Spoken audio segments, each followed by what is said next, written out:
Good evening. I'd like to call to order the Palo Alto City Council meeting of December 1, 2025. Will the clerk please call the roll? Of course. Mayor Lowing. Present. Councilmember Rectal. Here. Councilmember Lithcott-Hames. Here. Councilmember Burt. Here. Vice Mayor Vinker. Here. Councilmember Stone. Here. Councilmember Liu. For the record, 6 present.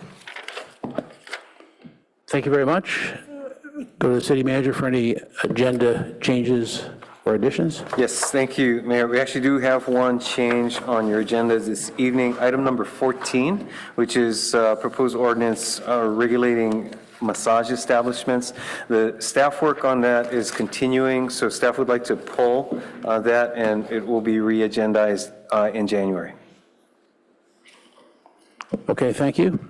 And we will move to Councilmember. No, we won't. We'll move to public comment on items that are not on the agenda.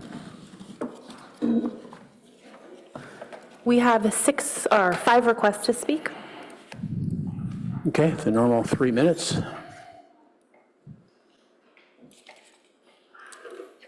Our first speaker is Mark W.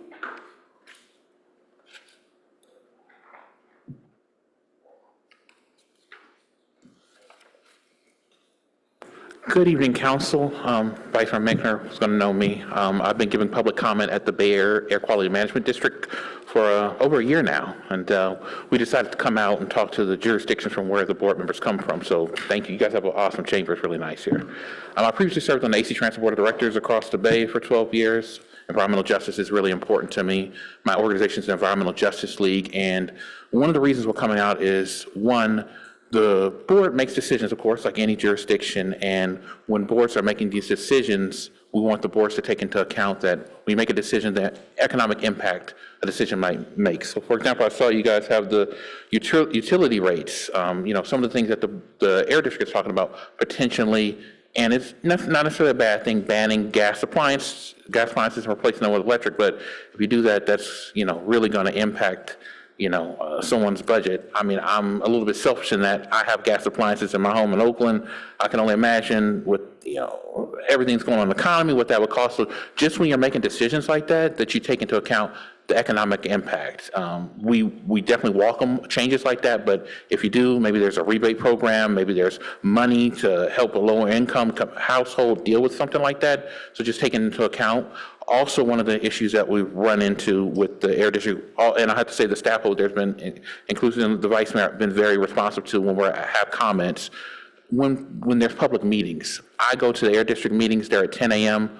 Most people can't make those meetings. The people who I bring with me, maybe some other people show up to the meetings, and I don't know that you necessarily get the best impact on how it's going to happen with the community. So one of the things we're calling for is, can you, figure out opportunities to work with organizations like the Environmental Justice League, other organizations, and maybe come out on the weekends, partner with other community organizations, come into the community and really hear what's going on. I don't have to explain to you guys, you guys are a municipality. People are dealing with inflation, cars are going up, insurance rates. So any different thing that you're doing is going to have an economic impact. So, being mindful, responsive. I know, I'm from Oakland. This is not, I'm in a different city, but I'm sure you're going to be, I know Vice Mayor is going to be reappointed. She's wonderful. I'm not saying she's great. You should reappoint her. But as someone new, you'll be seeing my face, and my organization, looks forward to working with you. So thank you for your time. Love Palo Alto. Very nice city. Thank you. Our next speaker is Yvonne E.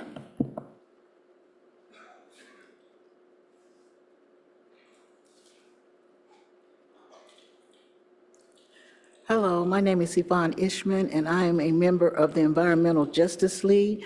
I am interested in having clear air through the Bay Area and how it impacts my community, which is low income, and I am a senior that now I'm developed cataracts, and so there's burning sensation in my eyes sometimes when there's poor air quality, and then several of my friends have developed cancer as a direct result of poor air quality. So I would like for you and others that are in control to think about the social economic impact that it has on poor communities and seniors. Thank you. Our next speaker is Tina F.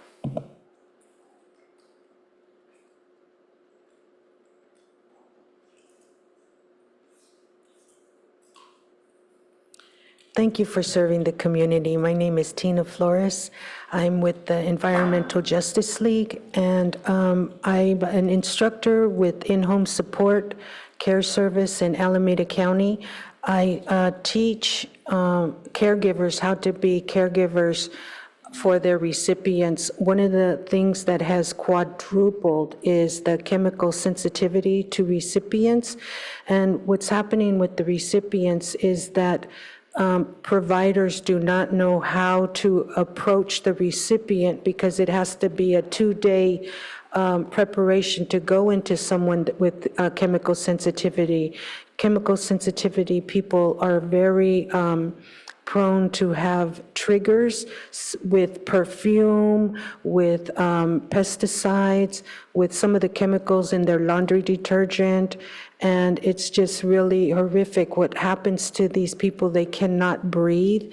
And so that's really my interest, is that anything that has to do with the environment and the air is really having an impact on the community. And a lot of the community that wants to help those in need of care do not have any pamphlet or information to go forward to try to help these recipients. There's a lot of cancer people that need help, but there's not really information on what to avoid for people that are trying to help, and the ones that I'm talking about are caregivers. So if we could just come up with more pamphlets, more education in the community, where community can come out and participate in some of these meetings that you have, is so important, because these are people in our community, and I'm in Oakland, and these are communities throughout the nation. Thank you for your time, and thank you for serving your community. Happy holidays. Our next speaker is Jennifer L. Thank you, Council, City Manager, City Attorney. Good evening. Tonight, you received an email with comments from Sky Posse Palo Alto about the recent certification of a deeply flawed environmental declaration from San Francisco about SFO arrival flight path impacts on the city. I will read some of the comments in the email, but it is mostly to convey the urgency for your attention to this, because the deadline to appeal this document is December 20th. And there are only 2 meetings between now and then where you could convene. And also for you to please inform the broader community about this document. Everything is listed in the email about the concerns. So I will read some of the comments directly from the email with the time I have left. One is that we are grateful for the city's November 19th letter. There was one submitted on June 2nd that made the public record. However, the city's November 19th, which is the most substantive, will not appear on the FEIR record because, per San Francisco's public notice, comments after June 2nd or at the final EIR certification hearing are not responded to, not even anything said or written on the day of the certification. So, for example, November 19th letter was acknowledged at the meeting by the commissioners, but it really doesn't exist in a public record. As a peer agency, the city is best equipped to hold San Francisco accountable for the deficiencies in the state level review. We're especially concerned how the FEIR is now set to influence future FAA environmental declarations such as CADEX and so forth. More details in our email. So it's really important, as we mentioned, that besides having your attention to this, that the broader community should please know when council is going to vote on this clear opportunity to protect Palo Alto and to not miss the statute of limitations. The city needs to please also be forthcoming about the risks that this FEIR certification brings to Palo Alto neighborhoods, the potential negative health impacts from noise and nighttime operations. Some of the city's more recent opportunities to challenge false environmental declarations are listed, but there are several from prior years with lasting harm as well. So we listed all the times that Palo Alto has passed on legal challenges and what that has meant for Palo Alto. So thank you again. I hope you will take a close look at this because it's important to many people who are impacted and who Your time is stand to up. be impacted in the future. Thank you. Our next speaker is John M.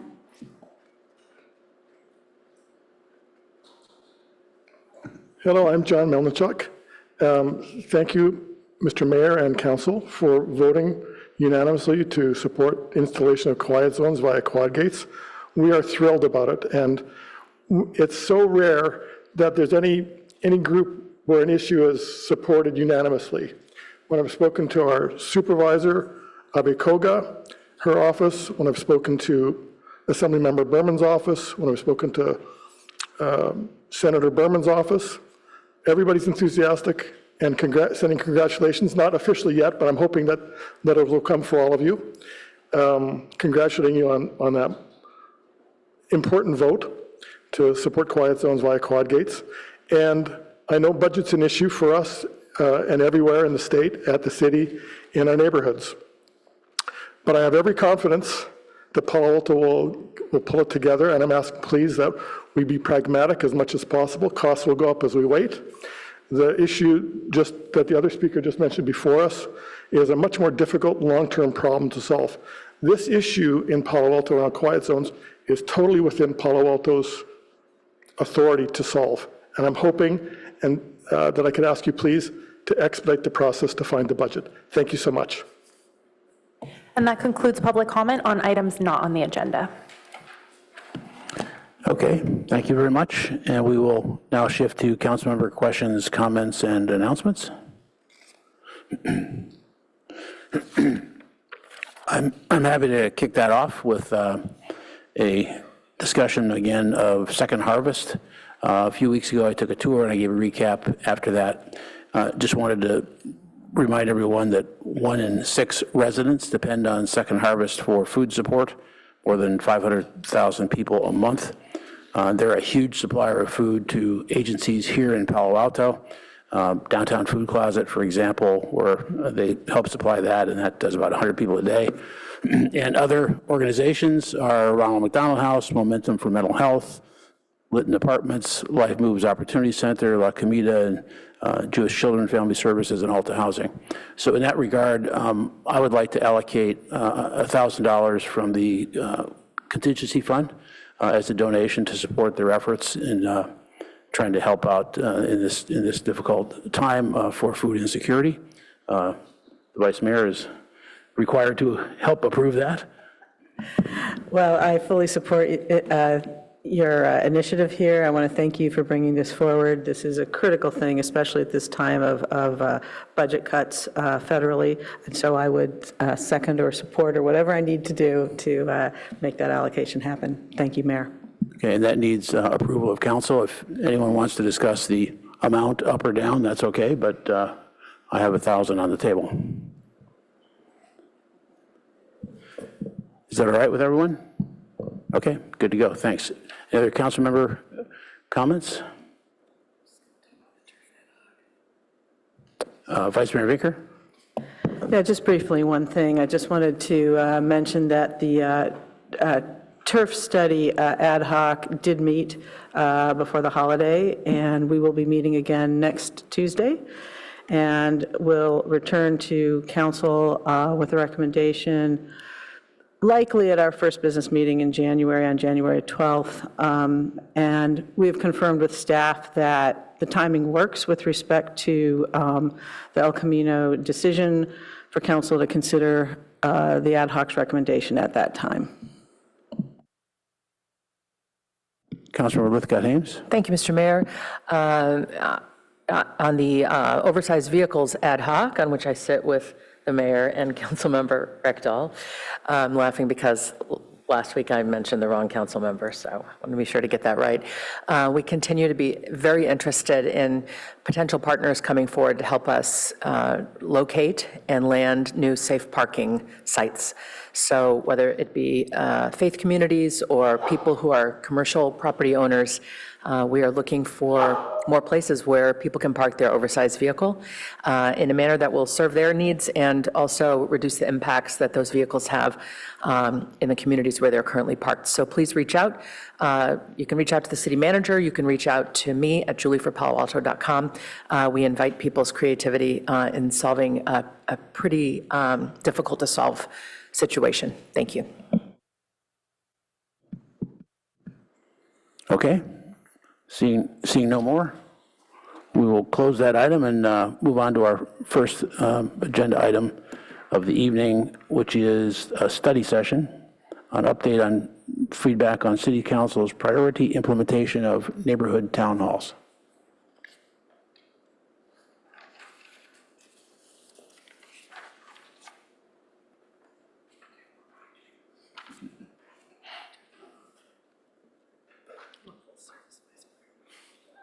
Just hit the buttons.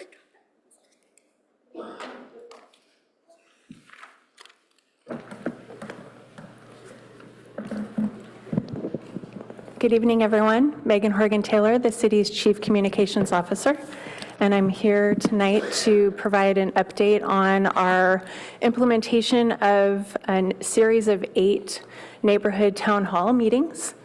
Next slide. So first, we just wanted to share a short video.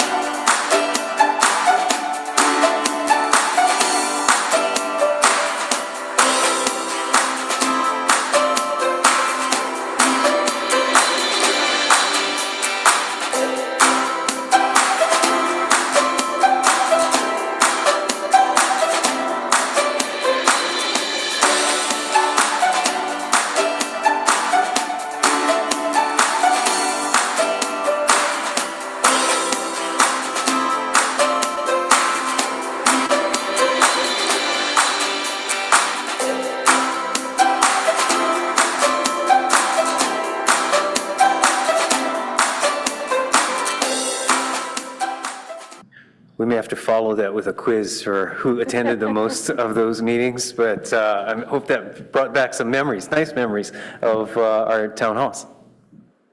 Go ahead, Megan. Thank you. So I was hoping that that would be a colorful visual of some of the engagement that took place over the last 2.5 years, and wanted to tonight talk with you a little bit and gain your feedback and engage you around interest in continuing a next iteration of neighborhood town hall meetings, and talk a little bit about the foundational elements that we implemented to date with the existing neighborhood town hall meetings, and also talk about some of the challenges or gaps that we saw, and also really the opportunity of continuing to learn from each of the town hall meetings that we hosted and evolve each of the next meetings after that, taking pieces of all the engagement that we received to date prior to that point. So next slide. So first, I wanted to take a moment and thank both the council and also our neighborhood leaders for their overall collaboration implementing this priority. It truly was a partnership. We gained guidance from neighborhood leaders, from the Palo Alto neighborhood leadership in even creating a template and neighborhood groupings to start with. We also learned through planning, through having discussions about the neighborhood issues that our community members were having, and talked about their own priorities and worked through that to establish agendas that truly were tailored to each of the neighborhood conversations that were taking place. Through this series of 8 meetings, we reached over 2,000 residents both in a hybrid fashion. At first, when we first started, we were coming out of the pandemic, so many of our residents were more online and more comfortable in that fashion, though some did show up at our first meeting and were really engaged and excited to be together again in person. We continued that hybrid approach through all of these meetings, even though I think towards the end there were over 200 people in the room together and socializing and networking, and everyone loved that. But we did have an aspect of our community that just loved that flexibility to be online if they have other priorities that evening. So we did reach over all of these residents in the series of meetings, and it really helped with these three key areas: improved communications on neighborhood issues, increased resident and city staff awareness, and built familiarity and relationships to address neighborhood issues. And on that last note, one area that I felt was really helpful for me was having direct email and phone numbers of neighborhood leaders. So when there was a electrical outage, as an example, I was able to call our neighborhood leaders and talk to them about the impacts and how long some of the issues might take with reopening their street. And that direct relationship building really, truly, and that's a good example where it didn't stop just at the meeting, it kept going. Next slide. So I did want to highlight a few of the fundamental elements that I mentioned at the start of our conversation today. And these items really were established throughout. So the meeting locations were in neighborhoods. That was on purpose and provided an informal atmosphere to have conversations, had side conversations, provide an opportunity for folks to interact with the city manager, myself, a whole set of department heads who were there to not only talk about whatever the issues were that were on the agenda, but also raise other items that they might have questions about or share with us that maybe were new or even longstanding issues that they wanted to raise. The social and networking time ahead of the meeting, I think, was really valuable and fun for our neighbors, and they all were interacting. There was food, there was time to just meet each other outside of a council meeting or a committee meeting and just say hello.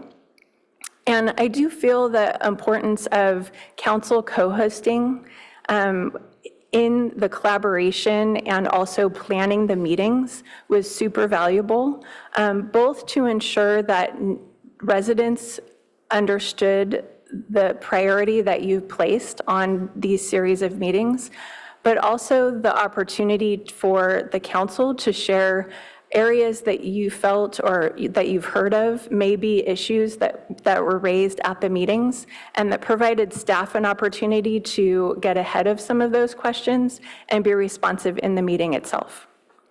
A few other items wanted to note is the agenda topics were developed with neighborhood leaders, and that was super valuable. And they were also engaged throughout all aspects of the meeting. So there were members who welcomed everyone and shared what the purpose of the meeting was.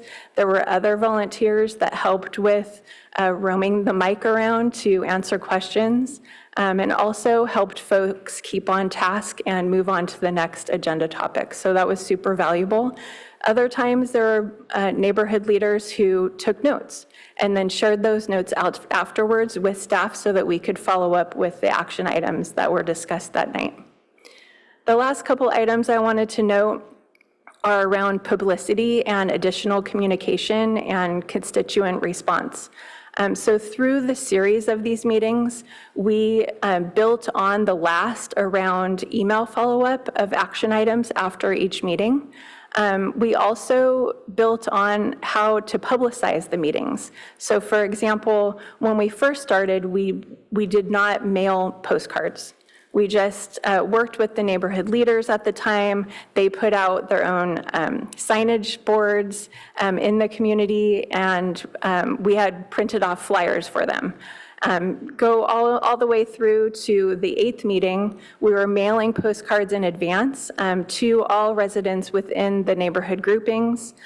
We also provided email templates for neighborhood leaders to send email messages to their neighbors, and also provided signage for them within their neighborhoods. And all of those three things, I think, really provided the most reach for residents to participate and attend at the meetings.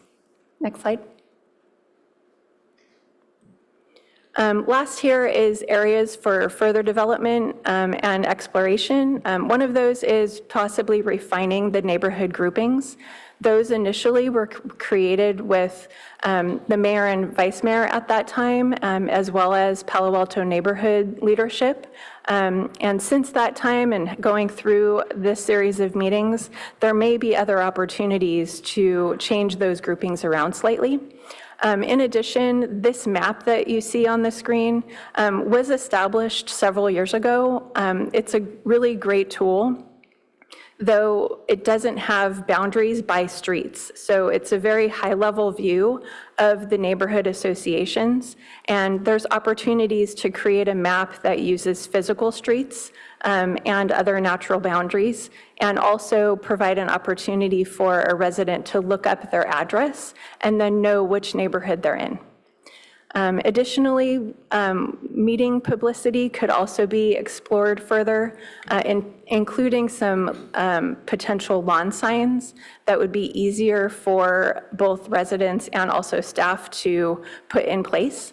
And the last two items here, possibly refining council co-host, that process that was developed by the council, and also evolving how we address constituent concerns and follow-up. Next slide. This is just a reminder of the meeting dates themselves and also the neighborhood groupings that were established originally in 2022.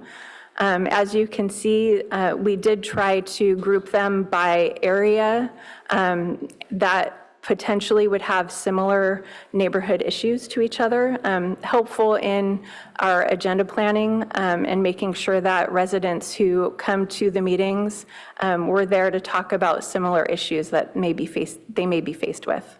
Next slide. And so in conclusion, wanted to pose these couple questions for council consideration, really wanting to gain from you feedback on if you're interested in ensuring implementation of another series of meetings, and also feedback on what you felt worked well and areas to explore for future meetings. And with that, we can take any questions that you might have. Might be helpful on this item to go to public comment first, to see if there's anything to be added to the input, and then we can interrogate the witness.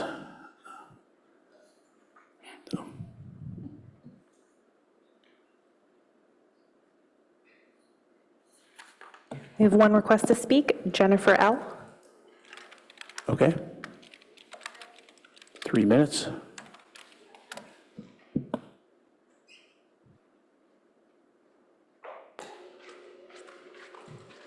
Sorry, I was on my way out and I saw neighborhood town halls, near and dear to me, because I've sent public comment on this several times. I am in the Crescent Park neighborhood. We have various issues such as flood and traffic safety, all sorts of things. And we were very happy that there was a neighborhood town hall this past year, and that they're reinstituted every couple of years. But there are issues that can take up a lot of, that are much more information intensive, that impact the whole city. So for example, or particular parts of neighborhoods. And I was just going to suggest that in addition to neighborhood town halls, that there should be meetings on specific topics. And by the way, I appreciate the mayor's press conferences this year, because that in effect did that. But it could change next year. And that's actually the bottom line with all of these things, is that one year, one mayor does one thing, another year it's different. And as citizens, I'll give you my point of view, we're like, oh, what happened? Wasn't it supposed to be, how was it supposed to work? And so I think that communication about how the city is taking input or relaying information on complex topics like aircraft noise. I was just talking to John about quiet zones, for example. There are heavy-duty topics that I think the broader community and more neighbors would like to know about. And not everybody knows how to show up for a meeting here. I'm still trying to catch up, and I used to do that a lot before. So thank you for working on this and for continued efforts to improve the process. Thanks. Thank you. Let's come back to the dais so we can do both questions and comments. Getting to direction to staff of do we want the same, different, none, everything's on the table. Councilmember Rectal? Yeah, thank you. This is, I think, a really good program, and I think it's grown. When it first started out, we could tell we were kind of on training wheels, and the last few, I thought, it ran a lot smoother. The big thing was, in the last one, early ones, people would ask questions, we'd say, oh, I don't know. We don't have the answer for that. And now, the last few, the department heads were there. And when people ask even really detailed questions, they got a direct answer right then, and that was much better. This delayed gratification of waiting a couple months is very frustrating, but it just makes it seem like, why did I come? I could have written a letter and asked that question.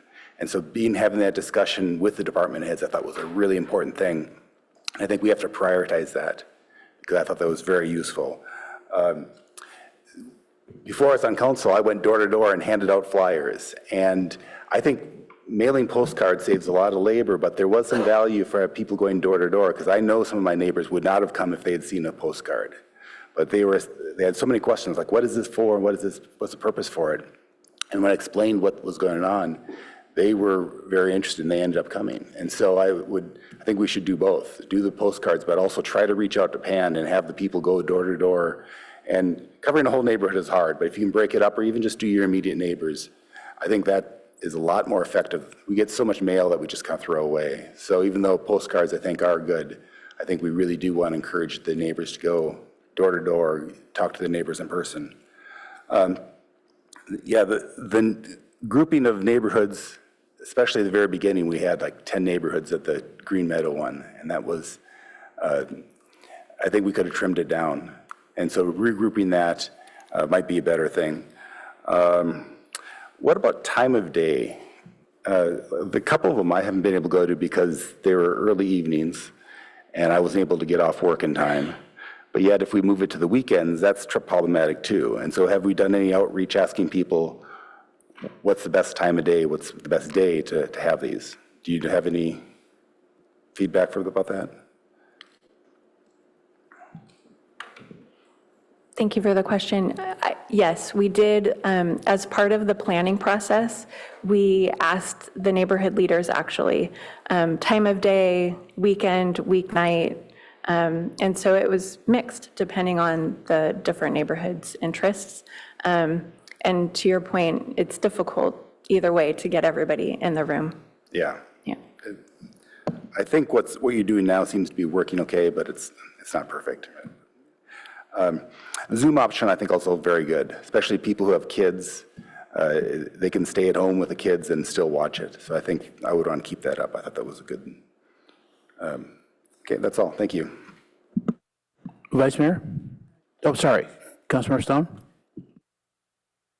Thank you, Mr. Mayor, and thanks to staff for doing this. I agree with Councilmember Rectal's comments. I mean, overall, I was really impressed with how it grew and the sophistication of how staff continue to work with neighborhood leaders. I think that can continue to be refined, especially as we look at neighborhood borders, really working with various neighborhood associations to better understand how those borders make sense. I know not every neighborhood has a neighborhood association, but they tend to still know kind of who are the neighborhood leaders. So continuing to have that. Overall, I got a lot of incredible feedback from most members of the community during this. I really appreciated joining. the only, well, really the consistent criticism I received back was, that's already been mentioned, the frustration, feeling like items were not being followed up. And so I'm curious how, I mean, I know the staff report talked about some things that came up in those town halls were followed up on, but how do we actually actively track and make sure that we are able to follow up with all of those items? Because it's always very easy to kind of respond to the ones that we want to respond to and let others just kind of go. So what's the process for that, and are there plans to improve that? Thank you for the question. Yeah, so you're correct, we did evolve it over time. The first couple of town hall meetings, we really learned that that closing the loop was really important. And part of that has to do with not just the act of following up and getting what the issue is and making sure that staff provides an answer, but also ensuring that those that attended were filled out their email so that we could actually reach them. So that was also part of the frustration in the beginning, that we didn't have that foundational connections to work from. So we continue to evolve that part over time as well. And so there's kind of multiple aspects there related to that. To your point around follow-up, we did actively, through each meeting, take action items, reconfirm with neighborhood leaders even afterwards what those items were, and then worked to address those with department heads, and then shared that back out to the neighborhood representatives who forwarded them on, but also those that gave us their email, we shared the same information. If I could add also just a couple of thoughts in terms of how things have gone and then maybe where we go from here. One is, as Councilmember Rechtel pointed out, by the end of our session, our sequence of 8, we had almost every department head there, as well as several of the key staff, urban forestry as an example, that we knew were going to have topics that residents were interested in, so we're able to address the issues at the meeting. And I do think that helped address many of the issues on the spot. At the same time, there has been some need for really kind of synthesizing the input that was received. I know that you received some suggestion, we've heard it directly, that what we should do is just keep almost a transcript of the comments and have those responded to individually. You know, what I think we wouldn't want the town halls to become is kind of a substitute for 311, where we're basically taking those requests and it becomes more of a clerical exercise. So again, that interpretation is really important. And as Megan pointed out, you know, our ability then to follow up with the neighborhood leaders to ensure that we got the questions right and that we're addressing the issues that were of note that required follow-up, and understanding that, again, there can be some difference in opinion on what requires a follow-up and doesn't. Having the ability to close the loop with the neighborhood leaders as a point of contact to ensure that quality control, so to speak, in the follow-up, I think is an improvement that we can incorporate going forward. No, appreciate that, and want to take a moment to really just appreciate both kind of your leadership, but also the leadership of various departments. I thought that was a real strong testament to how much our staff really cares about that public engagement piece of the work that you do. I was so impressed at everyone that I showed up, especially the later ones, at how many department level leaders were there to be able to respond, and our police chief and fire chief and so many others. And so I think that really is a strong testament to the strength of our staff and this community overall. So hope that can continue. I do think we can get a little better internally as a council for figuring out how do we delegate responsibility amongst ourselves to show up and provide a little more parity there as far as council member participation. And I don't know, maybe that's the responsibility of future mayor to make those appointments. I know, of course, with the scheduling, as Councilmember Rechtel mentioned, is a challenge, but I'm sure we can kind of figure that out. I found kind of this the process we were using to be a bit strange on the process side of it. So that's something I think we can continue to work on. But otherwise, I hope we can continue these because I think they're very valuable. Thank you. I did want to just follow up on one item that you mentioned around the value of the planning meetings with the neighborhood leaders. That really helped us understand some of the issues that may be raised at the meeting. And so that helped make sure that we could have staff available to answer the question on the spot and then follow up as needed with other items. Vice Mayor? Yeah, thank you. I agree with much of what's been said, so I'll just summarize. Well, first of all, I echo the thanks to staff, and the 3 I went to were actually on weekends. So here we had all these department heads there on their weekends, which I thought was impressive. But I also want to thank, I think, then Mayor Burt and Vice Mayor Koo for kind of kicking this off and getting it going, because I do find them valuable sort of in 3 ways. One, what's been mentioned, for staff to actually work with the residents of the specific neighborhood so we can address and lift up the issues of that particular neighborhood. Also, it was valuable to me to hear the feedback directly from a variety of residents when it's not as formal as here at council. And I think it was also valuable for the neighbors to hear from other neighbors, because sometimes they would disagree on things, and then they could kind of get the vibe of what we hear when we're getting emails, from all corners. So I think that whole experience has a lot of value in it. I also think we can do many of the things that I know Pan mentioned in the email to council earlier today, and Ms. Horgan-Taylor mentioned as well, such as adjusting the neighborhoods, having social time before and after, I think was great. And I'd also think it's helpful to maintain the hybrid approach because of the same reasons Director Horgan-Taylor mentioned. I also agree with Ms. Landesman that we could try, if there were interest, doing ones on different topics. That would be kind of interesting. And, my view on should we do it again was, if the residents want it, yes. If they don't want us out there, no. But it seems that they do. They just want it continue to be improved along the lines we've been discussing. And I also agree with Councilmember Stone that we should probably fine-tune the process for council members showing up, knowing that if it's a 4-year cycle, we're going to have different groups of council members in the 2 different years. It's 2 groups of 2 years.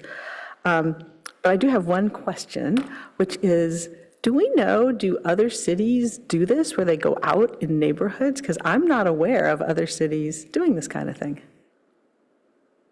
The only example I'm aware of is Mountain View, where they do something similar, and I can't say this for sure, but I would like to say when we first got it started, they weren't doing it.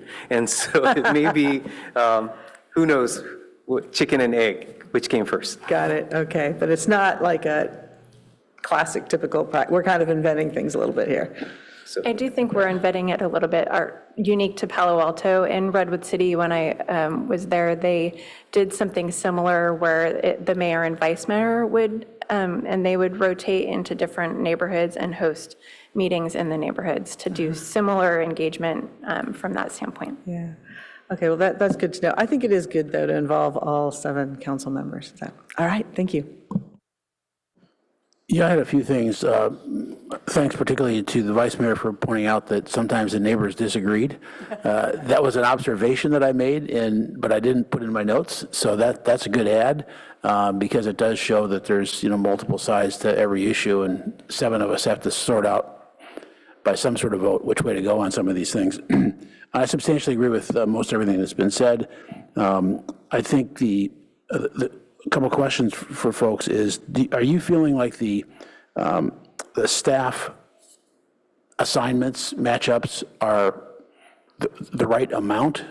One of the things I want to underscore to the people is that this is a huge investment on the part of staff resources, which I think we're happy to do if it's the right mix and so on.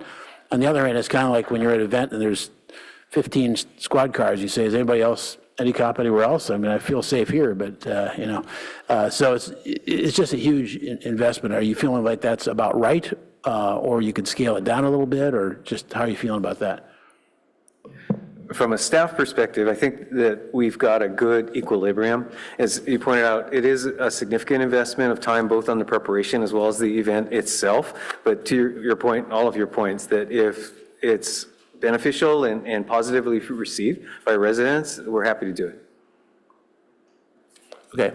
I thought also just underscore one of the points that has been said, because I think it was really helpful, is when we were on those Zooms doing the planning of these, and you had council members and staff members and community members trying to figure out how to be efficient in this amount of time and emphasize. I think that got 3 different sets of brains working on that, and also showed probably more to the residents than the other 2 groups I mentioned, how this thing really has to work to get something like this off the ground and be successful. So I thought that was maybe a window into the process that was hopefully helpful for the residents. And I hope in general staff did find it helpful. I know that there were a couple of other just odd things. One person in my own neighborhood said, when I reminded about this, is, what's this meeting about? What's wrong? What happened? And I said, nothing, that's the point. We want to just communicate to you about stuff. Oh, that's cool. So you get a message like this from City Hall and you go, oh my gosh, now what's happened? So in terms of our, like you said, door to door, talking to your neighbors, that would have gotten over that hump. So I probably should have done some of that. But the feedback that I got also was even just I'll call it just the humanity factor. One guy said, I didn't know a police chief could be that young. So just the humanity factor of talking to the people who are running the departments, and wow, that guy's running all the planning stuff and he's still giving me some time. So I thought that was a real plus. Councilmember Lithcott-Ames? Thank you, Mr. Mayor. I have a left brain comment and a right brain comment. First of all, thank you for all the work that goes into this. Clearly, it's an important facet of how this city government wants to be in relationship with the people who live and work here, and I think it's really excellent. On the left brain side, I'm curious as to how you were gathering the emails at the outset. I can't recall. I attended 2 of them, but I don't remember kind of the check-in desk. Do they write their names down, or is it a QR code? All of the above. We had sheets for people who would prefer to sign in and sign their name and their email. We also had a QR code where they could go to a form and fill it out.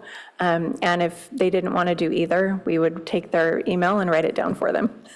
It strikes me as a tremendous amount of work to then take those handwritten emails and try to make sense of them and get them entered into whatever system is going to then put them on the list that kicks out the response and hopefully adds them to Uplift Local and whatnot. Yes. So whatever we can do to really encourage people to take, door number 2 or whichever one was the QR code where we're able to access their data more efficiently. I'm sure you know that that's the way to go. I just want to encourage you in that direction. On the more right brain side, it makes me think about why are we doing this? What is the goal? What do we hope to achieve? What are we hoping to signal by doing this? What are we hoping to receive by doing this? I know we want to show that we are available as a city government, that we are listening to feedback and deeply interested in feedback, that we are transparent, that we are responsive. And I wonder if they're not also really wonderful opportunities to build community. Here we are in our neighborhood structure, which is a uniquely Palo Alto thing to start with, which is great. But what can we do in those meetings to foster a sense of community in those meetings? 2 examples come to mind for me. One would be, as we just kick off the evening, before we get into your concerns about this, that, and the other, and anything else, let's do a show of hands. How many of you have lived in Palo Alto for 20 years or more? People are so proud to share that. The old timers really want to raise their hands first, so I would start there. And then how many of you are, how many of you are 15 to 20 years? Let those people raise, and so on. You go all the way down until you say, who's been here less than 5 years? All those newish people raise, and then who's been here less than 1 year? So then you have your most new after you've warmed the room with people who've been here for ages, and then you can say, let's give a round of applause to our new members of the community, maybe even have them stand up and so on. What a way to show somebody, we see you, you matter to us, and we know there are differences in duration in terms of how long people have been a part of this community. So that's an example of something I'd love to see us do. Another thing is to maybe then open with a brief gratitude practice, which is to say, again, we know you're here with questions and concerns, but let's start the evening by just, let's call on 3 separate people. Name one thing you're grateful for when you think about, living in Palo Alto. When I did that when I was running for council, people mentioned the trees over and over again, and it was really odd to me because I live in a part of the city that doesn't have doesn't have the tree-lined streets that so many people are so in love with. And it was such an eye-opening experience for me to hear with, a level of specificity, I'm really grateful for the tree canopy, or I'm really grateful my kids are safe biking to school, or I'm really grateful for the farmer's market, or I'm really grateful for the responsiveness of, the utilities team that came out when such and such happened on our block. I just think it's a nice way to signal that we're doing hard work here, and we know that there are problems to be solved, but we can also reflect on things that are going well. And I think research shows that you open with that kind of tone setting, it helps ensure that things do stay more civil, more harmonious, even as you wade into the more difficult topics. And I think the things that I'm suggesting, as touchy-feely as they are, they don't take a lot of time. And I think you can accomplish both of those in a matter of less than 10 minutes together. So just a thought. Thank you. Councilmember Burt. Thanks. So I echo the comments by my colleagues. I just had on the number of staff members at some of the meetings almost equaled the number of community member participants. And on the one hand, I think that we may have gone so far that we went too far. But on the other hand, I'd be interested in to what degree the city staff learned and gained understanding of the community as a result of participating. And I think that may be a secondary value to them being there. As we look for kind of where we go from here, we have compiled a good email list of those who have participated in the meetings. Have we done a survey that we blast? We have. Okay, great. Yes, we, after each meeting, we do a survey as part of the follow-up. So it's within all the action items with our responses and ways to reach back out to us, and a survey that provides questions about what they liked about the meeting, improvements they'd like to see, and so on. And lastly, the suggestion that we enlist neighborhood leaders and the tiers of active neighborhood participants to do door-to-door flyering, plus perhaps posting of flyers on whether we allow it on lamp posts or other key locations in their neighborhoods or their greater neighborhoods. I would just say that my civic involvement started with a flyer left on my front door for a neighborhood meeting. And so even in this technology era, it doesn't hit the spam folder or the delete folder, and has something special when it's left on your front porch. Thanks.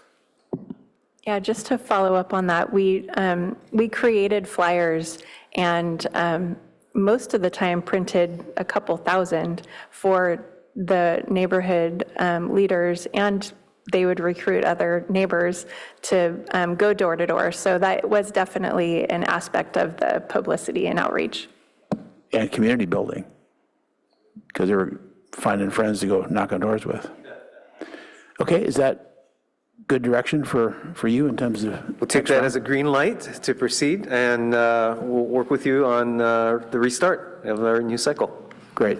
Thanks very much for the report, and to all the staff for all that work. It's been over 3 years it started, so.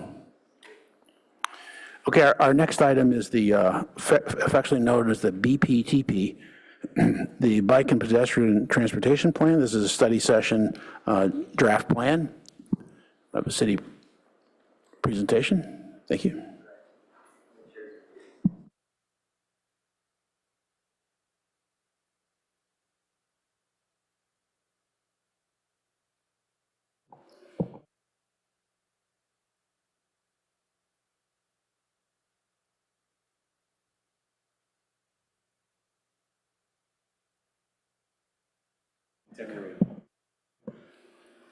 Good evening, Mayor and members of the City Council. My name is Ozzie Arce, a Senior Transportation Planner. Tonight, we're excited to present the draft 2026 Bicycle and Pedestrian Transportation Plan update, the culmination of a multi-year effort to define the next 10 years of biking and walking in Palo Alto. Next slide, please. I'm joined this evening by Transportation Planning Manager Sylvia Starlack, as well as Ria Lowe, the Chief Transportation Official for the city. Next slide, please. The purpose of tonight's study session is to present the draft plan, a comprehensive 10-year strategy, and our proposed near-term projects list. We are here to receive your feedback on the draft plan as we move towards final adoption in early 2026. No formal action is required tonight. Next slide, please. This plan updates our 2012 document to reflect current community needs. The vision, developed through extensive community engagement, is simple: to create a connected network that supports people of all ages and abilities with a renewed focus on safety and comfort, building on our leadership in safe routes to school. Next slide, please. This has been a robust multi-phase process that began in 2023. In phase 1, introduction and visioning, our community was clear. Safety is the #1 priority, especially for students. We heard a strong demand for safer crossings and a seamless connected network. In phase 2, existing conditions, needs, and concerns, this feedback became more specific. The community asked us to strengthen the network by addressing critical gaps and prioritizing key corridors, including San Antonio Road, portions of Middlefield, and focus on bike boulevards. In phase 3, we presented the project's recommendations, including the proposed bicycle network, programs and policies, and pedestrian districts. The feedback was mixed. While big street projects offer direct connections, the community questioned their cost and return on investment. We are currently in phase 4, draft plan. We presented the draft plan to the public and payback in October and November, a couple months ago, and most recently, at their November 12th meeting, the Planning and Transportation Commission unanimously recommended adoption of the draft plan, by the City Council. The Commission expressed enthusiastic and unanimous support for the overall quality, presentation, and collaborative process behind the draft plan.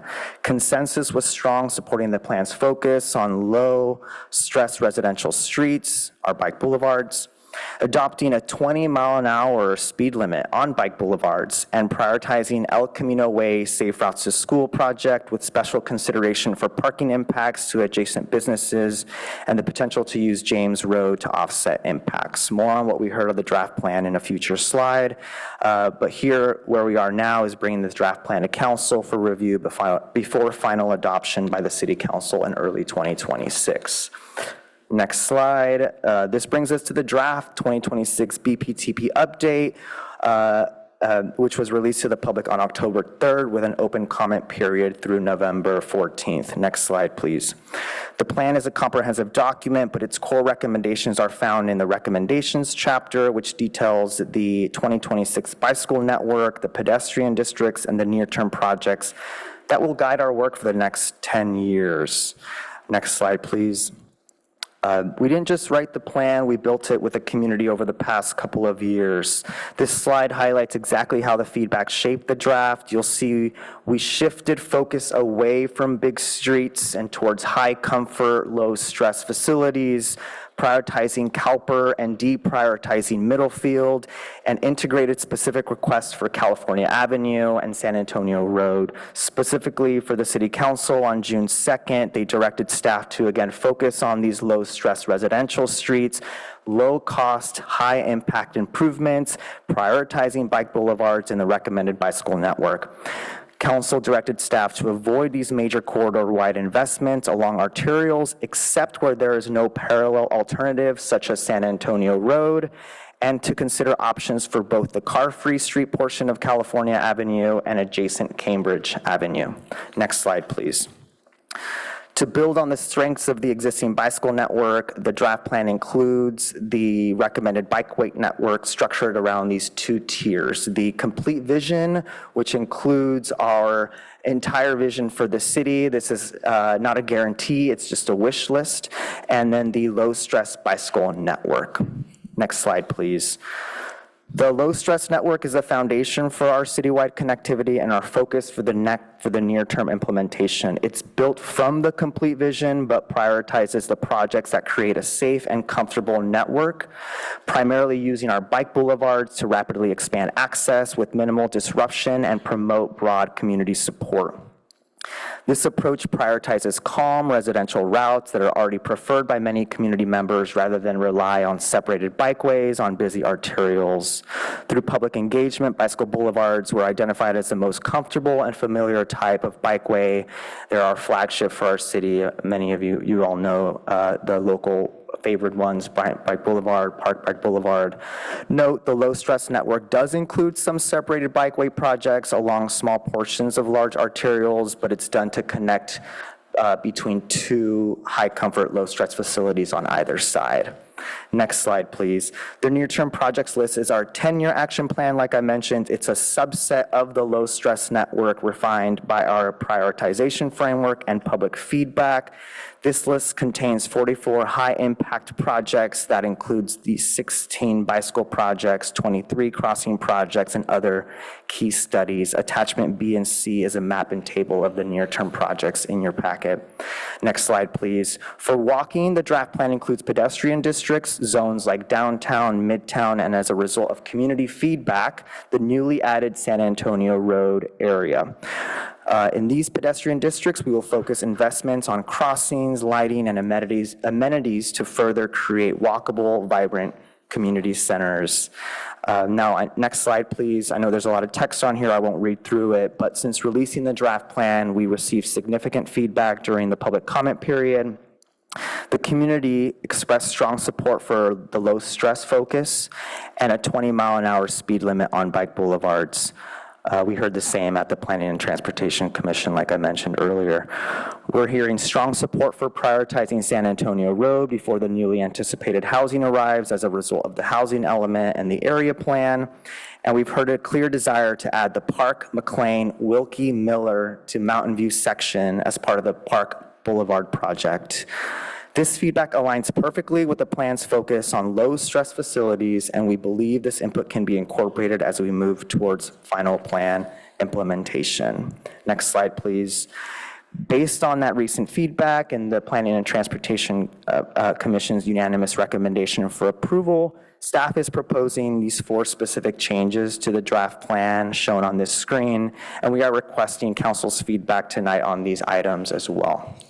Next slide. To conclude, our next step is to incorporate your feedback tonight into the final plan and return for adoption in early 2026.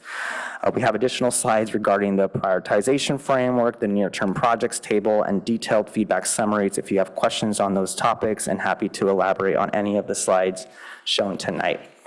That concludes my presentation, and we look forward to hearing your feedback on the draft plan. Thank you.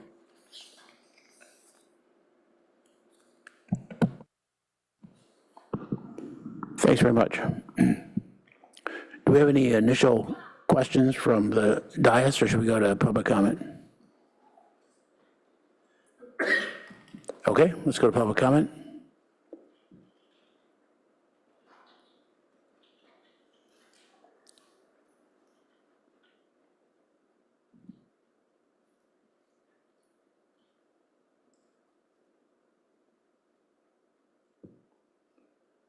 Our first speaker is Helen G.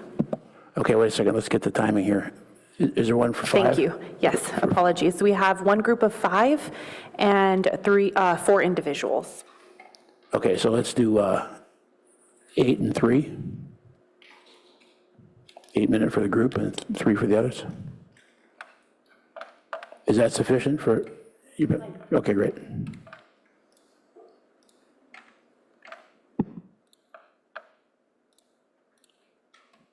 Just wait for the slides to come up. Great, thank you so much. So my name's Helene Grossman. I've met with you before, and I'm a mom in Palo Alto with 3 kids who bike to school, and I'd like to talk about Vision Zero. So first of all, I fully support the intent of Vision Zero and prioritizing bike safety and pedestrian safety over the convenience of motorists.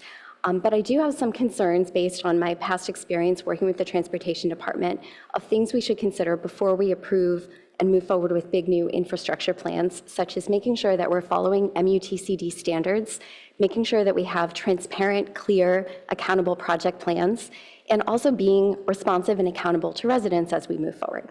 So let's go to the next slide.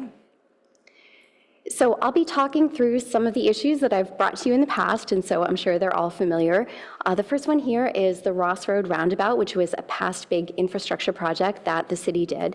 While I fully support the intent, the implementation did not work out because this did not meet MUTCD design standards as it was originally designed, and a city traffic engineer even said this at a payback meeting. And so the question is, why aren't we designing to MUTCD standards from the start and making sure future plans adhere with MUTCD? And when residents point this out, that it doesn't meet those standards, why is it so difficult to fix it? So we did fix this eventually, but it took several years, took lots of meetings with all of you. It took a petition of over 400 residents, and it really shouldn't be that difficult. Next slide. So the sidewalk at Ohlone Elementary is another example. So across Palo Alto, we have these rolling curbs, which are, the historical way that we've built sidewalks. And unfortunately, a lot of cars park on the rolling curb and block the sidewalk. So obviously, we can't go back and change every curb, but the question is, when we build a brand new sidewalk for children going to school, why do we make a very flat rolling curb such that cars can't even tell the difference between street and sidewalk, and they end up driving on the sidewalk all the time right next to the kids, biking, walking, scootering to school, so that we don't have any clear separation between kids and cars. And I don't understand why this was done, and when I've asked the city, they've provided no justification for this design other than that's the way we've always done it. So again, I think going forward with these big new infrastructure projects, we need to make sure we have a better basis, better safety basis for these decisions than this is the way we've always done it. So next slide.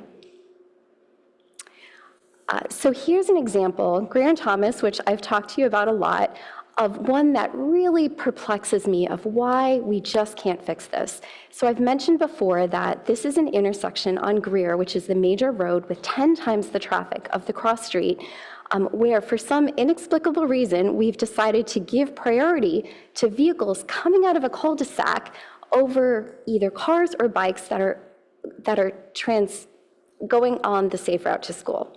So there's so many reasons, any one on its own, that we should fix this. It violates MUTCD because minor streets are supposed to stop for major streets unless there is an engineering study that indicates the other way is safer for some reason. And that study does not exist here, at least according to my public records request.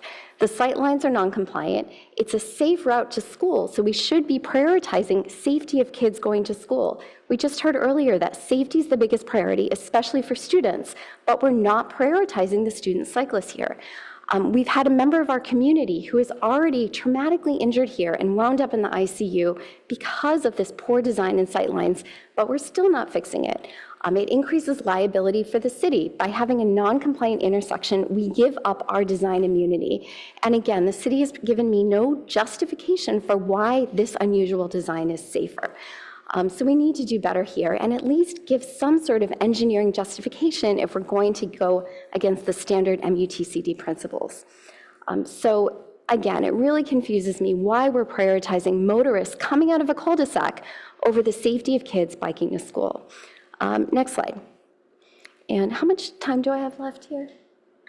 3 minutes, okay. So one more slide on Greer and Thomas. So I drove through this intersection the other day and had my kids take some pictures to show what the sight lines are like.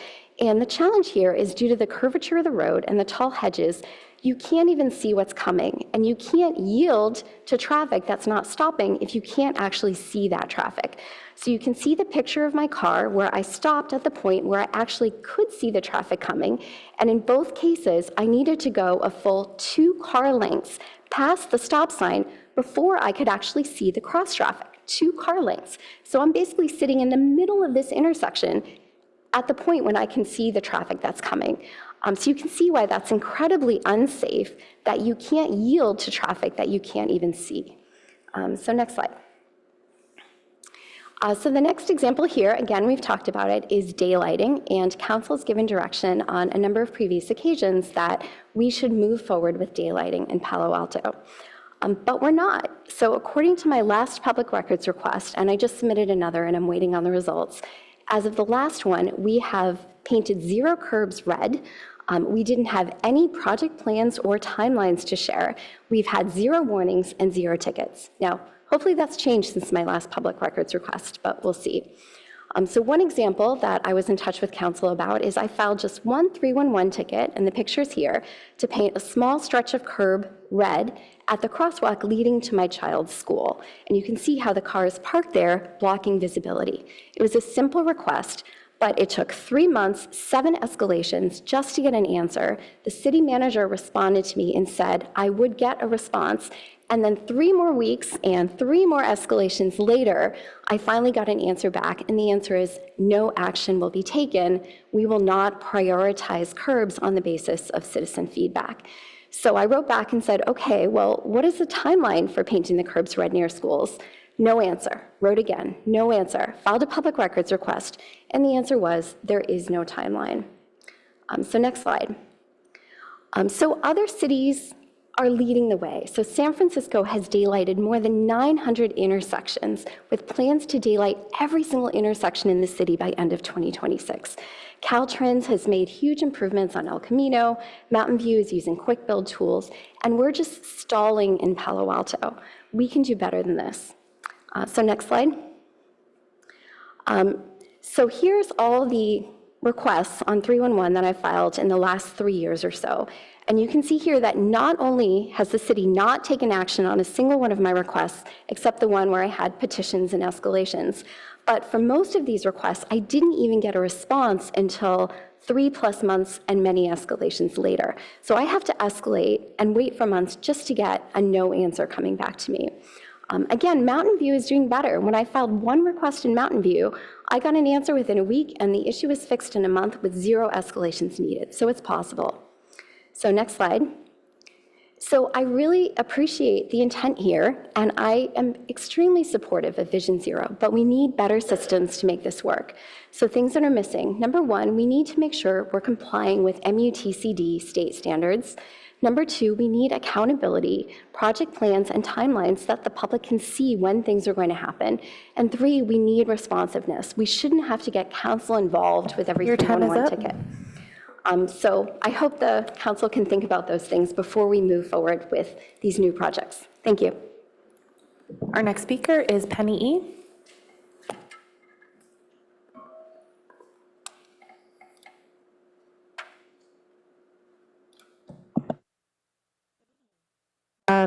Good evening. I'm Penny Elson, speaking as a member of Payback, but speaking as an individual. In addition to comments that I emailed to council this weekend, I'd like to highlight 2 additional areas of work I think the draft should prioritize. First, we need policies and programs to address rising safety problems related to misuse of e-cycles, especially by youth. Note that I'm saying e-cycles, not e-bikes. These vehicles are not all created equal. Risk reduction through community education and on-bike practice has been a key driver of Palo Alto Safe Routes to School success. However, new, faster e-cycles, and heavier bikes, many of which are not street legal, are being adopted by youth riders who are not developmentally able to handle these vehicles on public streets. Please direct staff to work with Safe Routes to School staff, PAPD, sustainability staff who have been promoting e-cycles, local hospital trauma workers, Payback, and PTAs to create new local policies and programs to ensure that city efforts across all departments regarding e-cycles is aligned and guided by appropriate public safety goals. The current draft does not address this escalating problem. Such policy might also integrate direction to work with state government on new vehicle code related to safe use of e-cycles on public streets. Second, I'm glad to hear that staff will continue to work to develop the Bike Boulevard vision of the 2012 BPTP. On big streets in areas that have been upzoned for transit-oriented housing density, please expedite efforts to develop bike pedestrian facilities ahead of occupancy of new buildings. to help to get people from new housing to transit into and through town on foot and on bikes. Toward this end, please implement a policy change that was unanimously recommended by Payback at its May 7th, 2024 meeting. Payback recommended adding the following sentence to Comp Plan T4.1. Street closures may be considered when such closure will enhance safety or will increase use of active transportation modes. And I ask you this because one of the reasons we got the design that we got on Ross Road is because staff interpreted a policy language change to mean that they could not use filters like we used on Bryant Street, where we filter out non-local car traffic to keep the street calmer for bicycles. I think this is going to be a very important thing, and it feels to me like it kind of got lost. So thank you for your time. Your time is up. I'll let you do. Take care. Our next speaker is Ken J. Hi, thank you for accepting comments. Thank you to staff and the consultants who worked on this plan. I want to say I'm generally happy with it. I encourage you to support it. I recognize that not much may change in that plan, but I would like you to consider a few things. How well does this plan address safe routes to work? And by that I mean people commuting within, into, and out of Palo Alto. How would the near-term projects list look if latent demand for the Stanford hospitals, the research park, and the campus itself were depicted? Does this draft plan address at all how students in non-PAUSD homes will get to school? For example, 4017 Transport Street, which I found on figure 310 of the housing element. I'm very pleased to see the repeated mention of 20-mile-per-hour speed limits on bicycle boulevards. I think that would be an excellent addition. I also want to add, it would be great if in new high-density residential blocks, we did not have vertical curbs next to the sidewalk or rolled curbs, as a prior commenter mentioned, but instead you used road verges to separate the sidewalk and the curb. Thank you very much for your service. Our next speaker is Laura A.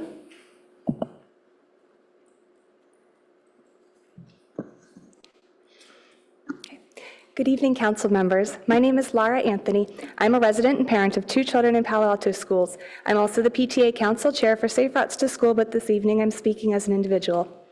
Thank you so much for advancing a vision of increased bicycle and pedestrian safety and accessibility for our city. I've carefully reviewed the plan, and while I'm thrilled that the city is prioritizing these important improvements in general, the plan as proposed has 3 glaring omissions. First, the recent changes at Alma Churchill are helpful, but unfortunately, that intersection and surrounding blocks remain dangerous for students, and grade separation is still a really long way off. There is more we can and must do to improve safety on this critical school route for our Pali students in the interim. The plan does not currently contemplate any further safety enhancements there, and it needs to. Second, please make the Middlefield Business District, from San Antonio to Green Middle School, a bicycle-friendly zone like the city's other business districts. The Middlefield corridor is home to 5 public schools and several private schools, 2 grocery stores, 2 pharmacies, many eateries and coffee shops, Alcove, Mitchell Park Destinations, Cubberley Community Center, Winter Lodge Ice Rink, Middlefield Ballpark, and numerous other small businesses and activity providers. We live only a few minutes away and would love to bike, for example, to ice skating class and then over to one of the cafes or restaurants. But it's not safe or comfortable to bike to destinations on Middlefield. Bicycling on the road, especially with my children, is out of the question. Speeds typically exceed 35 to 40 miles an hour, despite the posted limit of 25, and where bike lanes exist, they disappear without warning. The sidewalks are too narrow to comfortably share with the many pedestrians. Also, there's no bike parking anywhere. It's the opposite of bicycle-friendly. Please add the Middlefield corridor as a bicycle-friendly zone and prioritize real bicycle enhancements so that South Palo Alto and Midtown residents can safely and comfortably bike and walk to their neighborhood groceries, pharmacies, eateries, and small businesses and community destinations like residents in North Palo Alto. Third, I wholeheartedly agree with the prior comments by Penny E. that the plan and city should also direct resources towards safety for youth around e-cycles. They're getting very dangerous and need to be prioritized with urgency. Finally, the South Palo Alto Bikeway Project, which brings bike safety enhancements to East Meadow, which is a very important school route for Fairmeadow, JLS, and gun students, is in the plan. This project was originally scheduled to begin construction around now, but was delayed last year due to budget constraints. Understanding that we are still budget constrained, I urge you to please ensure that this critical project isn't delayed any further. Thank you so much for your service and for making our city a great and safe place to live. Our next speaker is Mark S. Thank you. I strongly support focusing bike infrastructure on South Palo Alto, and I also want to support comments about daylighting the curbs. I think this is a law now. I've observed even on Bryant that's a big problem. And Penny's warnings about the absolute growth of these e-cycles. There's an excellent article in this past Sunday's New York Times Magazine, which features what's happened in Marin, including deaths. Kids not hitting people necessarily, but themselves dying because of these high-speed e-motos, as they call them. I do have some comments on the plan.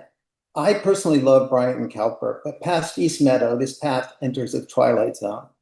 There just aren't quiet through streets to Mountain View in this area, so riders end up getting lost in Green Meadows or Fair Meadows, or they end up exactly where street planners intended, which is channeled onto arterial streets like Middlefield, which is also where Google Maps normally tells them to go.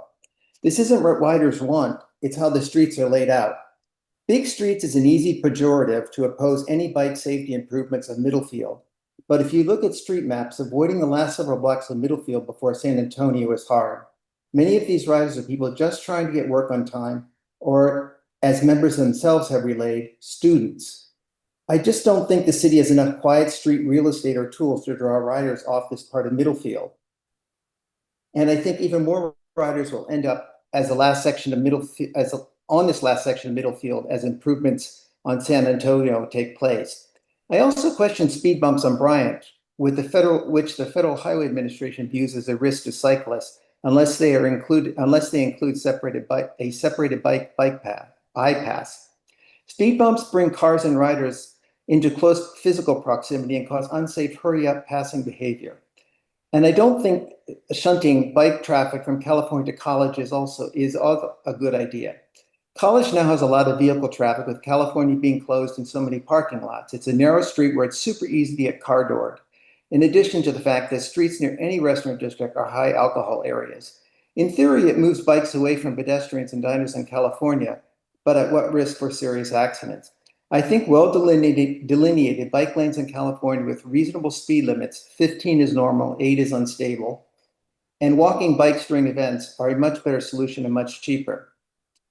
And if you read Palo Alto online, many commentators applaud the revised plan as a city finally pushing back against bike riders. I sincerely hope this is not true, and the city's bike safety plan remains data-driven and addresses the worst safety bottlenecks wherever they are. Thank you. Our next speaker is Arthur L.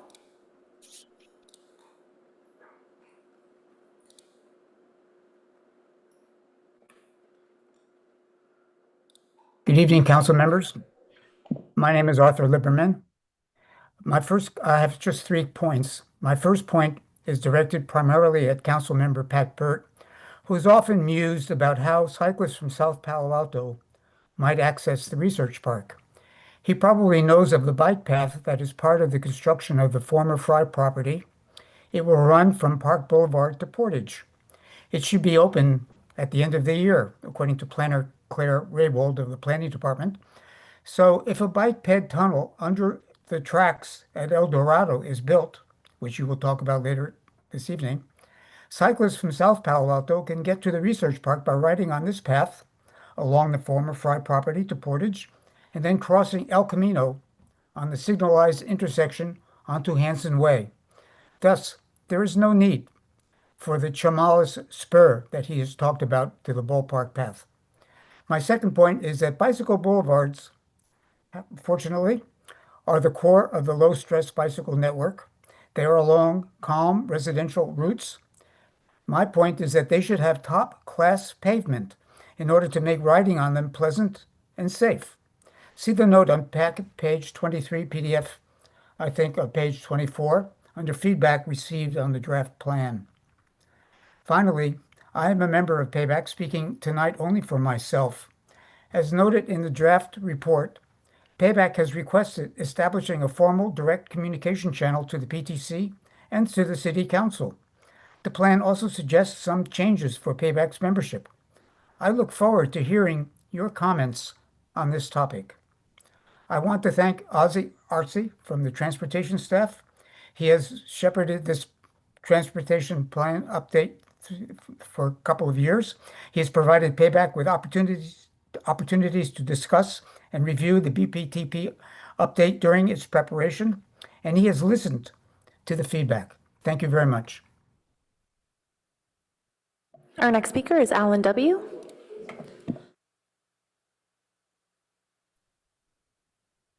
My name is Alan Wachtel. I'm a longtime member of Payback, but again, I'm speaking as an individual. I'm also a member of the Institute of Transportation Engineers, and I was a member of the California Bicycle Advisory Committee, which advises Caltrans headquarters for 26 years, and for half that time I was chair of that committee.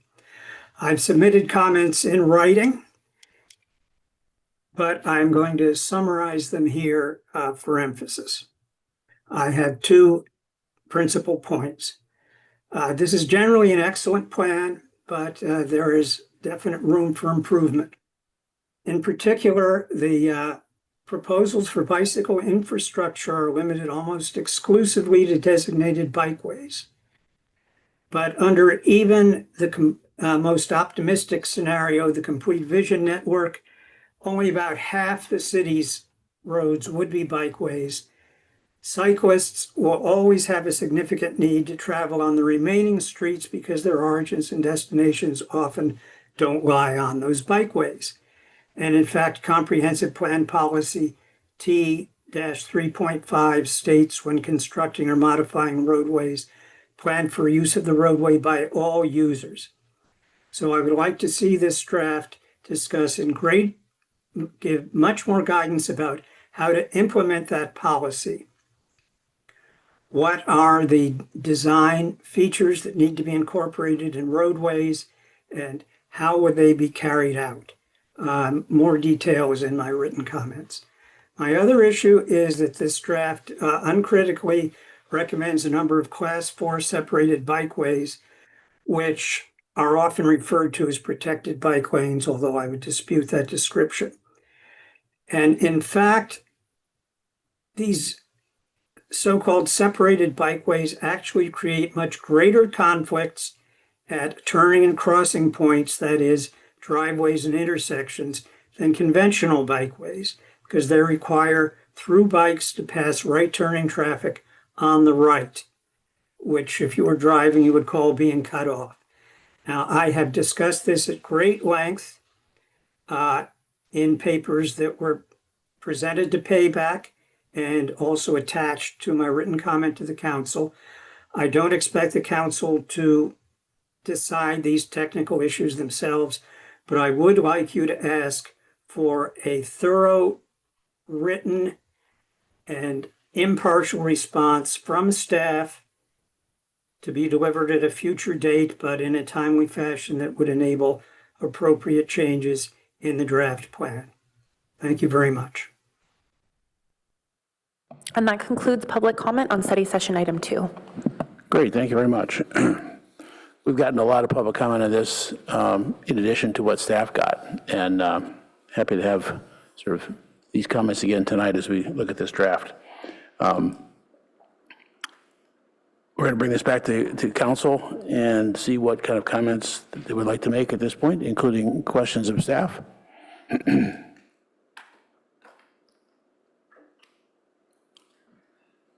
Councilmember Burt.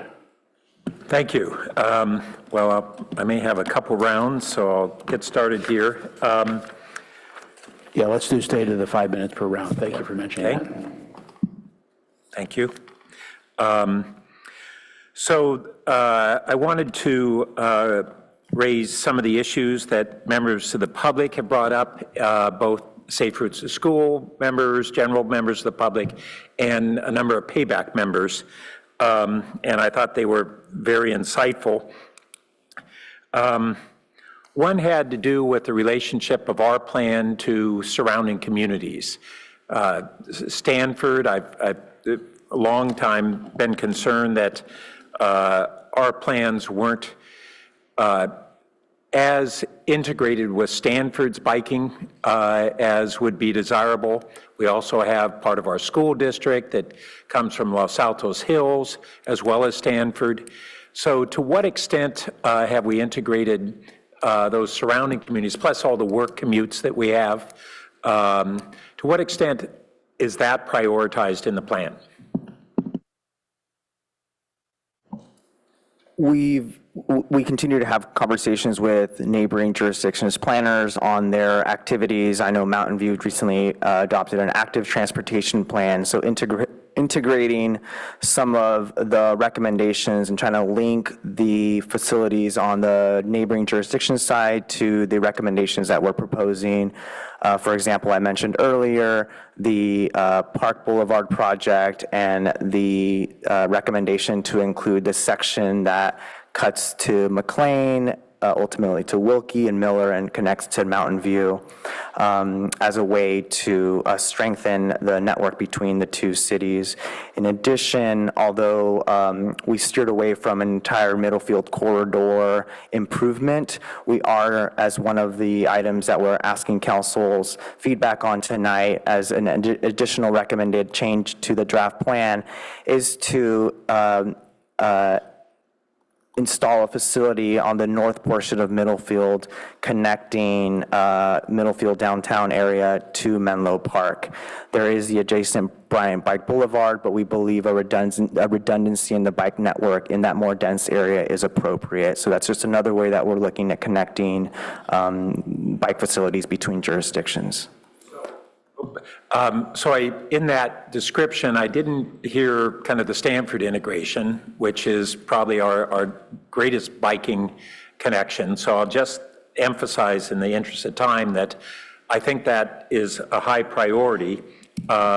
You mentioned the extension of Park down to Wilkie, which I had seen that Payback had that as one of their recommendations, but I don't find it in the near term bike projects.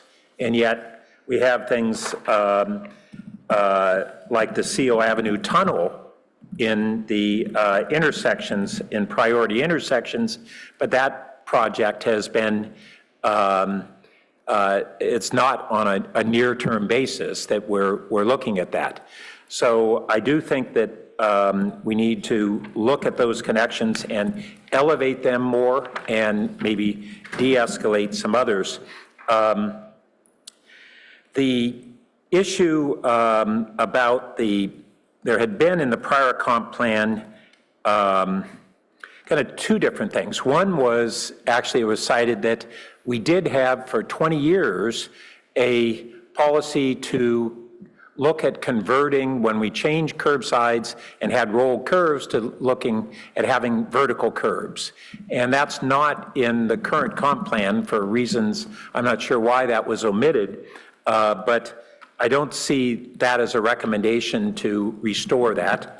And then the same thing on the addition to policy T41, the prior comp plan, it had language about kind of street filters, not necessarily full closures, but things like we have on Bryant Bike Boulevard, and the need to have that comp plan policy change. So those are two specific comp plan changes that I think are important. I also want to bring up the issue of the electric cycles and the different classifications that we have of them. We had a discussion, I think, a little over a year ago, and had some discussion on what legal latitude we have and don't have.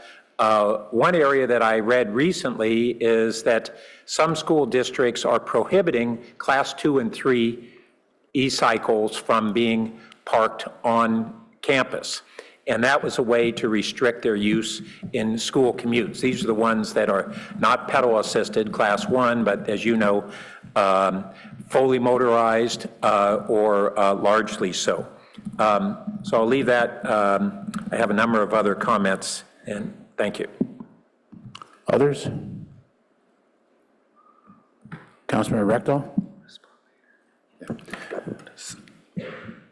Yeah, first of all, thank you very much. This is a really good plan. I think I agree with most of it. There's some fine points I agree that need to be polished, but I think we've done a really good job. What is our policy for daylighting? Painting curbs. I know it's a huge undertaking for the whole city, but we certainly can go through and prioritize in around school areas where we know kids are commuting. I would think there'd be a lot of low-hanging fruit there. I need to turn this on.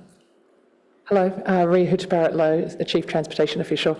So we are working through both an analysis and an implementation process for the daylighting process. We're understaffed at the moment in our parking group. They're covering the street sweeping signage, plus the curb management, the contracts for parking, and the Palo Alto links, and it's one person at the moment. So it's taken some time to implement that.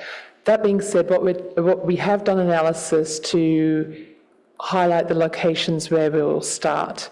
And so we're going to start with locations that are on school routes and that are on the high injury network. And also when we're doing the signage for the street sweeping, we will take a look at daylighting in those locations as well. So can you give me some background? What has to be done every time you paint a curb? Can you just send someone out there with a paint can, or is there analysis that has to go behind every time you paint? So in some cases, we can send someone out there with a paint can, and I think that in the locations where we do the street sweeping, that's likely to be the case. In other cases, there's a need for a little bit more infrastructure in conjunction with that in order to ensure that people turn, like it doesn't increase the speed of turning, because that has been an issue in some locations where they implement AB 413, that it's resulted in faster turning speeds. So we don't want to inadvertently create that effect as we're creating more visibility. Okay, but if there's a stop sign there, then it's just an enforcement issue. So you're talking about painting a red curb on an uncontrolled intersection? Yes, in any intersection. Okay. And actually, it could be enforced without the red as well. Okay. And downtown there was a curb that was painted red. It was longer than the state law because there are some issues with vision. Mm-hmm. Will you be doing a vision check on all these curbs, or are you just going to go out and paint the state law and then revisit that later? Our plan is to just go out and paint the 20 or 15 feet. Yeah. Okay, and do we have an estimate how long it's going to take us to start? No, not yet. And this is just a manpower issue? Yes. Okay. Another issue is the rolled curbs. I live in an area where there's rolled curbs, and when I had kids in the stroller, we had a wide stroller, and people, it's not malice, they're just trying to be nice, they're trying to clear the road, and they go up on the rolled curbs, and so I'm coming down the street, and I'd have to go around so many cars. And luckily, my street where I did most of the walking is fairly low traffic, but there are some areas where I went by, it was a little dicey to go into traffic. What can we do I assume that's just an enforcement issue.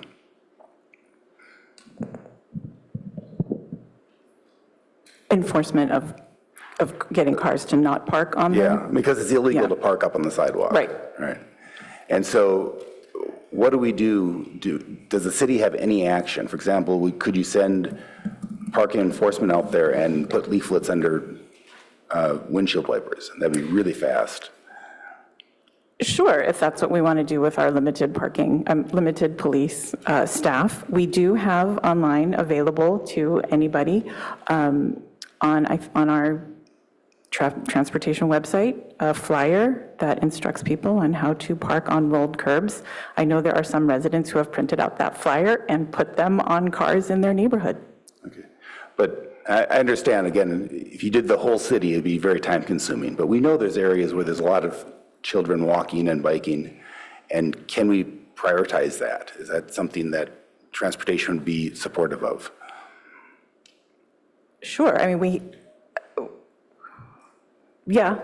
can. Assuming we have the staff resources to do that, but yeah. Okay. Of course. Okay. My time is up. I'll do a second round. Thank you. Others? Councilmember Lithgow-Hames. Thank you, Mr. Mayor. It was interesting as public commenters were speaking, I got a New York Times alert, the shocking crash that led one county to reckon with the dangers of e-bikes came into my phone right as we were talking. It's like they are listening to everything we say. No, this was an actual alert from the New York Times. When it comes to the rolled curb issue, I learned when I went to the Midtown Ice Cream Social that I had parked incorrectly because one of our residents who's really good about informing you about such things, let me know that I had parked incorrectly. And I felt silly, but in truth, I don't think I ever learned how you're supposed to park at a roll. I thought you're supposed to roll up onto it. I thought that's why it was rolled. Get off the street, get a little bit, And so I'm just saying this because maybe other people have made that mistake or made that assumption. And I think this is the perfect opportunity to be efficient with the message by doing a really clever short video that teaches people what a rolled curb is and how you're supposed to, what you're supposed to do and not supposed to do. And I think a clever video would catch people's attention. People are would see it on the city's social media, maybe on the website, maybe it goes out in a link in Uplift Local. I think it's a great way to do a lot of community educating with a fairly low lift, as long as you've got people, who are adept at such things. I think demonstrating it would be helpful, and I think it would also be a little captivating for people to see, like, hey, the city's really trying to get us to understand the right thing to do. There may be other subjects that we could treat in that way, but I just throw it out as an example of maybe a different approach that might really pay off. That's it for me. Thank you. Councilmember Stone. Thank you, Mr. Mayor, and thanks to staff and all the community members that have been involved in this update. I agree with general comments that have been made. But also kind of want to follow up on a lot of the concerns that Ms. Grossman raised in her presentation that I have found to be frustrating over the years, at how long some of this has taken. I know it all comes down to resources and prioritization, and that's all just going to become harder over the next few years as well, as we continue to face additional deficits and other strains on those resources. And so I am kind of curious, what are some of the more low-lying fruits that we can do that we can use those resources to the best way possible. I mean, I think the daylighting law and improvements will make a significant change. I think focusing a lot of this on particular areas, especially safe routes to school, especially in areas of more that we have a more concentrated amount of schools, makes a lot of sense. So is there a way to kind of reprioritize this even more so that we can address some things that might not be as labor intensive or resource focused? I don't know. That's just my general comments on that. On the proliferation of e-bikes and in so many ways more really motorcycles.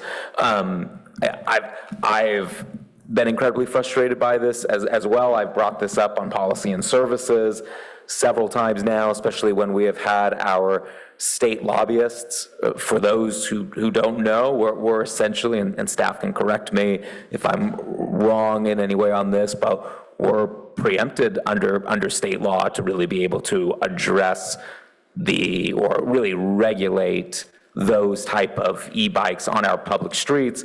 I believe Marin County got approval to be able to do some sort of pilot program to be able to regulate. I'm seeing nods from the city attorney, always a good sign.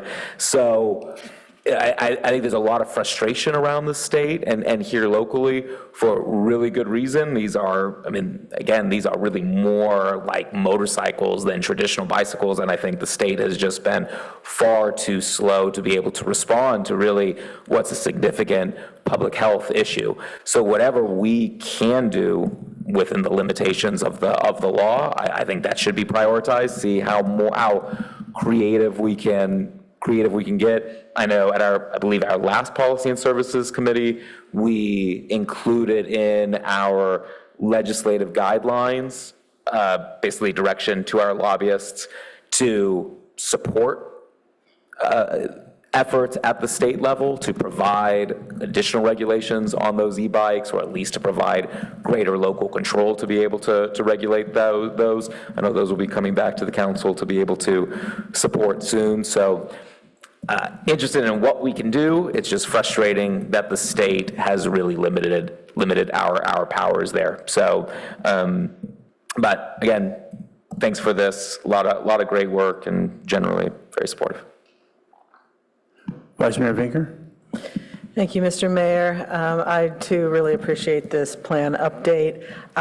It supports, so many things that we care about: our climate and sustainability goals, our physical and mental health goals, and supports both our schools and our business community to help those and support those who commute by bike. And I kind of think I'm your target audience in a way, because I'm someone who biked a lot when I was younger everywhere, and now just for certain errands and appointments, but I do aspire to bike more and get to the point that that's more of a default transportation mode. And so when I look at these things in this plan, I think, what would make me more comfortable and more likely to jump on my bike instead of in my car? And so I'm seeing a lot to like here on that front. I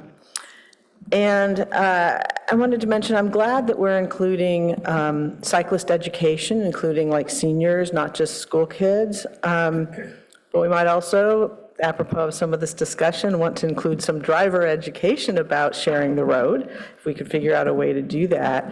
When I mentioned the disagreement at town halls, the one that leapt to mind was when we were at Green Middle School, and one person stood up and talked about those darn cyclists who are in the middle of the road when they're driving their car, and then right after that, a cyclist stood up and talked about those darn drivers who turn right without seeing if there's a cyclist, sharing the road. So I think just generally getting people to be more cognizant of things we should do to respect each other on the road.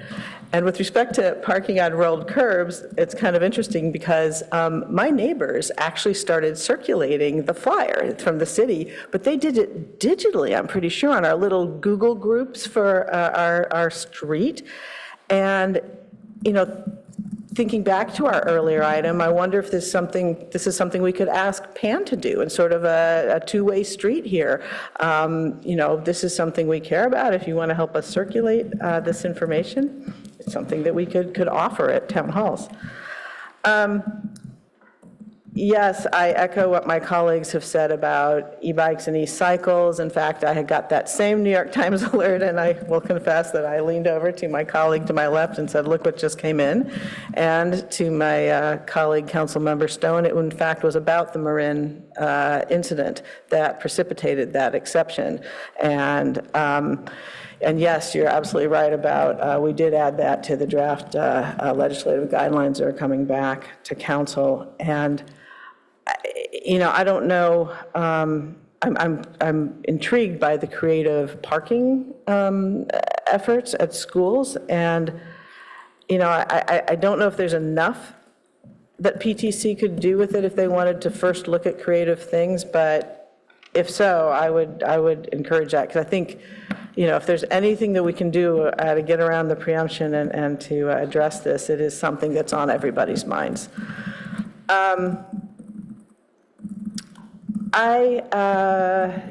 If you can do it in my last minute 40 here, I am curious to hear a little more about the North Palo Alto Menlo Park connection. That's the Middlefield separated bikeway, where I guess the boundaries are being extended from Channing to Everett or vice versa. Anyway, could you tell me a little bit more about that? Yes, and I realize I left my mic on. Yes, happy to share a little bit more of that. Last time we were here in June, you shared an anecdotal story about you getting to an appointment, and we heard similar stories of folks using portions of Middlefield to get to their final destination.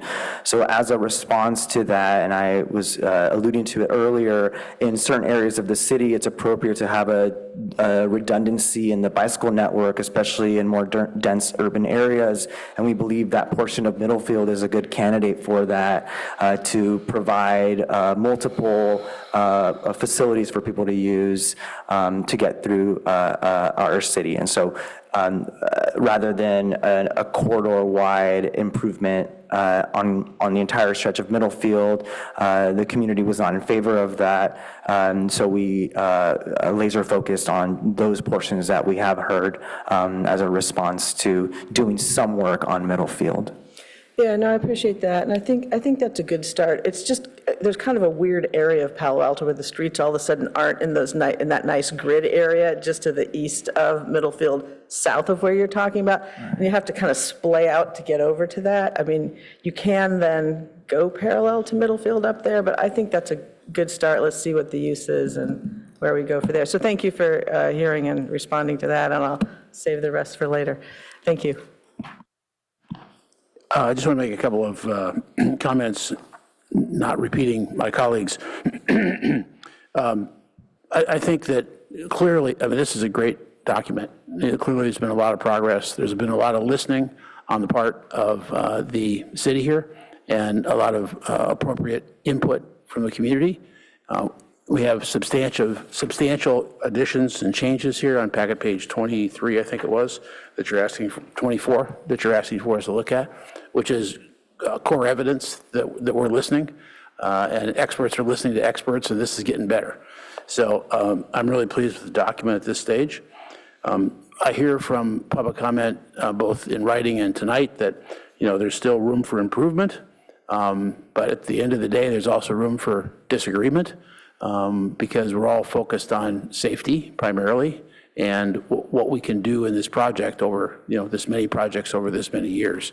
So we're not trying to get to unanimous opinion before we're all happy with this, is my hope. I also, of course, have high regard for our staff, but I also know that PTC dug into this very deeply and listened to all points of view as well. So the document carries high credibility with that endorsement. The references to more short-term, from a public commenter, more short-term help on Charleston and Alma. It seems like that's somewhat separate from the item number 3, which is Churchill and Alma and Bryant, or is that inclusive of any short-term issues there? And I know that's sort of the wrong question because this is a long-term plan, but it's also a safety issue.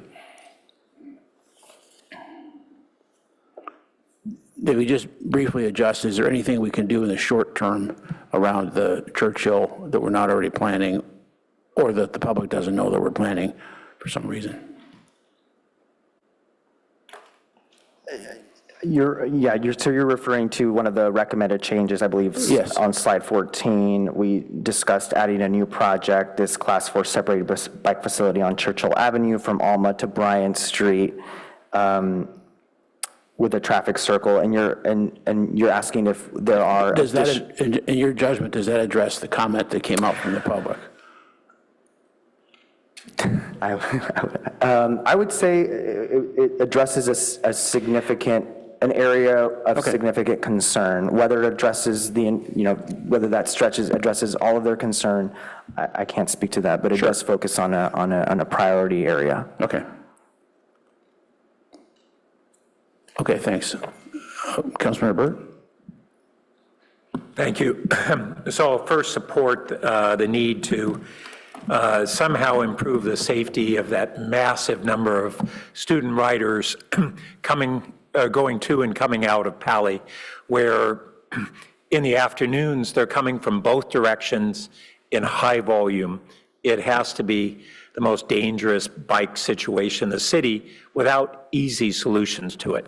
But I think we need to put it out there as a problem that yet needs to be solved, even if we can't readily identify the solutions. One simple partial solution is westbound, there's only a very small bike box, and there's a parking space right almost to the corner that if we actually did the daylighting and turned the bike box into that, we'd have the ability for a lot more students to queue up there at least. And as Councilmember Rectal was talking about, let's prioritize the daylighting zones. There are some that are really clearly easier, more important, and ones that we should simply do. So I'd put that as an important thing. I saw that there were a number of recommendations from Payback, and I recognize that the Planning and Transportation Commission spent a good deal of time, but it's Payback who live and die by the bike plan. And they really have developed a lot of expertise, intimate knowledge of the community and the context. And I didn't see, I saw that the staff report on page 9 listed some set of recommendations. We had others from Payback members tonight, but I saw nothing about which of them were incorporated in the plan. And from what I can tell, a lot of the near-term projects, the ones that Payback reference would be near-term projects, I couldn't find in the near-term projects. And so I don't see any staff response to how Payback's recommendations were incorporated or not incorporated and why. And I think that's very important. There are principal bike advisory committee, advisory to staff directly, indirectly to the council, and I just don't see how their recommendations have been responded to. And I think many of them are very good and important, so I'd emphasize that. I do want to endorse one of the things that was brought up about bike parking. In this context, it was at Midtown, but throughout the city, bike parking really facilitates bike use. If a bicyclist can park virtually at their location, it saves a whole bunch of time compared to driving a car and finding a parking space in a parking garage or whatever. We've had programs to offer on public space bike racks and those, but we don't have a program to subsidize bike racks on private space. And I think that's a program that I would like to see, whether it's a 50% subsidy or whatever, a deliberate program. Midtown, for instance, it's a bunch of private parcels in a shopping center, and how do you get through to get the amount of bike parking that we need? And there's a lot of places similarly in the city. I saw Payback had mentioned basically on Embarcadero from essentially Emerson to the underpass, another high hazard zone of about less than 100 yards. I thought that we had been told that once some utility work was done earlier this year, we were going to get this year the improvements, but I don't see anything happening.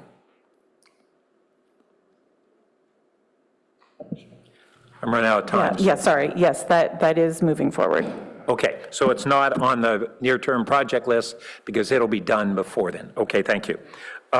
One thing I want to note on the Cowper Bike Boulevard, which I think is a real good idea, but when you get to Embarcadero, there's no signal. We had a pedestrian fatality a few years ago at that location, and I know it's a hazardous place because I'll take Cowper, because when I want to get down to Mitchell or Cubberley, that's the best route to get there, rather than going several more blocks out to Bryant and then coming back again.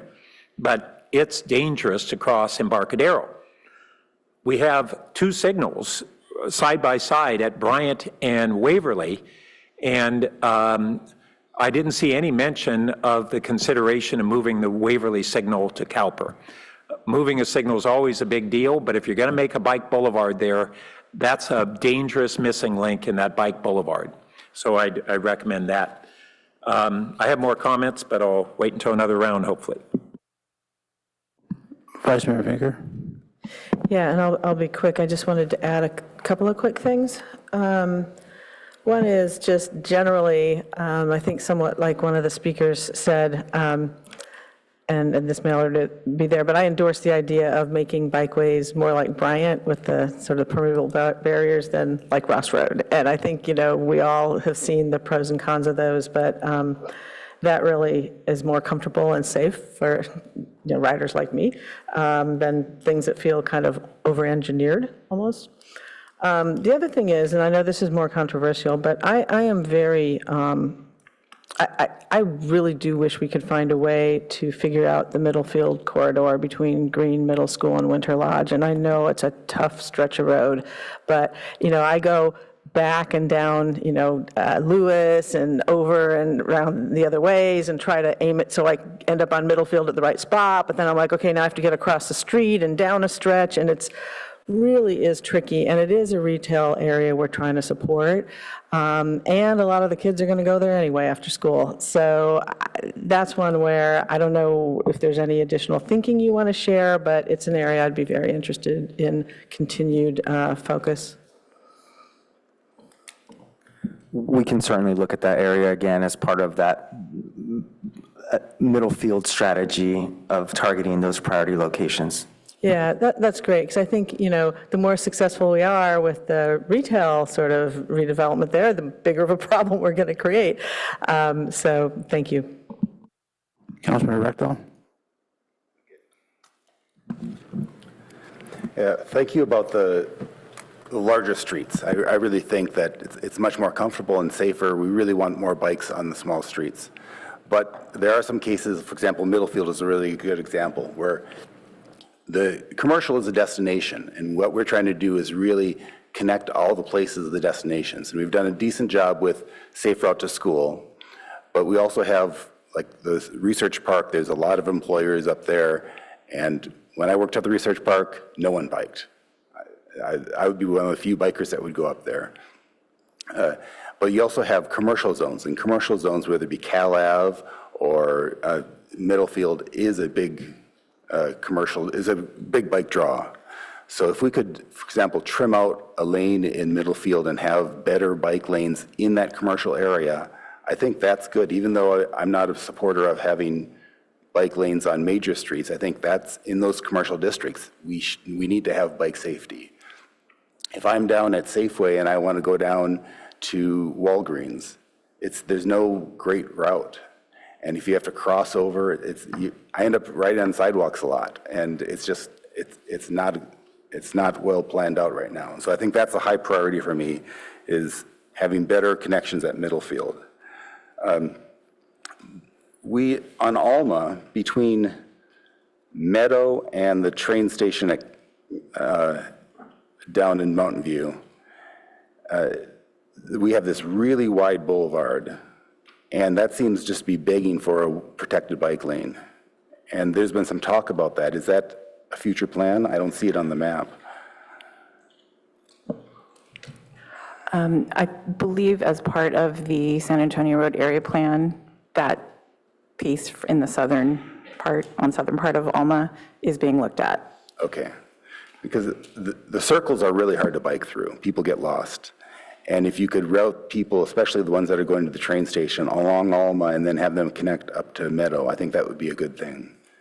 And there aren't a lot of curb cuts, so I think that would be a good thing. Another thing is the Matadero undercrossing. I see that there is a dot on the map. I'm not sure what kind of time frame we're looking at. Are we actively talking to Valley Water at all about that?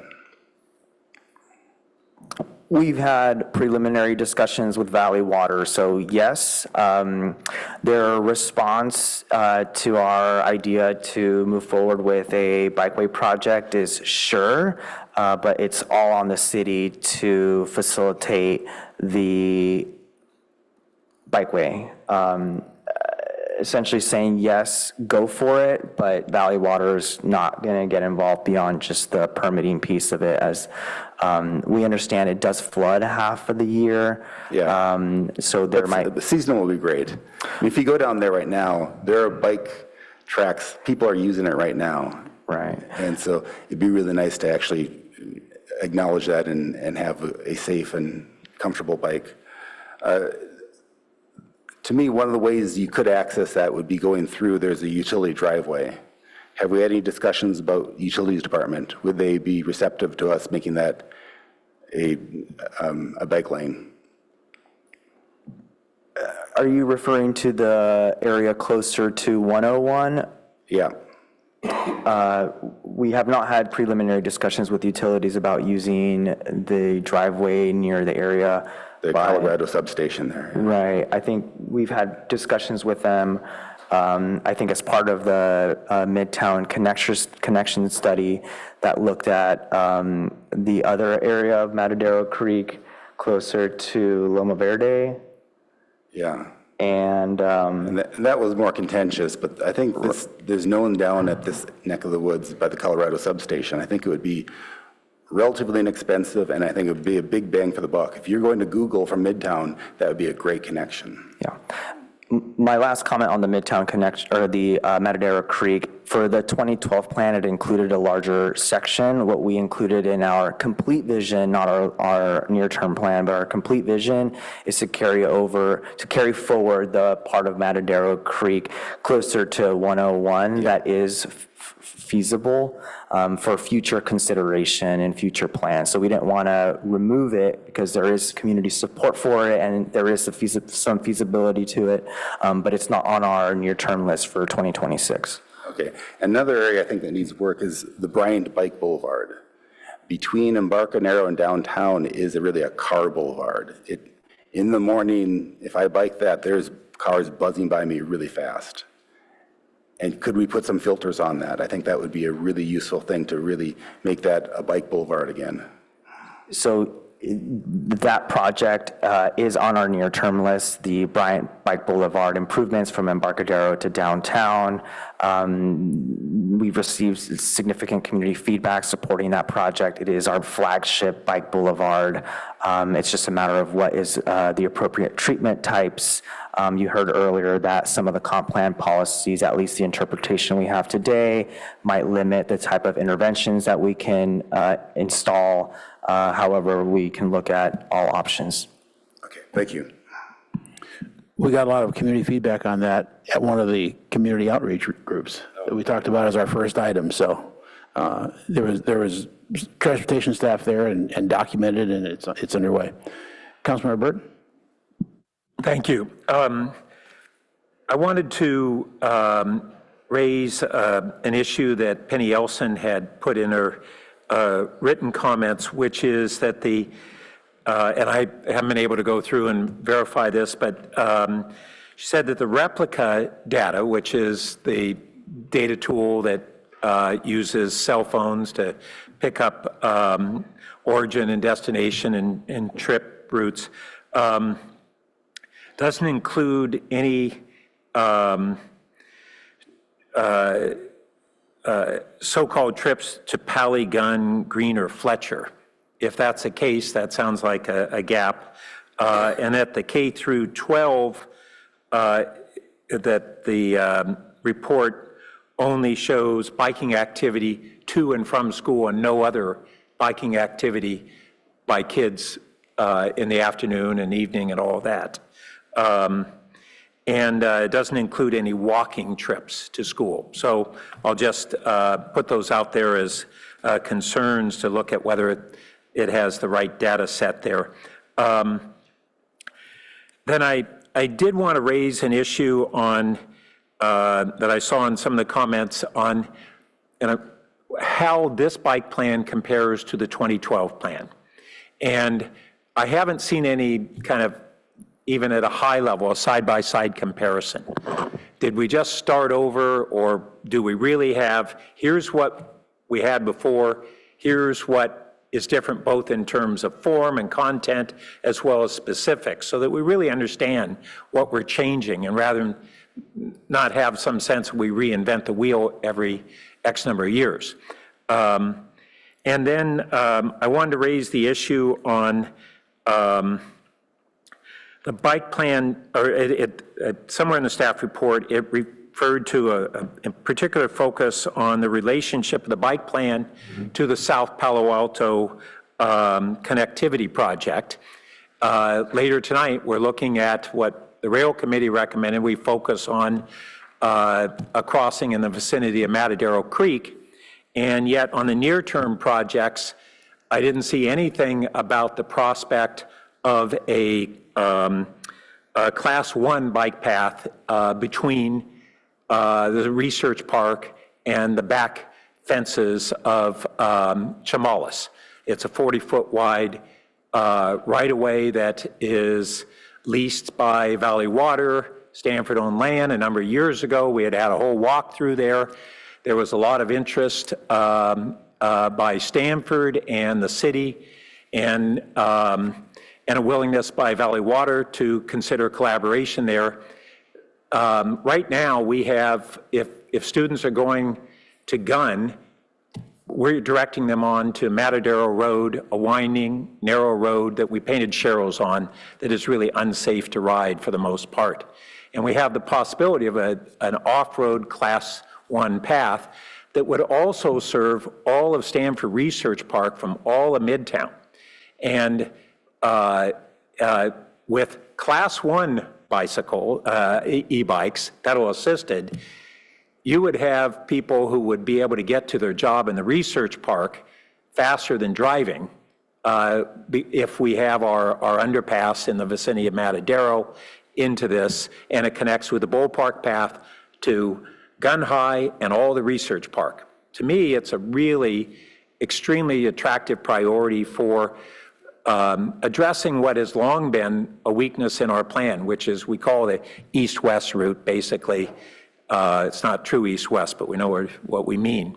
And so connecting that with all of the, also all the development that we're looking at, that area of new housing on El Camino, 1,000 or 2,000 new units, and in the NVCAP area, and a new park in the NVCAP area, and students that are in the Ventura side, and which elementary will they go to. All that connectedness is really important, and it's not in the near-term priority. So I want to really push that. So those are my comments, and my last of them. Thank you. Okay, thank you again to the public input in writing and in person, and all the input you've been putting into this, and staff. Good progress. Hope we've given you additional direction here. Thank you. Okay, thanks.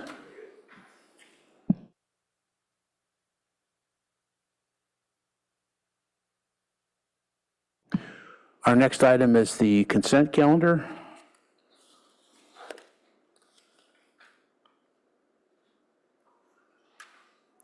And I'm sure we have public comment on that.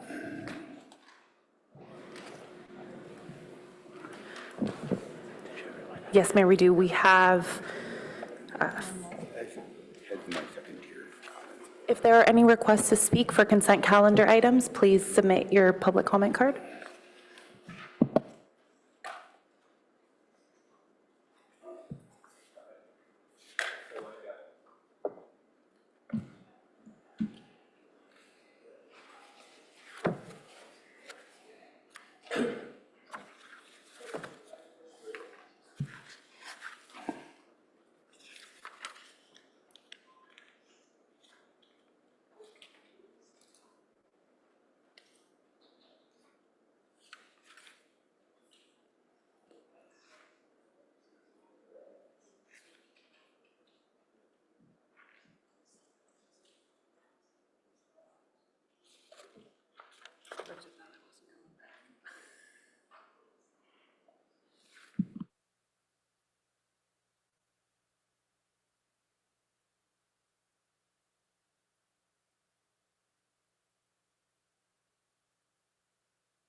Right, we have 11 requests to speak on consent calendar items.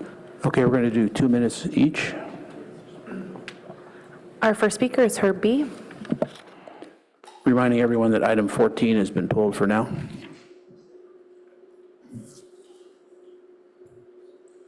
My comments are on item 9, the additional cleaning in downtown and California business districts.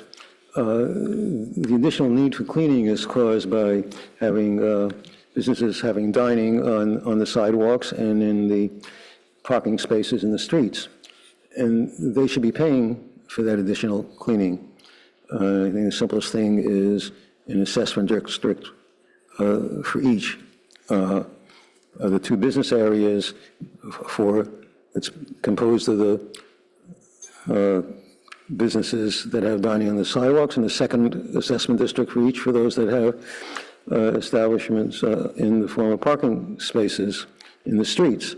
At the neighborhood community meeting about this, staff mentioned that there was money from the parking assessment district, but that money is used for cleaning the parking lots. It's not money that is applied to cleaning sidewalks or places where there used to be parking spaces. So I would think it's appropriate for the businesses that are creating the problem to pay for it. If only 1 or 2 businesses do clean their sidewalks, the rest of the sidewalk is going to continue to need cleaning. So there's no incentive for that. And if the city ever enforces the law on sweeping debris into the street in residential areas, where you see from time to time individual properties do that or just don't clean the sidewalk at all, they're going to wonder why you're doing it in residential areas but not in the business areas. So I would suggest you remove this from the consent calendar and create the fact that the people who are creating the problem should be paying for it. Your time is up. And charge from them for it. Thank you. Our next speaker is Hamilton H. Hi, my comments are on consent item number 5, the 2026 gas costs and substantial rate changes for the current year. I want to start by thanking the UAC Gas COSA Subcommittee, including Utsav Gupta, and the staff for their hard work and collaboration. The 2025 gas COSA proposed discretionary changes that significantly lowered the cost for small business, raised residential costs by 1/3, and financially discouraged electrification. The new 2026 COSA improves upon this by better explaining these changes, distributing the costs more fairly between rate classes, and supporting a residential tiered rate structure that encourages electrification as was done in previous years. The overall revenue increase for gas utility payers remains 5% for fiscal year 2025-26. Residential median monthly bills will now increase 13% for this fiscal year, down from the originally proposed 22%. Small G2 customers will see their monthly fixed fees drop 83% from $170 to $29 per month based on updated data and new accounting methodology choices. Unfortunately, this strongly disincentivizes electrification. I believe the city's legal team exaggerated legal risks which prevented the inclusion of an input guiding principle to consider the climate action plan while remaining subordinate to Prop 26. This should be added for future gas COSAs. While not an ideal result, this new 2026 gas COSA addresses the majority of top concerns that impact the residents and is a substantial step in the right direction. Thank you. Our next speaker is Marie Jo F. Good evening. Item 12. An AWAS 24/7 automated weather system will increase flight operations, including nighttime flights and instrument operations, because upgrading the weather system will make the airport a more attractive destination. Staff claims that operations will not increase, while admitting at the same time that the planes bound for San Carlos will now be able to land at PAO. AWAS doesn't change instrument approaches or certification requirements. However, it makes instrument training and operations much more convenient, Flight schools generally prefer airport with AWOS systems, and AWOS helps attract pilots. The airport project should be removed from the consent calendar for any of the following reasons. One, staff confirmed that the contracts can be extended beyond December 31st. Two, one council member is missing. Three, community engagement has been minimal. Residents got a 1-hour Zoom call on November 13 that was dominated by pilots who have been consulted for months. Four, transparency is lacking. Where's the cost-benefit analysis? What about the maintenance cost that includes 3 annual inspections? Not cheap and not paid by the FAA. Why AWOS 3 PT, not AWOS 3? Or how about fixing the current system? 5, environmental documents that factually incorrect statements. That's what caught us on Pirate, if people remember. 6, the FAA grant restrictions prohibit using funds for gender ideology programs, elective abortions, or shielding undocumented immigrants from deportation.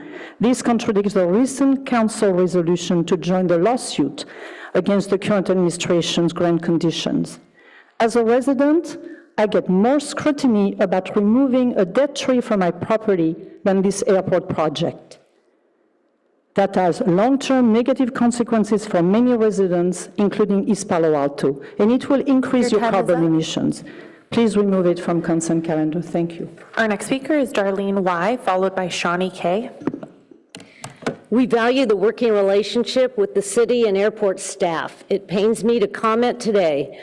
Item 12, information is partially legitimate but incomplete and deserves council's attention. Council has not been given the clarity for informed oversight. The packet does not state that AWOS is not required by the FAA, yet invokes FAA standards in ways that imply obligation. AWOS adds a new 24-hour coverage, new infrastructure, and a raised tower. While framed as a replacement, positions as an improvement and replacement conflated with the FAA-required PAPI and REIL, it's difficult to understand the proposal. Increasing the tower height, FAA guidance requires a 30-foot wind sensor, not a 30-foot tower. This standard could be met with a separate mast, so it's unclear why the existing tower must be raised if it's a replacement. The NEPA document was marked no for operations exceeding 90,000 annually. PAO averages more than 150,000. Staff later said the consultant could have marked yes, but they should have marked yes, because accuracy matters even when no additional analysis is required. The dark sky ordinance, also partially legitimate but incomplete. Staff describes dimming features but not address the question, what FAA allowed flexibility exists to support the proposed dark sky ordinance? The packet omits the grant of conditions that are at odds with the council's own positions. Should we rely on hope that the rules will change rather than make decisions consistent with our principles today? Given these gaps, and confirmed by staff that the contracts can be extended, it's reasonable to ask why approval is being rushed on any of these issues would warrant pausing until council has complete and accurate information, especially because we have no safety problem that's been identified. Thank you. Our next speaker is Shawnee K., followed by Andrew P. Good evening, Mayor and Council. I'm Shani Kleinhaus for the Santa Clara Valley Bird Alliance, resident of Palo Alto, and do not speak for the Parks and Rec Commission. I am also asking you to pull item 12 from consent. It bundles 7 actions for the airport automated weather observation system, and it includes quite a number of amendments, contract amendments and construction funding. Given the airport's location right next to the Baylands, this item should be discussed by you with a lot more information. Even small upgrades can have ripple effects. The AWOS system can introduce new or elevated lighting systems, which, so close to the Baylands, can disorient migratory birds, attract them to the airport, and potentially even increase wildlife conflicts at the airport, which could potentially increase the risk to the flights, but there is no studies on that for this airport, so we don't really know. So there is no CEQA, and NEPA is marked as no impact, so you don't have full analysis of the potential of lighting. And regarding how many flights, if it's going to increase or decrease the number of flights and operations, I heard a lot of opinions at that meeting that we had, but there was no actual data to support it. Just one person thinks this way and the other one thinks something else. So I think that having some studies, analysis, public disclosure, and mitigation of potential impacts is needed. And I think the council doesn't have enough information as is to make an informed decision. So I'm not necessarily asking you for full CEQA review, but I think the item could be pulled so you can have more questions, especially about wildlife conflicts and potential conflicts with the baylands. And residents would understand better what's happening. Thank you. Our next speaker is Andrew P., followed by Tom M. Good evening. My name is Andrew Pollock, and as CEO of a Palo Alto business and user of the airport, I am speaking in support of item 12 pertaining to FAA-funded airport repairs. I appreciate the excellent work of the city and airport staff as reflected in the comprehensive report submitted with this item to council. As staff correctly notes, the proposed work seeks to simply repair, replace, and bring up to current standards aging and broken airport runway lighting and weather reporting equipment consistent with current FAA standards and common sense. It is not and should not be controversial. It's simply maintenance and repair, that's all. As staff notes, none of this work is intended to, nor will it result in any increase in airport operations or capabilities. It will not enhance, expand, or otherwise upgrade the airport. This work will enable continued safe operations at no cost to city taxpayers, no cost for the installation, nor for the maintenance of this equipment, contrary to a comment heard a moment ago. Airport opponents' claims to the contrary lack any supporting data and are simply a red herring intended to delay and through delay prevent necessary repairs and maintenance. The installation of FAA standard weather reporting equipment, as has been done at thousands of airports around the country, will replace outdated old equipment and reduce controller workload. It simply will provide accurate, up-to-the-minute airport weather data to pilots, nothing more. It will allow better, safer operational decisions by pilots, and improve efficiency by enabling pilots to avoid flying into the airport when weather conditions would make doing so challenging. As a pilot myself, I can say with confidence it will not enable an increase in the number of operations during the day nor at night. The city strives to maintain and repair city infrastructure on city roadways and in other city facilities and to ensure they are consistent with current best safety practices.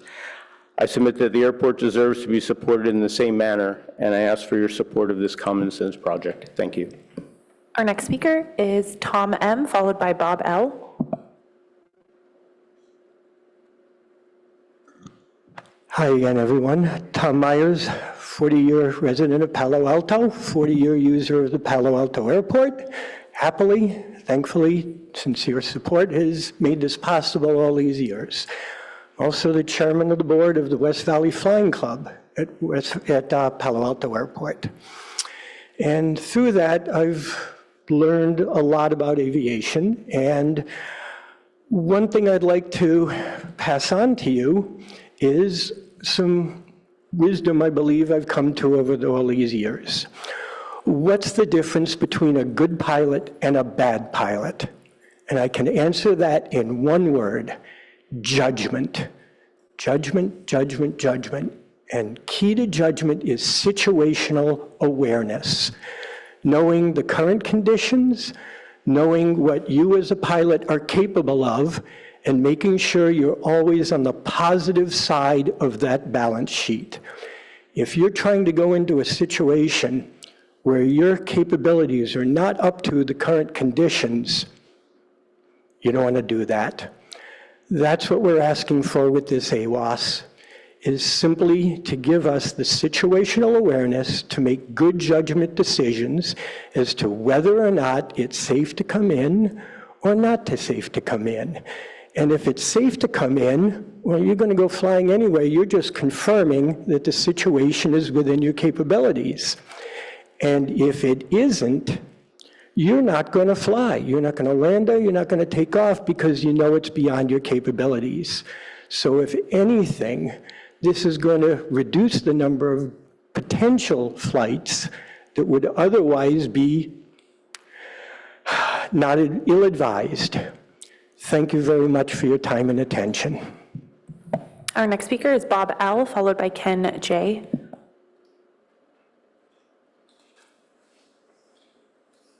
Mr. Mayor, council members, good evening. As you know, item 12 is all about safety-related systems. Nothing is being done to the airport to warrant the review being afforded here.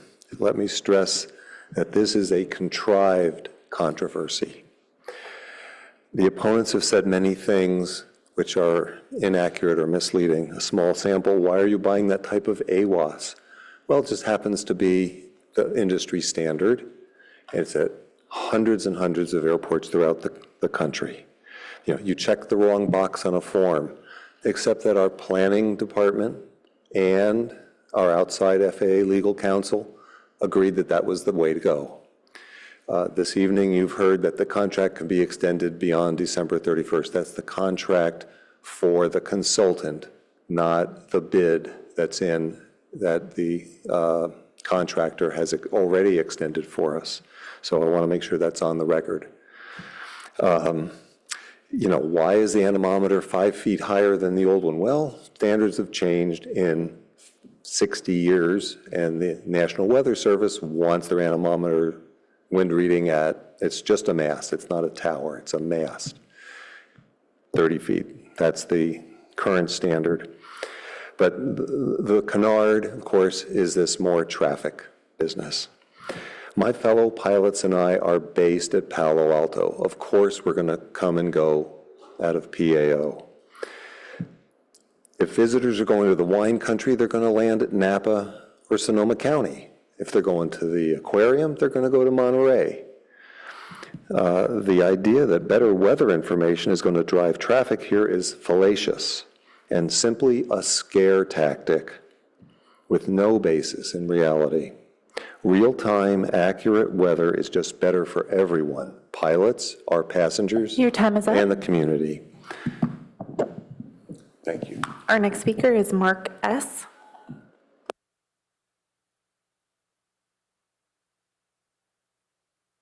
Thank you. I do not think the Weather Observation System project should be on the consent calendar. The updated staff report acknowledges that the project also includes replacing the precision approach path, i.e. glide slope, and runway threshold lighting systems. The bottom line is, as the airport admits, the FAA requires FAA-funded replacement systems to meet upgraded standards and capabilities. Intended or not, the FAA-mandated upgrades to these systems will significantly increase PAO's night operations capabilities. The airport asserts the system will reduce overflights because planes will no longer have to guess whether they can land if they fly to Palo Alto at night when the tower is closed, or might have to land at San Carlos. Removing this uncertainty about flying to Palo Alto will increase night landings. Our other objection is the grant insurances. The historical problem with these grant insurances is that Palo Alto's ability as the airport owner to mitigate airport's impact is mostly tied to the terms of these grant insurances, not to federal preemption, which is why Santa Clara County stopped taking them. As the pilots lobby, the AOPA states in an advisory, the FAA has no authority to enforce assurances or other obligations at airports that have not received federal funds. The new FAA grant terms are also require airport sponsors, which the FAA asserts includes owners, to discontinue existing non-discrimination, equity, support for underserved communities, and climate programs, and to implement new executive orders related to banning DEI, promoting fossil fuels, and defending women from gender, ideology, extremism, and biological truth.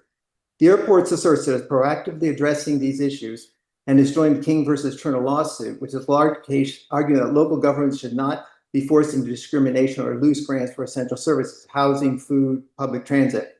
I was surprised to see that Palo Alto admits in its King v. Turner declaration that it has already crossed this line and accepted these new terms, not for an essential service, but for the airport project. To repeat my request from last council meeting, we need more transparency in view of these programs and a request approval to sign the new FAA grant assurance be removed from the consent. Your time is up. Our next speaker is Rebecca E.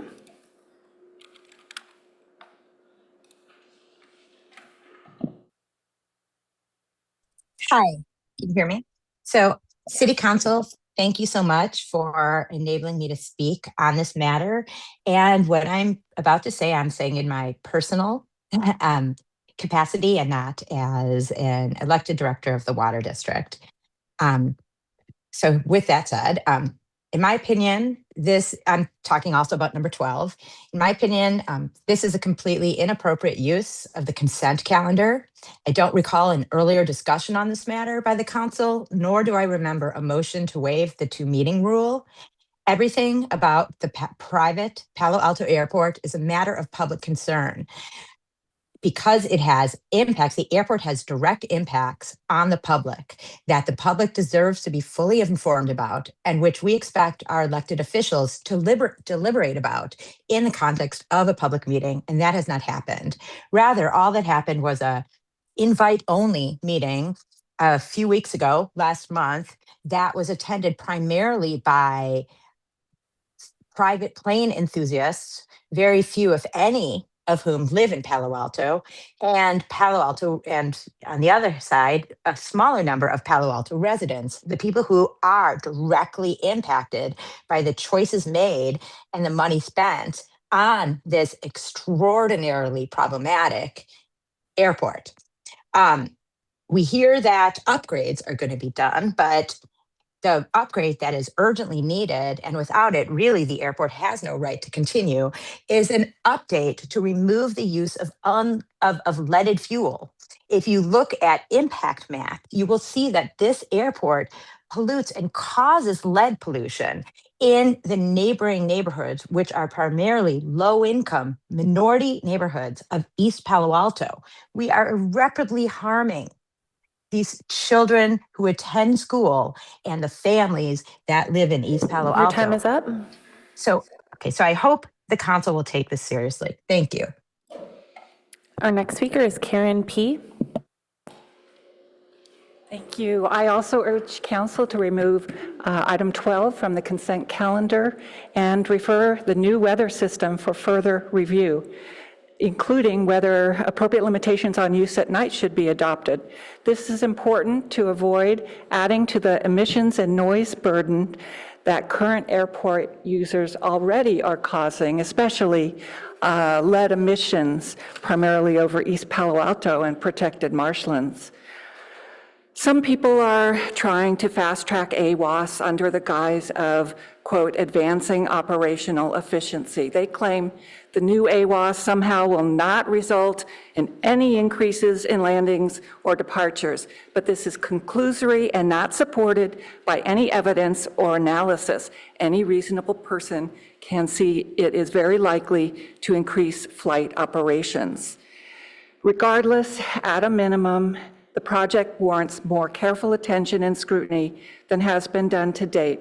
The existing weather system has performed adequately for years, and the safety argument is theoretical.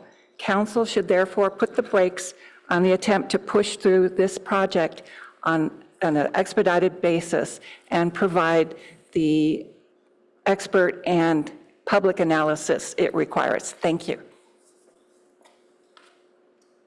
That concludes public comment on consent calendar items 3 through 13, 15 through 17, as item 14 was removed off the agenda.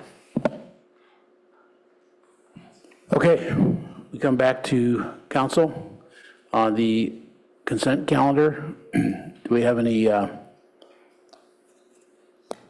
no's or polls? Councilmember Stone? A request to pull item 12. Any others?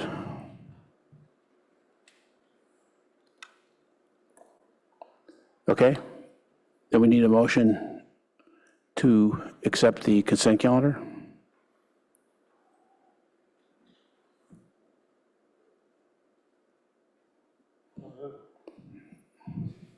Second.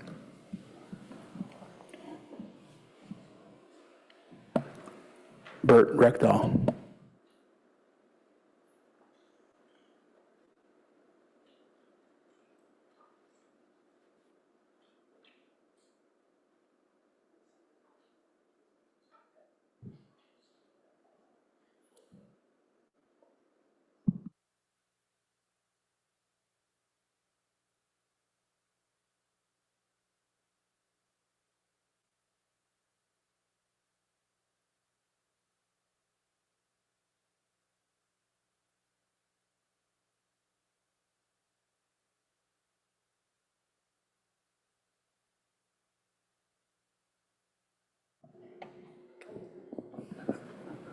Councilmember Stone, just to clarify, request to pull, not a no vote, correct?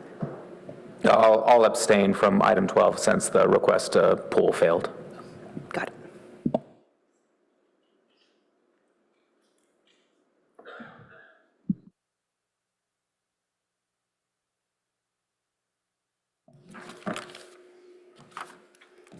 Mayor Lowing, Yes. Councilmember Rectal, Yes. Vice Mayor Vinker, Yes. Councilmember Burt, Yes. Councilmember Lithcott-Hames, Yes. Councilmember Stone, Yes. motion carries. Okay, thank you for the public comment on that. And we now move on to city manager comments. Thank you, Mayor. I ask the city clerk for assistance when you're available. Okay, next slide, please. All right, just a few, primarily noting items coming up in the next weeks, or in this case, actually, as of today. There is ongoing construction work related to the implementation of the quiet zone at Palo Alto Avenue, Alma Street. That does involve the installation of a median on what we refer to as Alma in that location. And as such, there are detours that will be in place for the next roughly week. This, again, began today, and so motorists in the area will see detour signs and flaggers. I think staff will be monitoring conditions and making adjustments to that traffic control as needed. Next slide, please.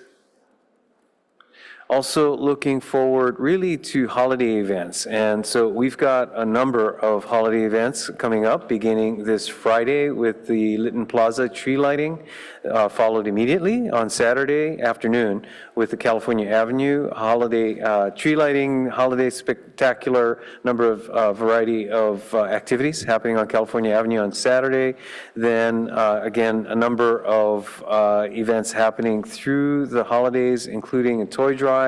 And I'm not even going to try to pronounce, okay, I will, Meowie Holidays, hosted by our animal control office. So there are a number of city locations around town, city facilities that will be receiving donations, both toys as well as pet-related donations. And information on that is on our city website, paloalto.gov/December festivities. Next slide, please. We also have coming up next Saturday a climate action workshop hosted by our Climate Action and Sustainability Committee, but also noting that we expect significant community engagement on this topic of looking at actions related to building electrification and reducing greenhouse gas emissions. So this is next Saturday, the 13th of September or December at Mitchell Park Community Center from 9 a.m. to 1 p.m. Next slide, please.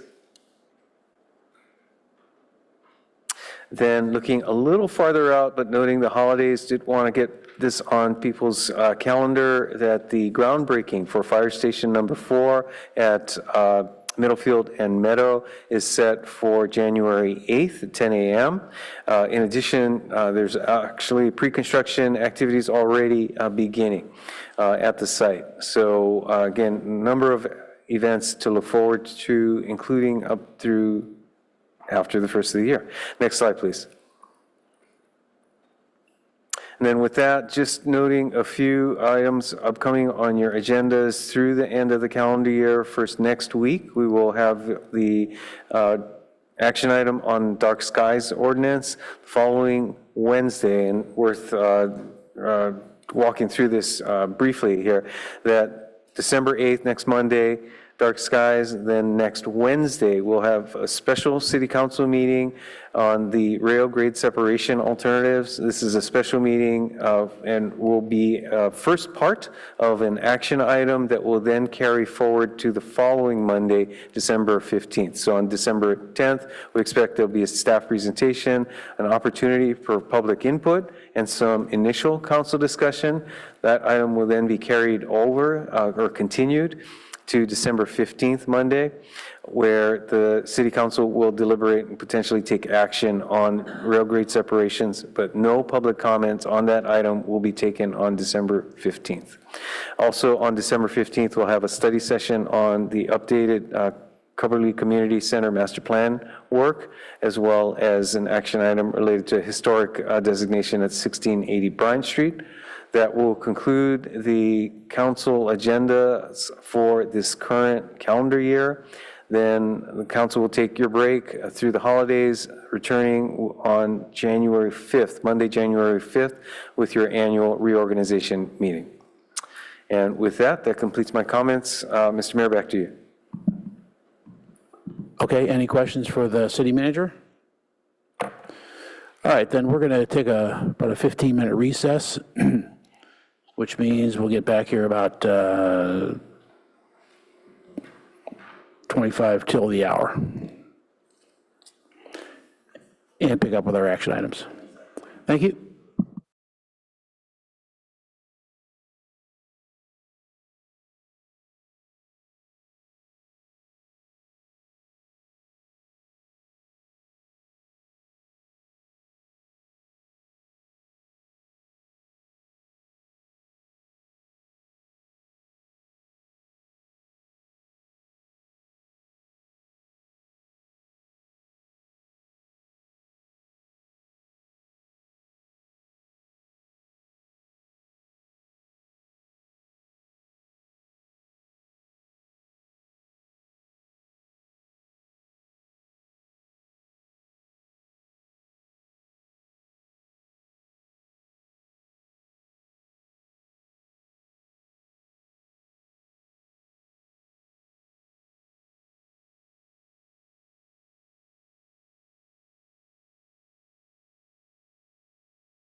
So I think I have to do it right after you announce it. I can't even miss it. I think that's right.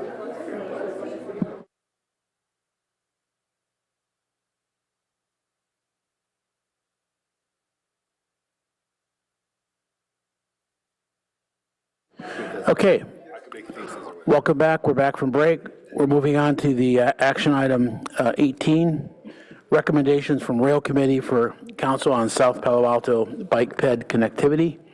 And this is conceptual design alternatives, still conceptual, and elimination of some alternatives for further consideration.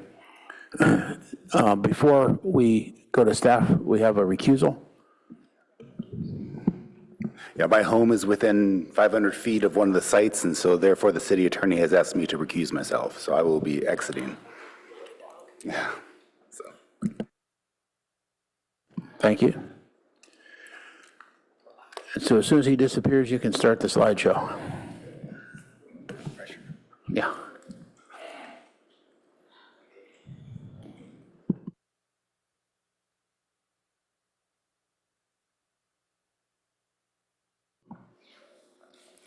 Okay. Good evening, council members, members of the public. My name is Charlie Coles, Senior Transportation Planner with the Office of Transportation, here to speak with you all about the South Palo Alto Bike Ped Connectivity Project, where we're looking to identify locations and develop 15% conceptual designs for additional grade-separated bicycle and pedestrian rail crossings in the southern portion of the city. I'm joined by Ria Hadabarat-Lowe, our Chief Transportation Official. We also have Sylvia Starlek, our Transportation Planning Manager. And we have associates, Kittleson and Associates on the line, Amanda Leahy, as well as Jaggi Bandal from BKF Engineers, who are hired by the city to support us in this effort.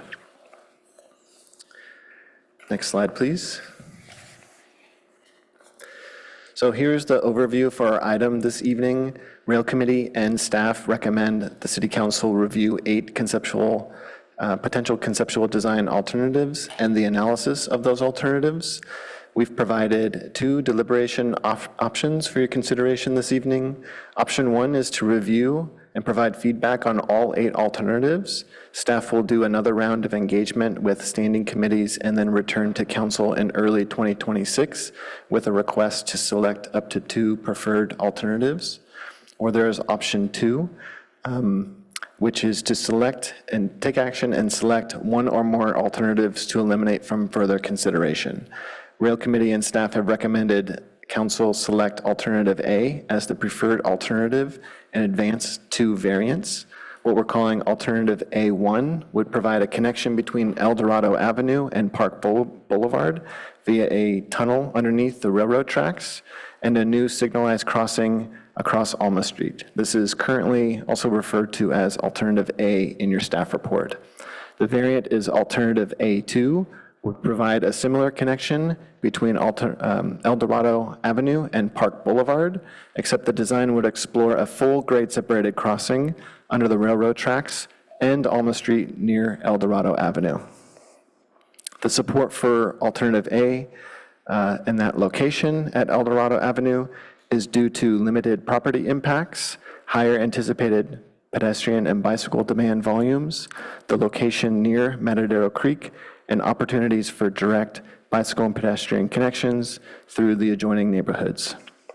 The elimination of alternatives would allow the project team and the community to focus attention on the remaining alternatives and provide some clarity and relief to potentially affected property owners.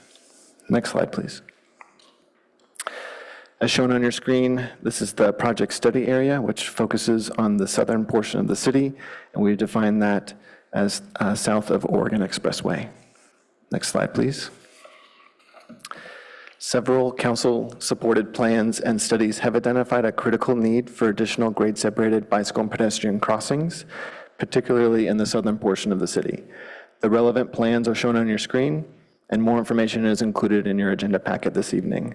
I won't go into all the details, but I would be happy to discuss this further if you have any questions on the specifics.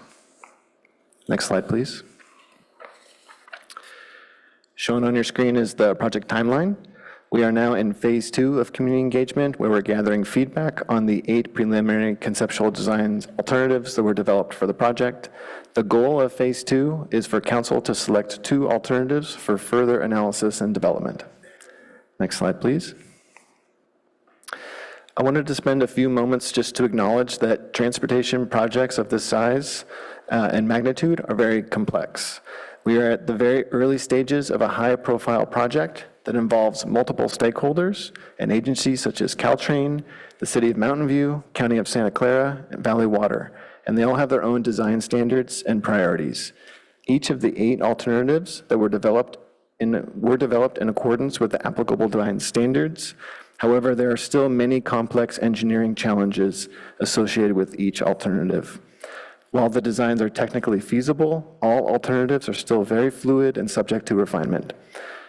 Further, all alternatives have right-of-way implications that we need to work out once the list is narrowed down.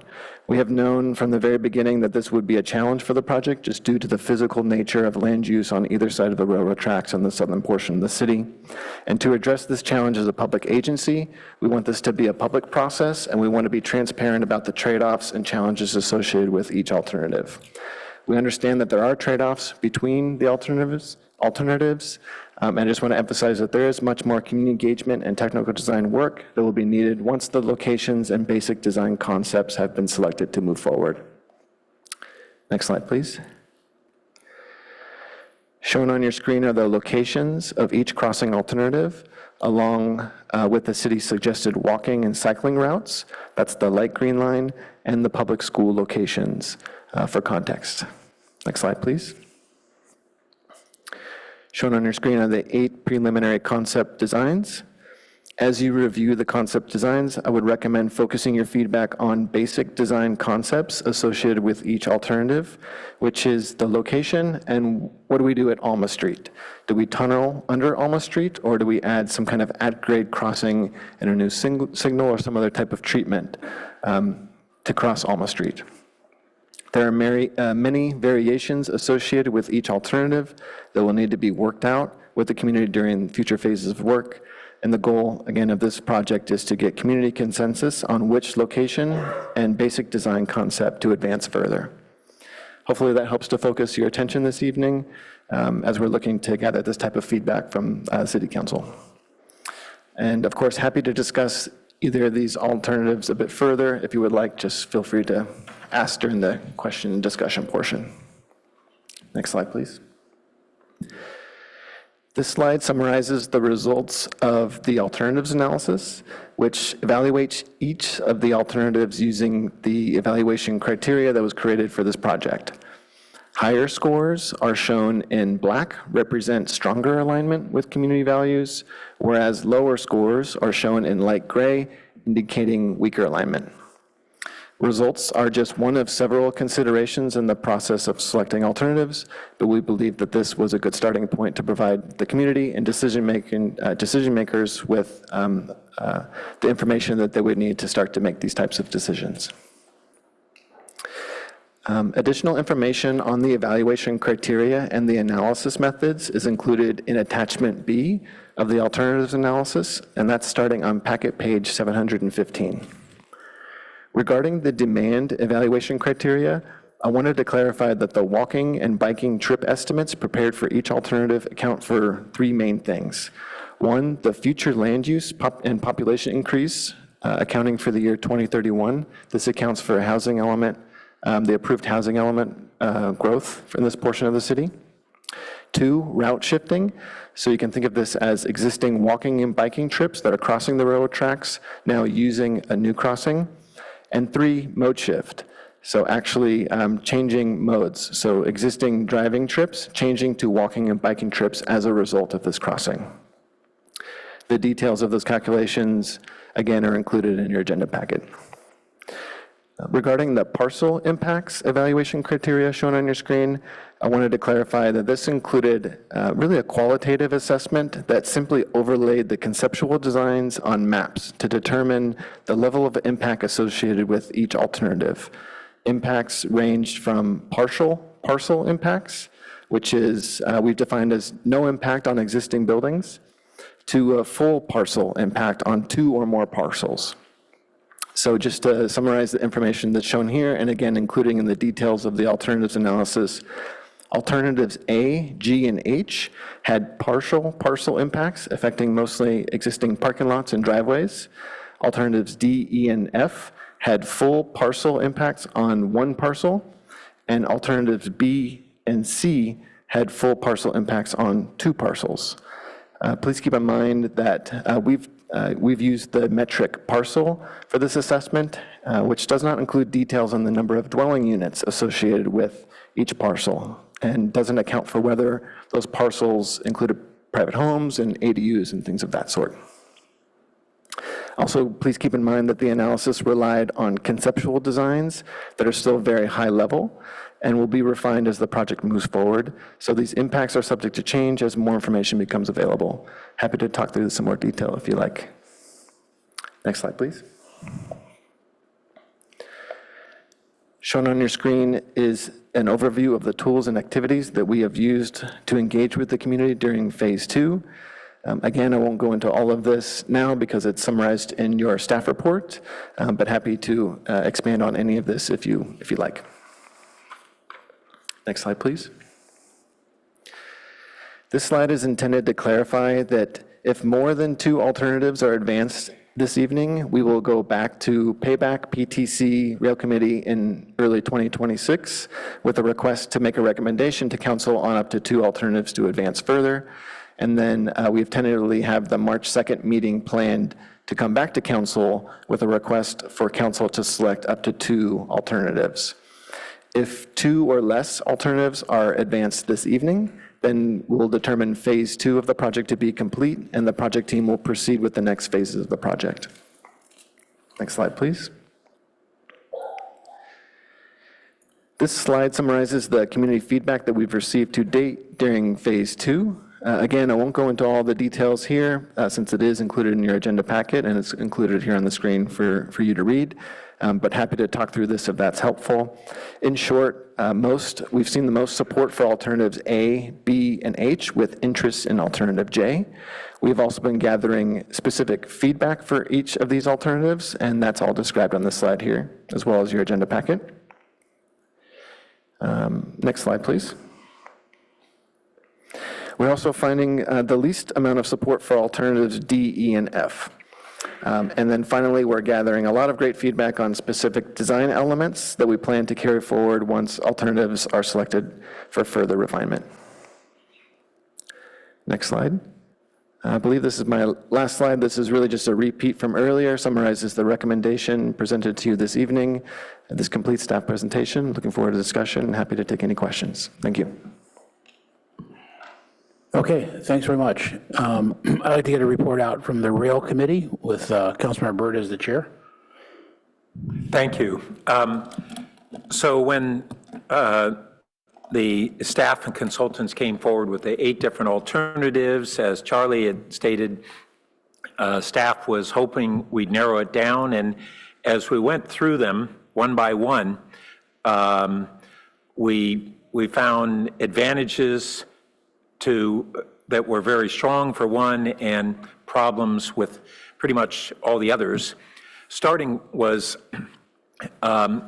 which locations would require acquisition of residential properties, and option A does not require any.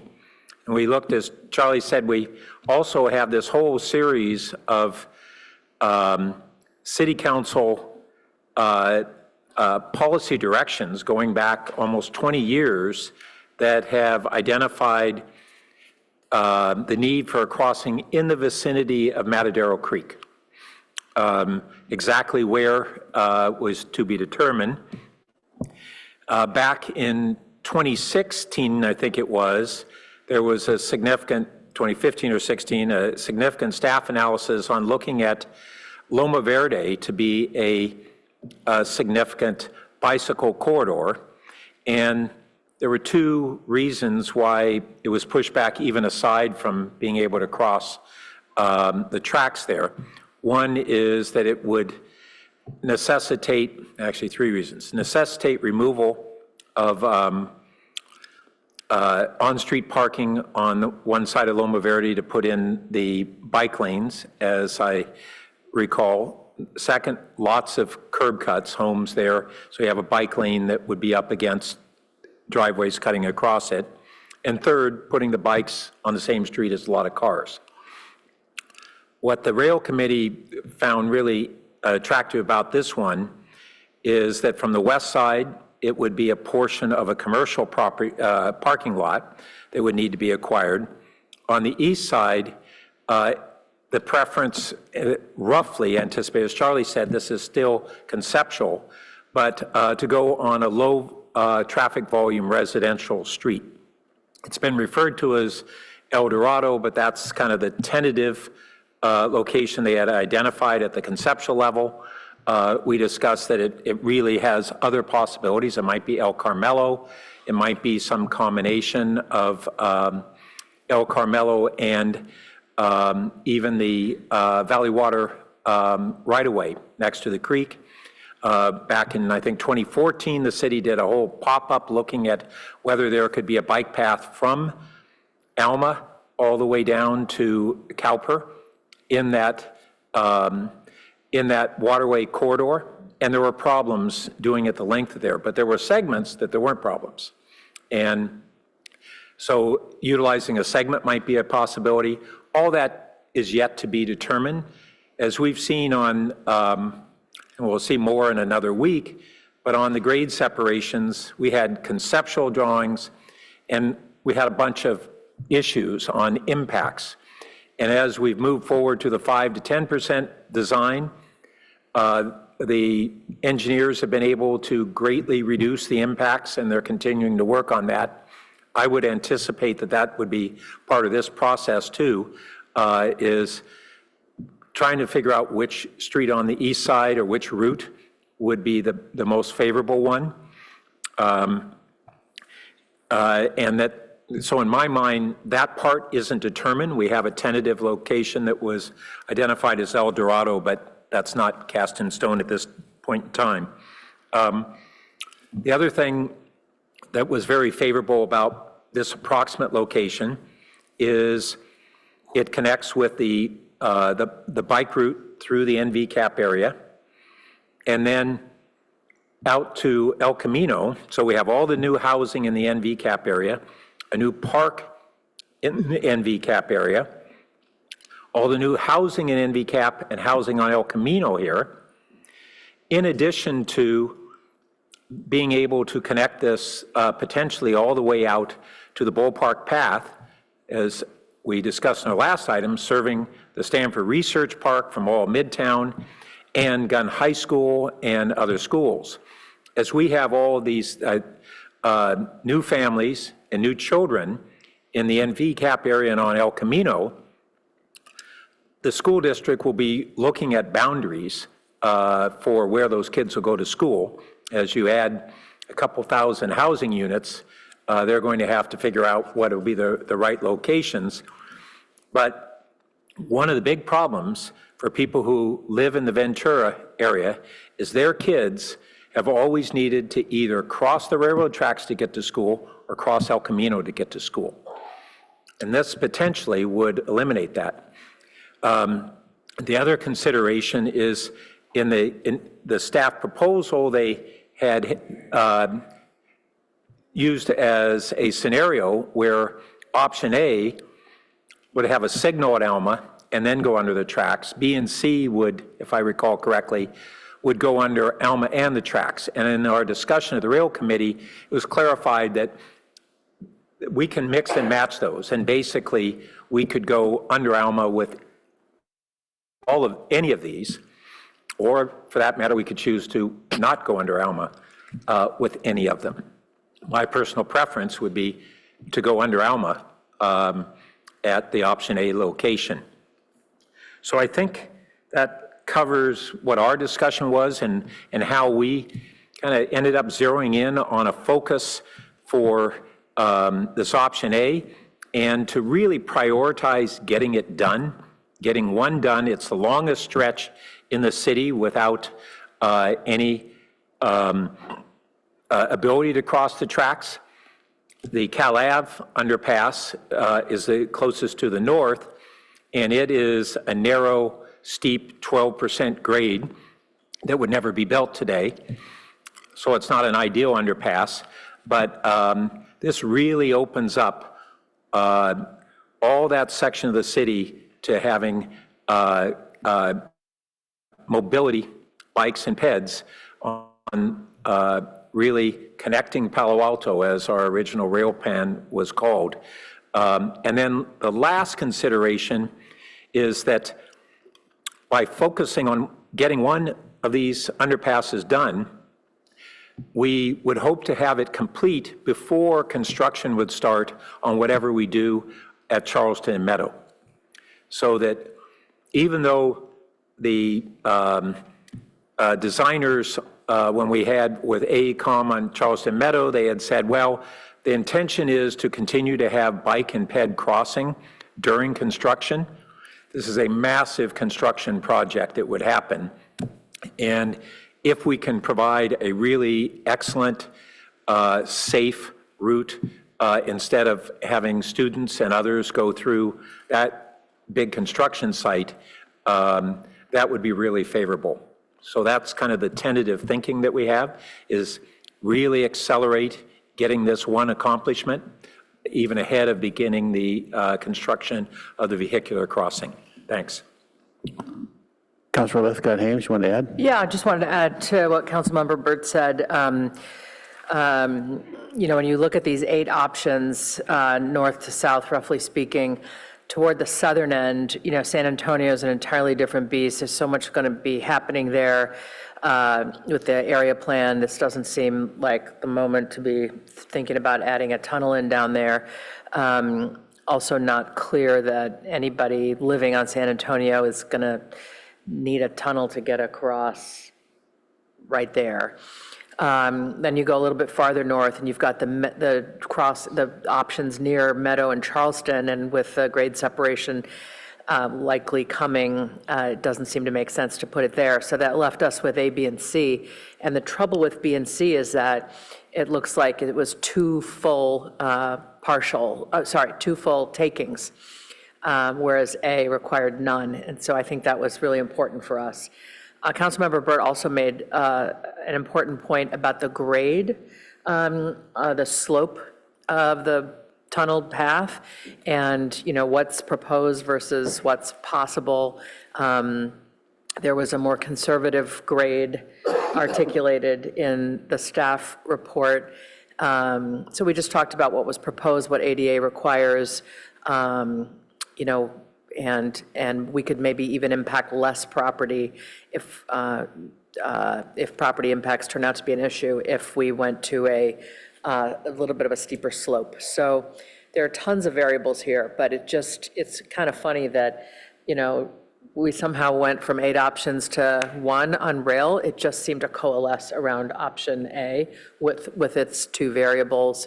And you know, we've got 2 colleagues on the dais who aren't on the rail committee, and we're obviously very interested in your thoughts. But I do think we have slogged through it, and we've come to a nice narrow recommendation, and you know, hope you find it as appealing as we did. Both of those recaps were superb. I'm glad you added the grade item there, which is an important consideration, and the variables are immense. But the only thing I would add to what Councilmember Lithgott-Hames said is we coalesced relatively quickly in that meeting, in spite of having all this. And part of that is just the great work of staff and just getting it like this. I mean, that black and white and gray box thing was beautiful, just as a driver for helping us evaluate pretty promptly. So it was impressive how fast we sort of narrowed it down to A, B, and then we said, well, why do we need B? And we'll look at all these advantages of A. And I will say that we definitely weighted property takings very heavily, as our constituents want us to do, but not exclusively. We understand this is a project for 100 years, and we have to take into account that issue. That said, with this recommendation, we're down to, you know, a little bit, I'll paraphrase, sort of probably some pieces of commercial parking lots compared to other scenarios. So again, we're not all the way through this, so it's not a complete promise. But I think that some residents will be much more comfortable going forward with their lives if we get settled on this approach for this tunnel. So, should we take some public comment for?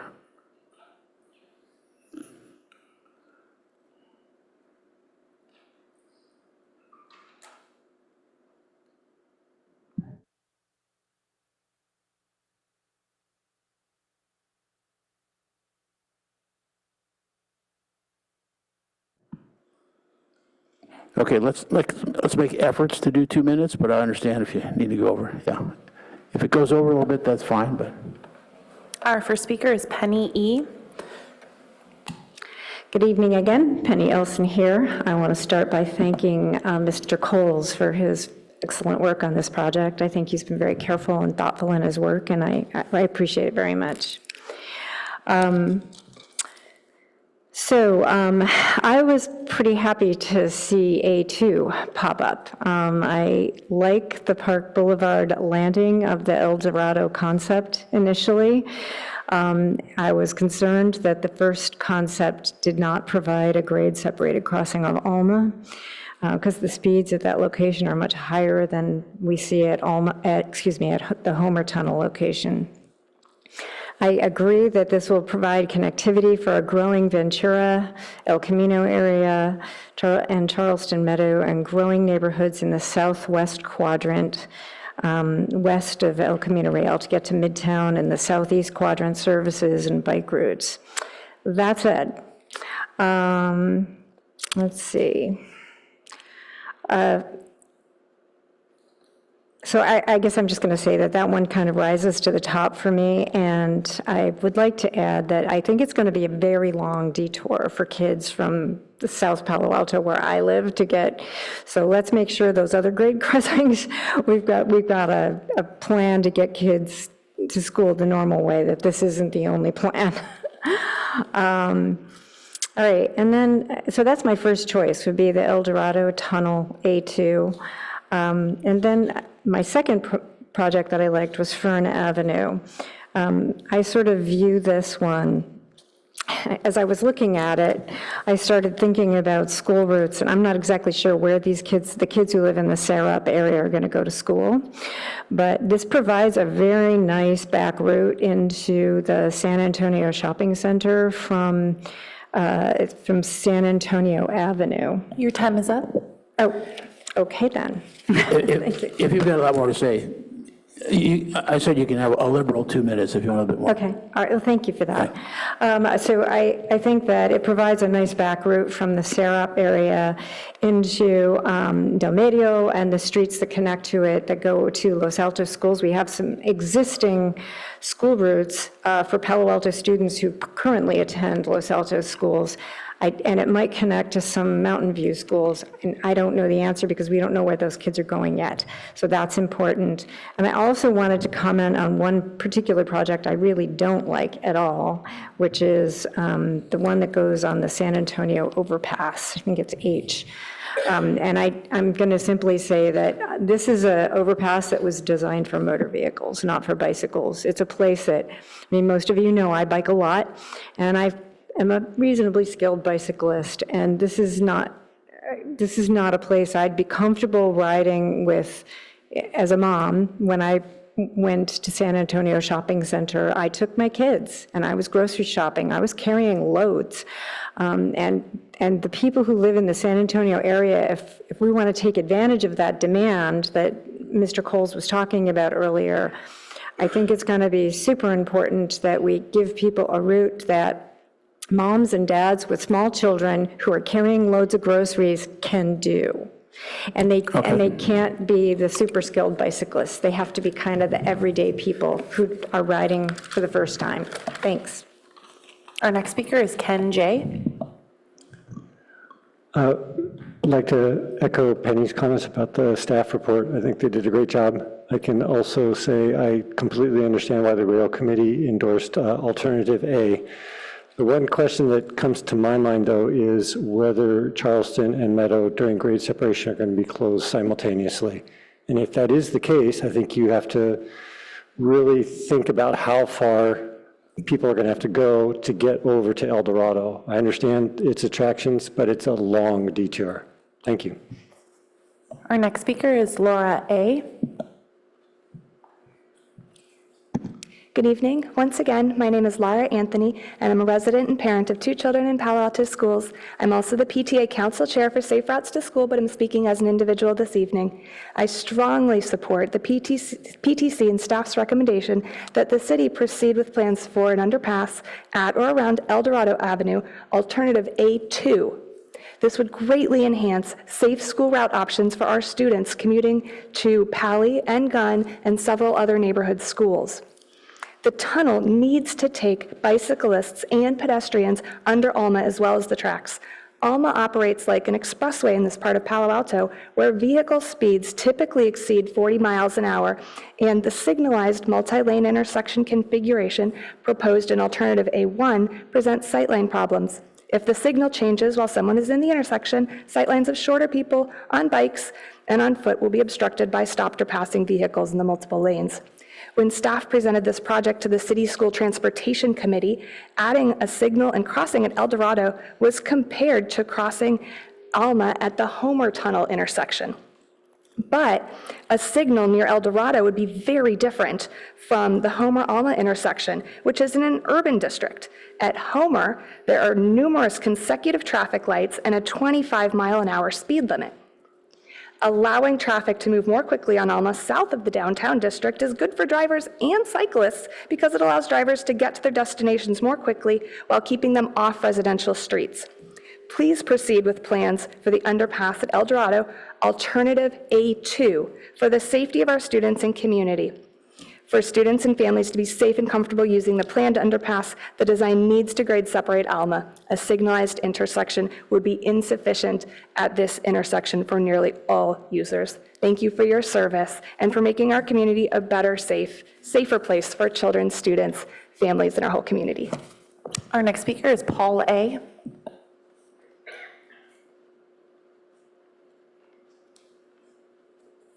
Thank you, Council. I'm Paul Applin. We live at the 2800 block of Emerson at El Dorado.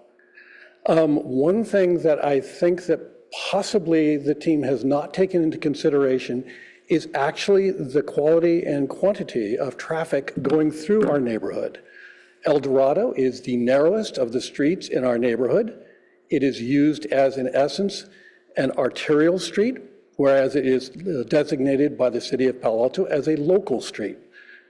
As a result, what happens is cars park well up onto the sidewalk, so far up onto the sidewalk, you cannot pass if you had a walker or if you had even a stroller. You cannot pass on the sides.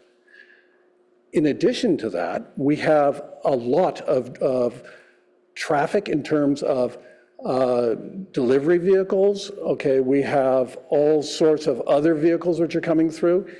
I don't think that in terms of the diagram that the council loves, which is in essence a heat map, takes into consideration other factors which you should be considering.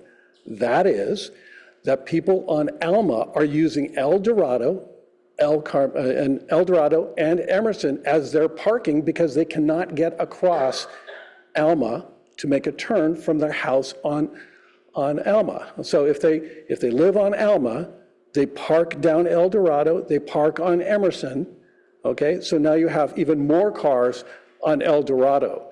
That narrows that street. There's very few cars that can actually pass side by side on that street if cars are parked legally on both sides. If you want to disenfranchise the people who live in those first 2 blocks of El Dorado by not having parking in front of their house, you can do so. If you were to change it to get rid of the sidewalks, you could do that as well to try to get the width, but it's a bad idea. Our next speaker is Zhang Si.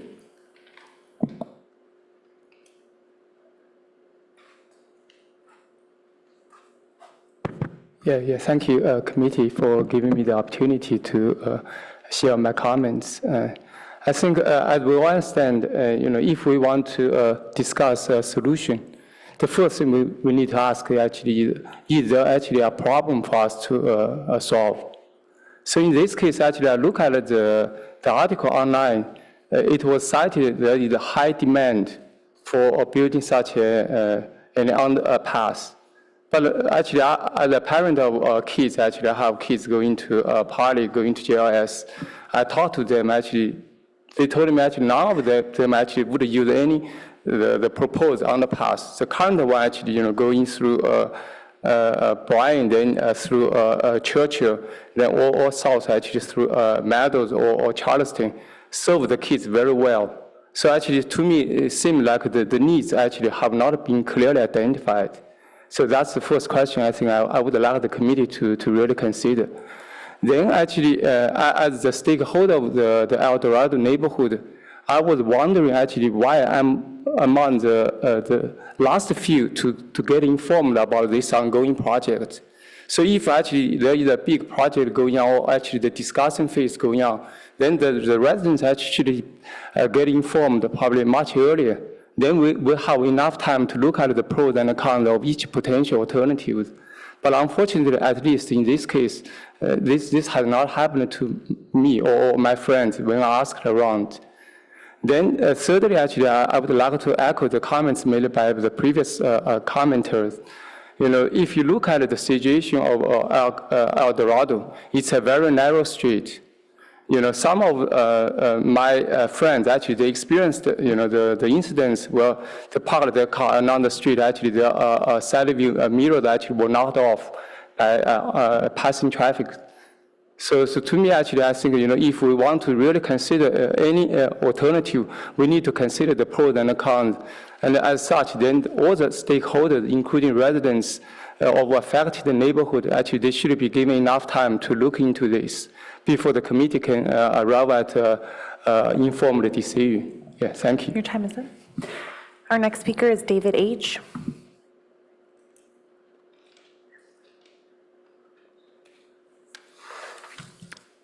Respected City Council members, Mayor, and Palo Alto community. I actually prepared 3 minutes, hope that's okay. I am against the El Dorado proposal, and in view of Councilmember Booth's comments, the road El Dorado itself, because it is not safe.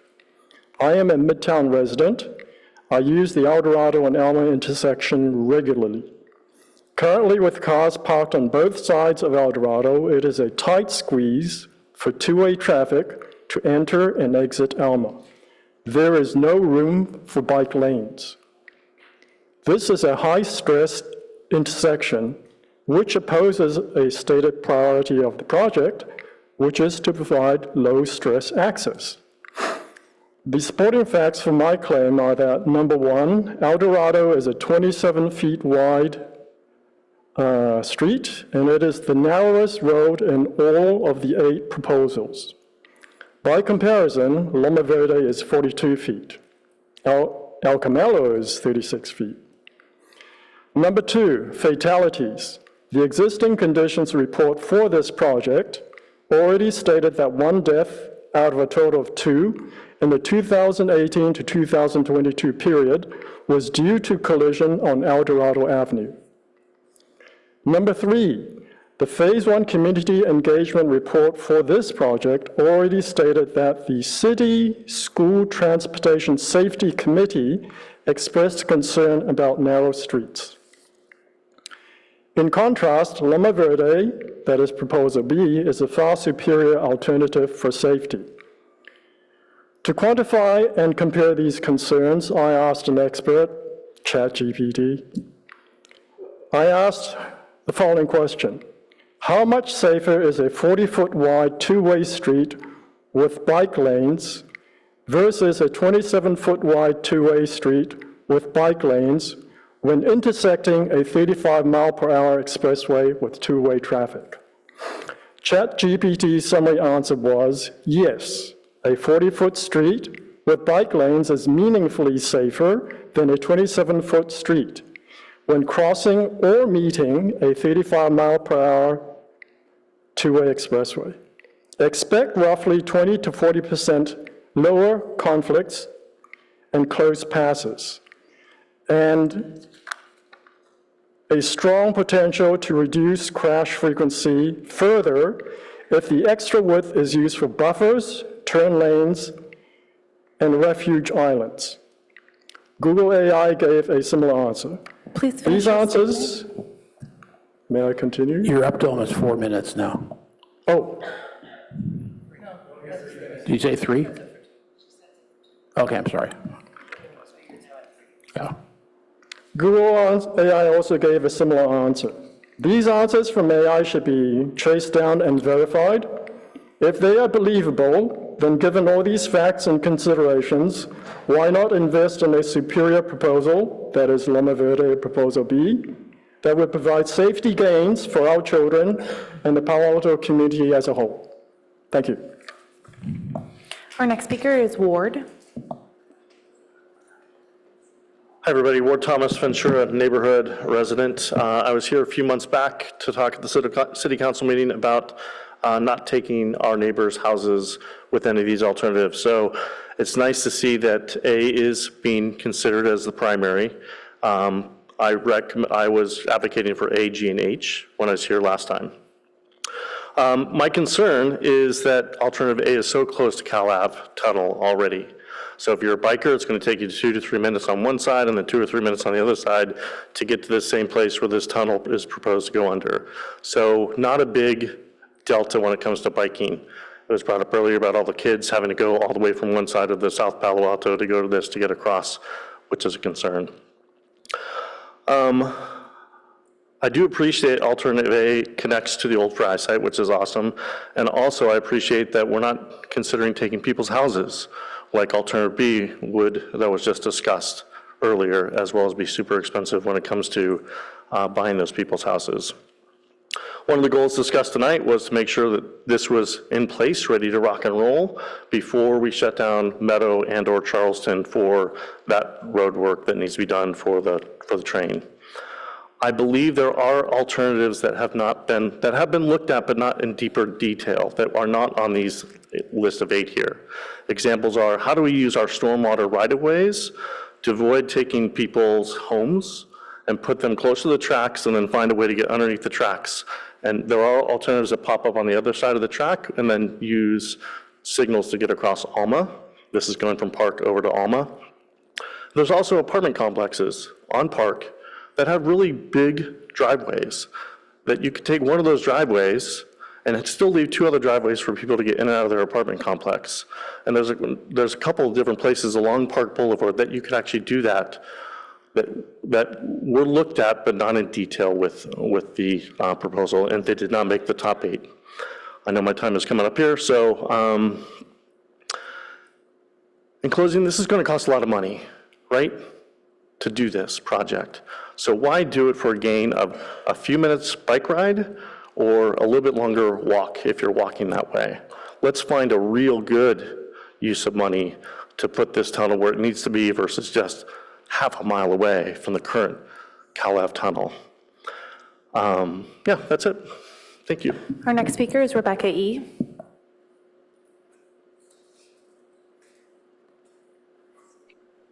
Thank you. Thank you again for allowing me to speak, and I do so in my personal capacity. I first want to point out that it's wonderful, and I very much appreciate that the City Council is spending so much time working on efforts that will increase the safety of Palo Alto children. I encourage you to think the same way of children outside of the two, like in East Palo Alto. When it comes to this, so first of all, I think that a lot of the assumptions, I recognize that there's only eight different options, but I wonder why this wasn't explored alongside the grade separation project. A lot of these challenges could be unified, addressed as a unified approach. It seems like there's a lot of deja vu, a lot of reinventing the wheel. For example, for a while, the viaduct option for the train was being considered strongly. I think maybe the council let it go. Maybe not.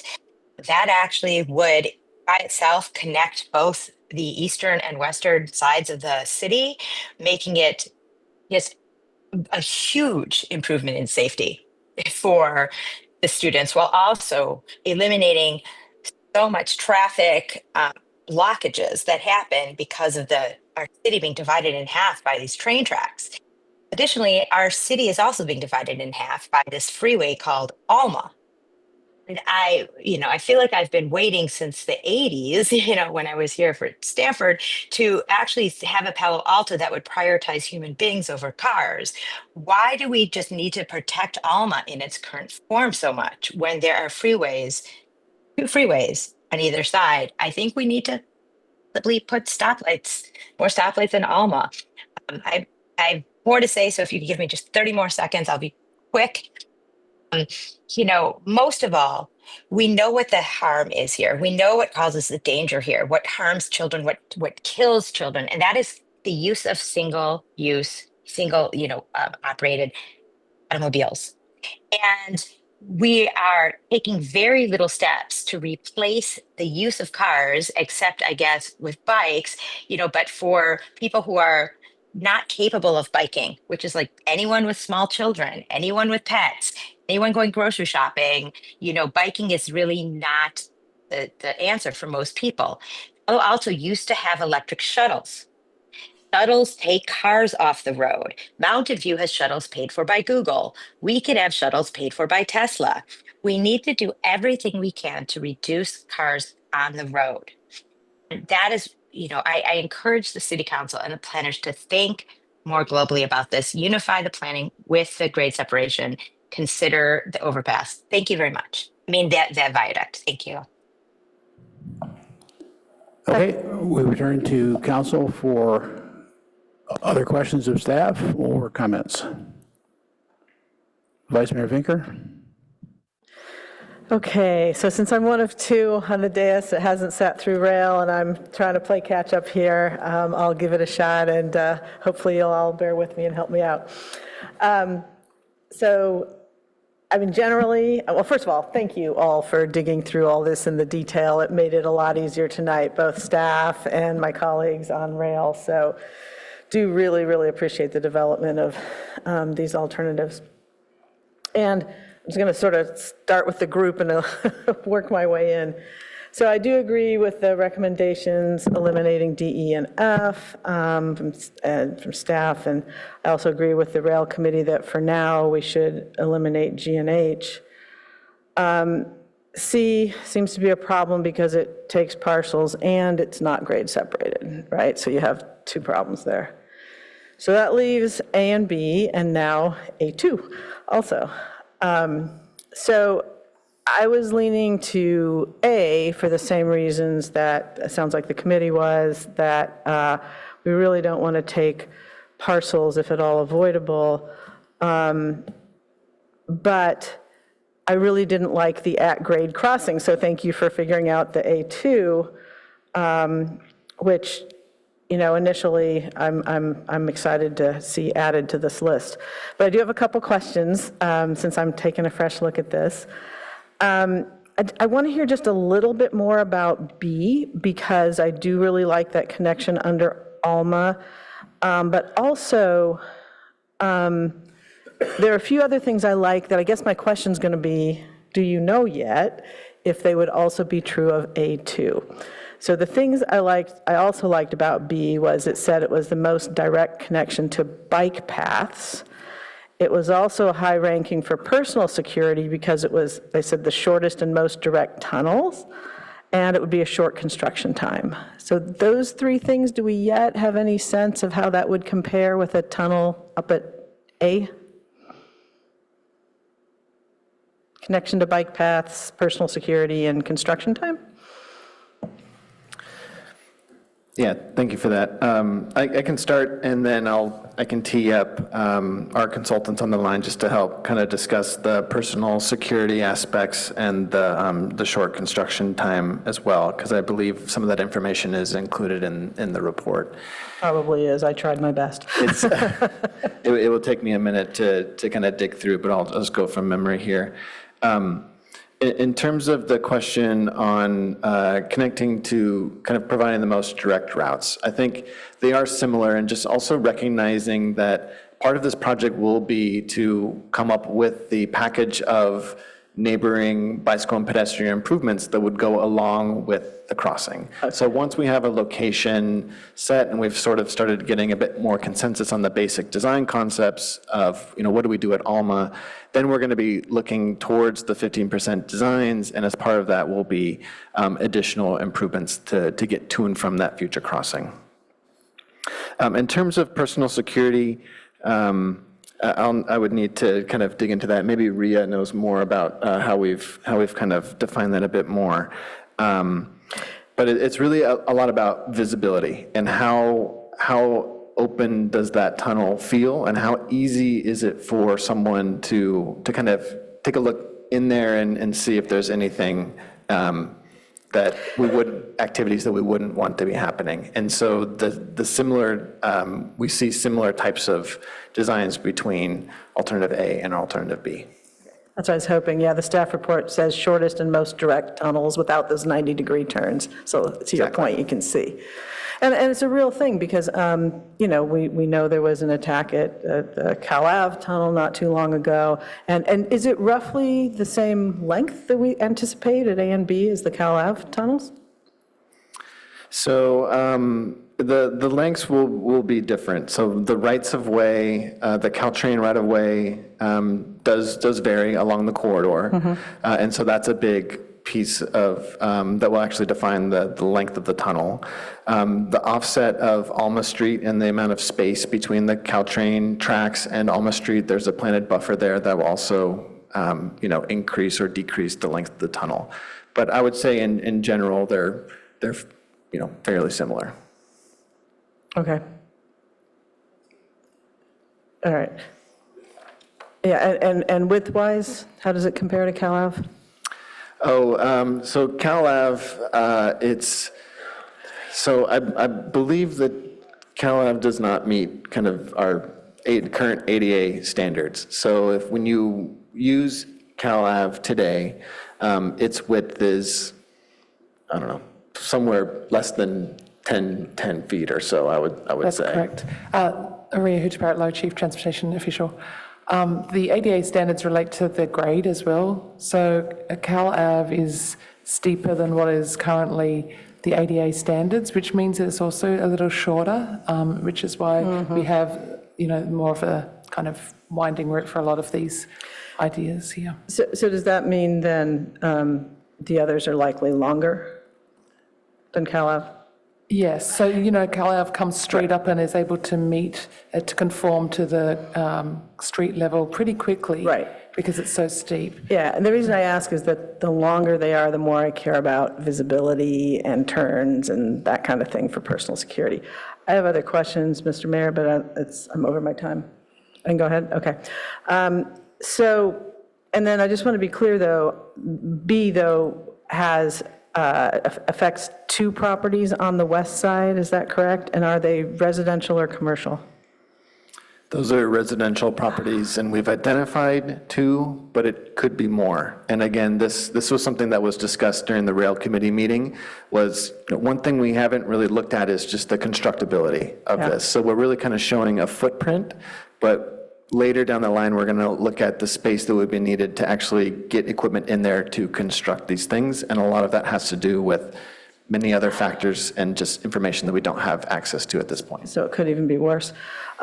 Do we have any information yet on A2 with respect to, do we feel confident that just like with A1, we could avoid takings on the west side if we build a tunnel? At this point, we don't.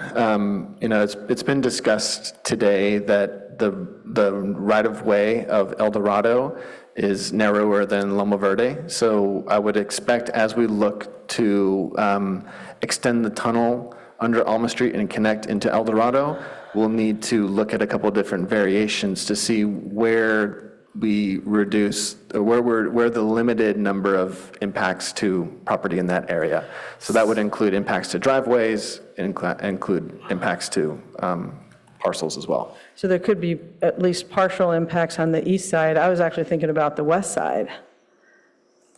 Because if there's a tunnel now at A.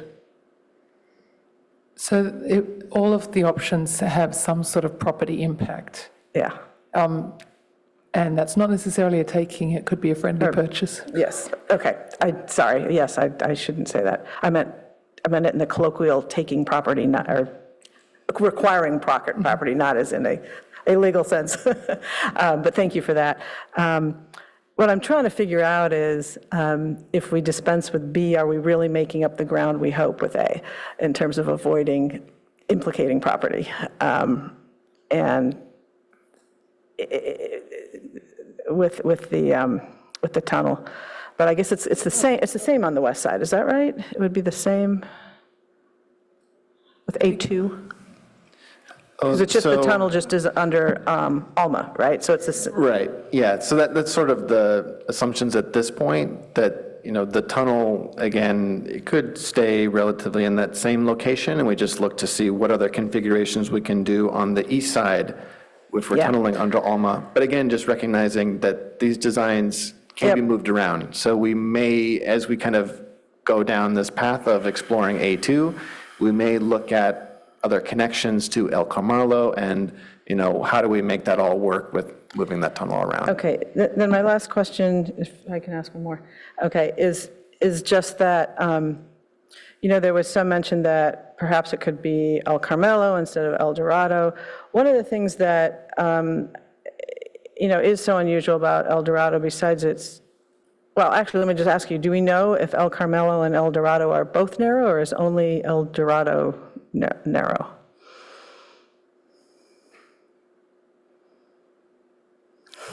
I could answer that. No, thank you.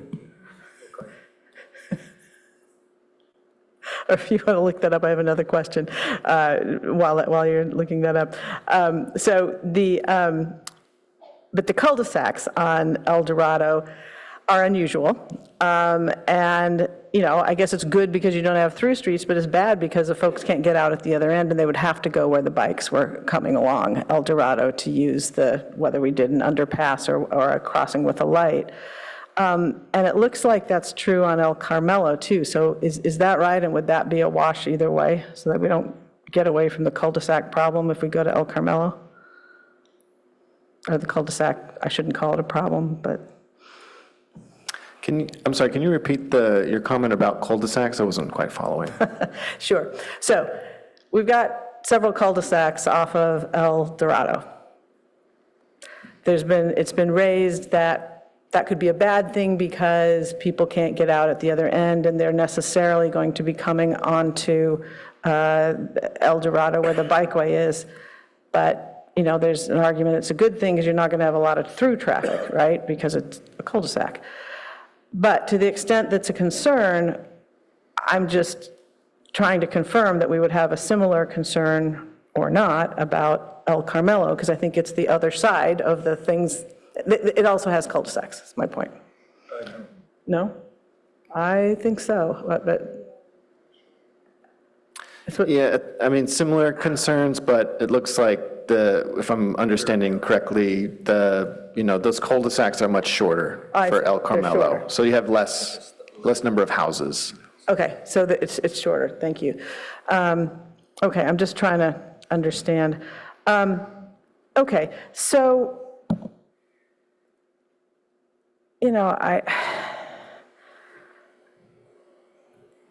I like the A1 and A2 as the principles, but just knowing that there are some unusual streets and there could be some property impacts there too, I would be interested in looking at perhaps B as well, seeing if we can minimize implicated property there. But I do agree with the committee that avoiding that as a number one priority is important. So those are my questions and feedback. I'll stop now. That was a long one.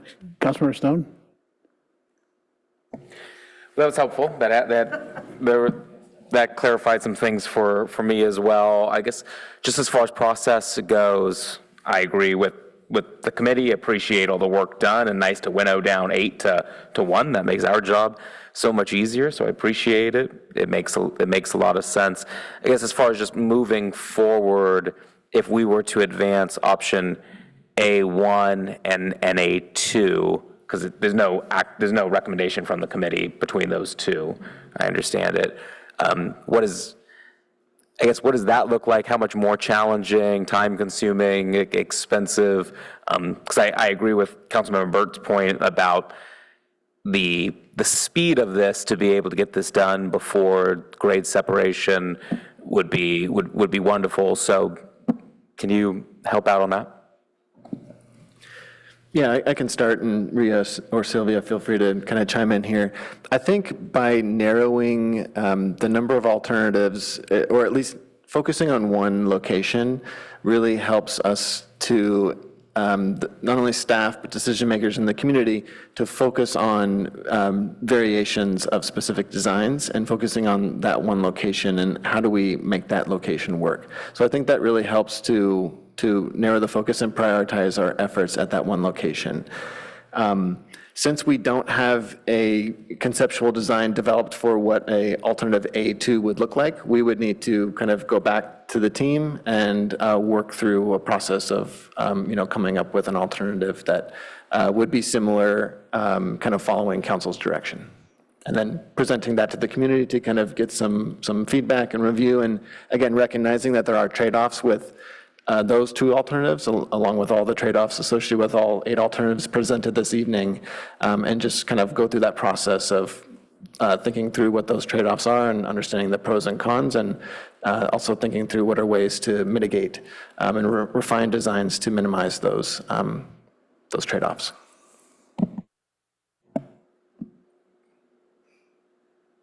Great, thank you. Yeah, I'm at this point interested in advancing both A1, A2 to better understand those trade-offs, especially trying to understand what would the cost trade-off be of the undergrounding at Alma, and so, yeah, that's where I'm at. So thanks for all the work on this. Councilman Lithcott-Ames. Thank you, Mr. Mayor. Just to follow on the Vice Mayor's important concerns about safety, I'm wondering if we could pull up some visuals. I understand from the gray grid that option B is said to provide the highest degree of personal security. And I believe that box, it's the black box, whereas option A is a sort of dark gray. But when I look at the drawing, or whatever you call your beautiful multicolored sketch of what it might look like, the option B tunnel is much longer than A, which is A1. So I'm having trouble understanding why B comes out as providing higher personal security when it's got a longer tunnel. So if we could pull up the pages of the report that show the detail on option A. Could you just comment on that, or you want to see the visuals? I think it's helpful to see the visuals. I'd like to understand why in the analysis, the grayscale analysis, B got the prize for greatest personal security, certainly over, I don't need to compare it to any of the others, but it won out overall. I'd really like to understand why A was considered less of a secure option than B, given that B has a longer tunnel.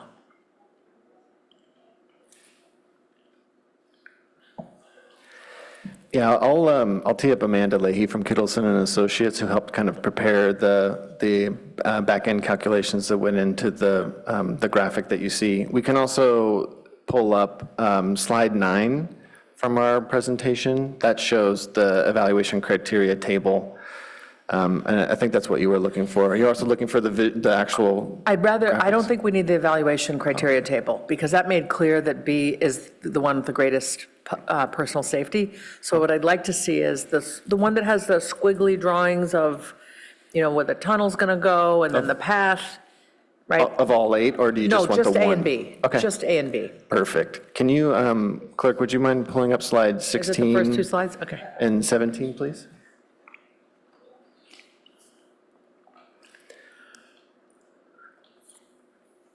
So part of the discussion on personal security in there talks about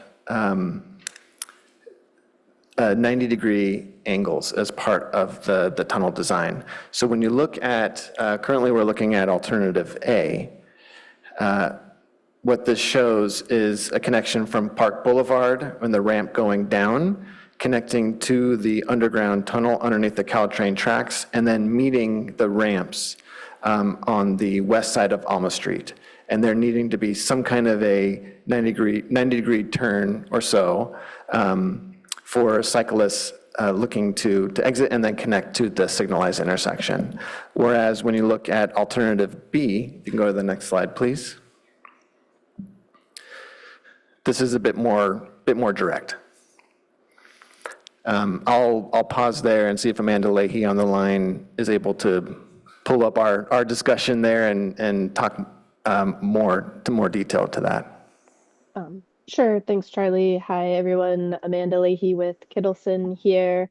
I think the one thing I'd add is that while this tunnel on alternative B actually looks quite long, the tunnel segment is the part underneath the street and railroad tracks that has the diagonal marking, and the ramp, which would be open above, is the solid yellow on both sides. So the tunnel's length is actually about the same length as alternative A as well. So that's not a great differentiator for these. Primarily, this alternative B scored higher because of the clear sight lines. Actually, the tunnel is path. twice as long as alternative A. We're looking at alternative A1 because there's no tunnel under Alma on alternative A. But what you're saying is that, can we switch back to the prior slide to just look at the two? But it sounds like what you're saying, right? So right here, the tunnel doesn't go under Alma, so it's half the length of B. But what you're saying is because there are these right angles that lead to the open air ramps, that's the safety issue, right? Correct. Okay. Shorter tunnel, but right angle ramps. And that's what makes the difference. Just since you're trying to help me clarify, can I jump into? So, but the tunnel itself is straight. The right angle connection is outside of the tunnel. Is that correct? Okay. And that then sounds like not so much the Cal-Ave fish tunnel, as my kids used to call it, but the tunnel that's actually under, like in the Caltrain station. If you're changing sides of the tracks and you go under, it's a lot like that, right? I mean, have you done that where right? It would be kind of the same length and you come out and it has those right angles. Yeah, okay, that actually is quite helpful, thank you.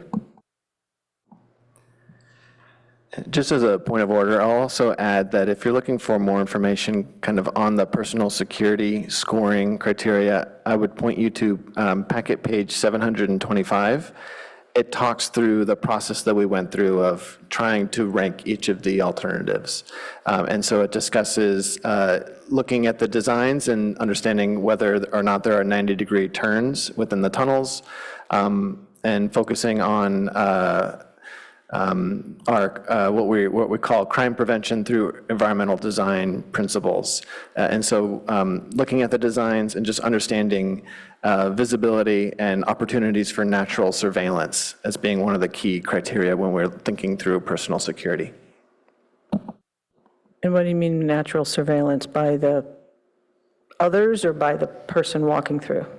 Both. So just opportunities for natural surveillance. So is it easy to be able to see all the way down the tunnel and understand, I can, as I enter the tunnel, I clearly see where my exit is, and there's no secret turns or any places where someone might be hiding or things of that sort. Eyes on the street. Okay. Excuse me. I want to ask a clarification question. No, I can't ask anything right now. Just a minute. Excuse me. A clarification question relative to some of the public comments. Now, we are still at conceptual drawings, 15%. Roughly, we're getting to 15%. Yeah, but I mean, we're heading to 15%. Right. So that's how at the beginning of this process that we are. So relative to input from the community, we're just starting on this. And we really need to keep that in mind. But we wanted to, on Rail Committee, see what we could do to cut back on the takings of partial residential properties or whole residential properties. And so far, I think we've done pretty well on that one. I think you could also say that if you do A1, A2, and you look at what's going to happen there, you go, no, we didn't anticipate this, we didn't anticipate that, and now we don't think we can do that without these other implications. You're going to come back to us and say, didn't work, because we don't think we should be going to 15 and 30 like the engineering things do. So there's not a decision set tonight to evaluate, let's say, the 2As does not close off future alternatives, because that's what you're doing, is to continue to invest your time and effort and technical expertise in that, right?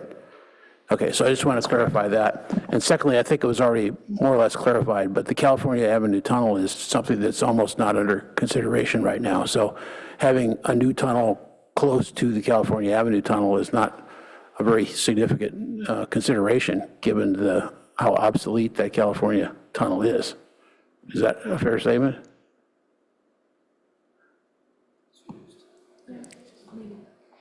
It's usable, yeah.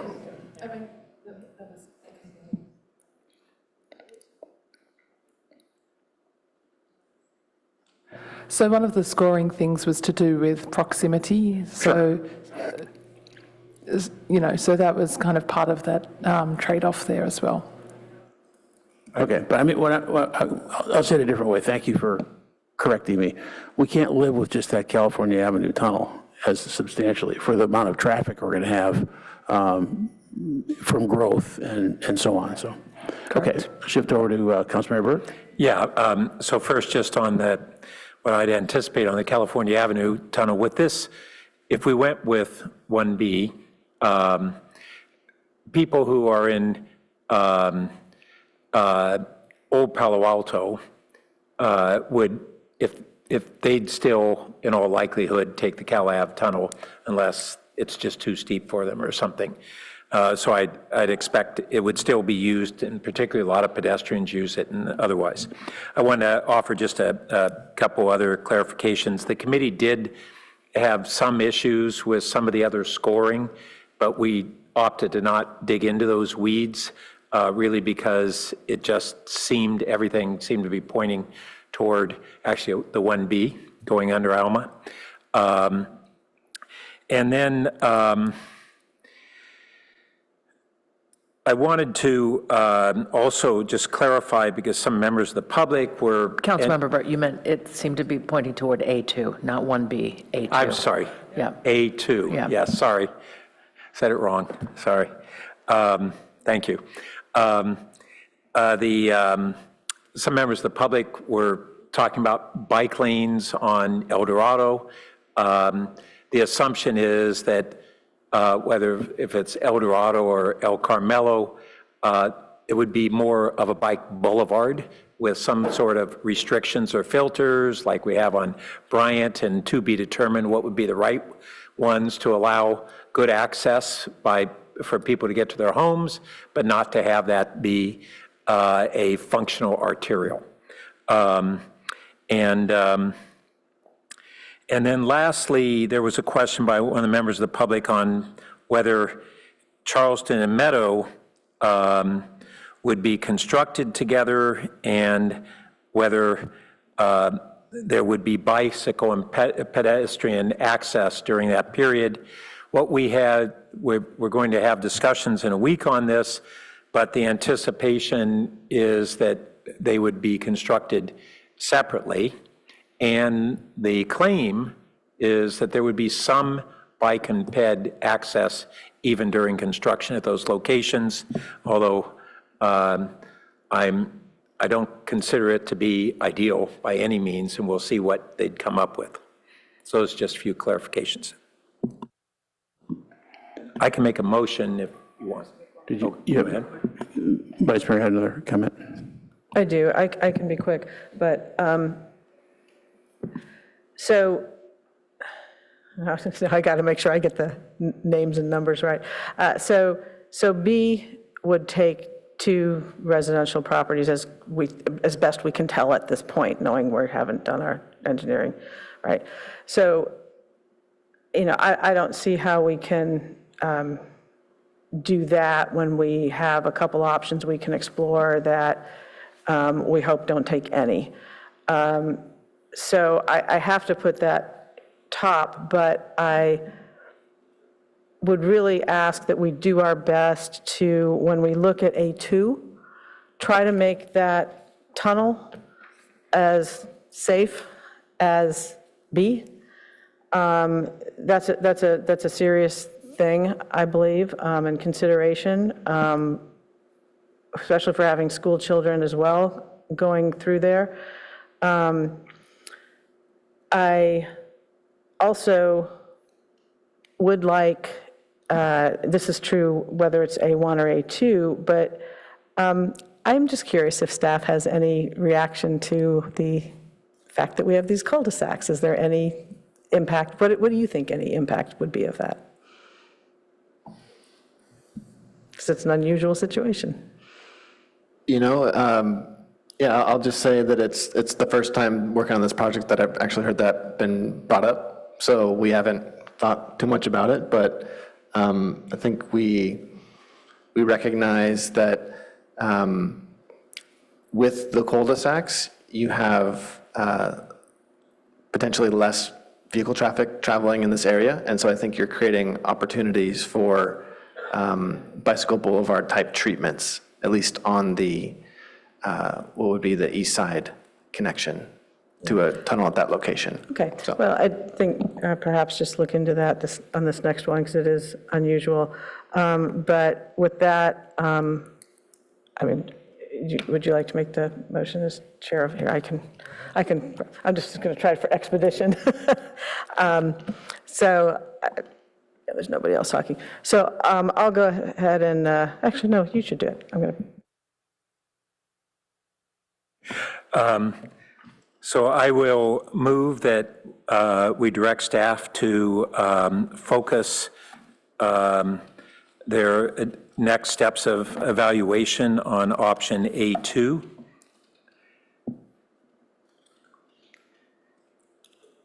And I think it's as simple as that. Is there anything else that would need to be contained in the motion? Sorry, so are you narrowing it down from A1 and A2 to A2? Is that what I'm hearing? Well, I'd be fine with the motion being to continue the focus on option A with a preference for A2. Okay. Thanks. If we have a second. I can second. Okay. And I'll just add one other thought on the cul-de-sacs. So Charlie, I hadn't thought about what the point of view that you offered, which is that by virtue of those being dead-end streets, you don't have the north-south traffic that continues on all the other cross streets. And so we'll look at that as you look at traffic volumes and those real studies, and we'll get data to actually help us inform whether El Dorado or El Carmelo is the better option. Is there a design that could do El Carmelo? Various iterations. So those are all the next steps. We're not deciding exactly what route there would be on the east side, and we'll have pros and cons coming back to us after they do additional analysis. Yeah, and just speaking to my second, that was exactly what I meant when I said there are pros and cons, that there's not through traffic, north-south. I didn't say north-south, but that's what I meant. There's no through traffic, but you're trapped and you have to come out at that end. You can't go out the other end. So it'd be interesting if you thought about that as you come back. And I guess I would definitely like to see both analyzed because of the possibility of some property implications on the east side of A2. I'd definitely like to see A1 still in play.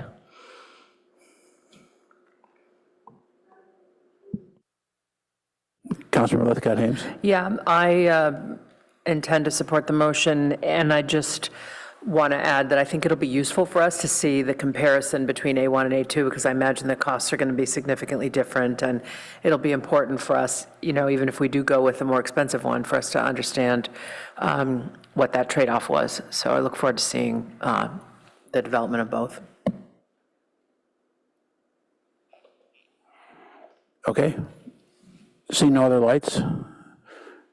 We can vote on the motion.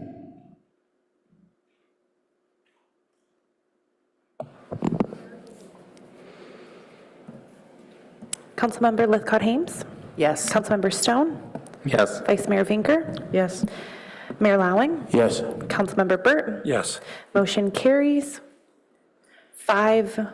Councilmember Rectal recused and Councilmember Liu absent. Okay, thank you. Again, to the public, your input is not over. We have many, many, many months to work this through, so. Okay, we'll move on to the last action item. It's approval of amendments to the employment agreements between the City of Palo Alto and council-appointed officers of city manager, city attorney, and city clerk.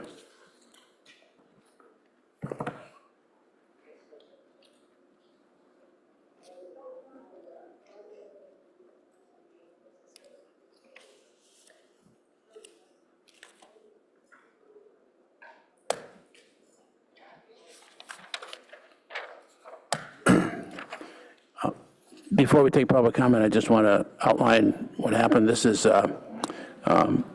it's to improve the merit increases for these three council-appointed officers, and this was all done in evaluations, and suggested increases were done in closed session by the council. There's no automatic COLA, as we call it, cost of living increases for officers, so we have to take action outside of that if we choose to, and we did. The council is recommending 3% merit increases for the city attorney and the city manager, and the city manager gets a 3% salary increase. The city attorney has requested her increase as a contribution to her deferred 401A compensation plan. This results in no increase to her CalPERS reportable salary or pension. And in fact, it's actually less costly to the city overall. And the city clerk is receiving a salary adjustment, bringing her compensation to the median of the market. And we're well aware of the market rates and ranges for all these positions. And we do comparables to regional positions of similar size and stature. So, see if there's any public comments. Yes, Mayor, we have one request to speak.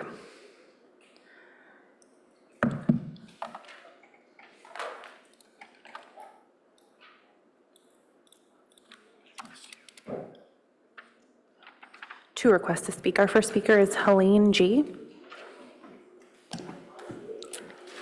Okay, good evening, this late evening.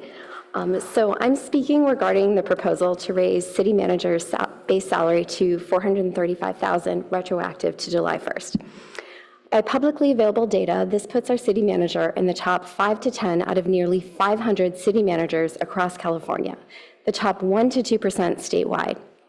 I could accept that level of compensation if we were consistently getting top 1% performance and responsiveness for residents. We are not. Out in the community, when I bring up city issues, people say to me, just give up, don't even try, the city will never respond. This is a serious trust problem. First, the Ross and East Meadow roundabout. We fixed it, and I do appreciate that, but it took 2 years, countless meetings, a petition of more than 400 residents. Why did it have to be so painful? This type of process is the reason most citizens give up. It's unclear why the city was so resistant to fixing an intersection that did not meet MUTCD standards and that residents universally agreed was broken. Even more importantly, if we made sure new designs met MUTCD standards from the start, residents would not have to spend years begging to fix things.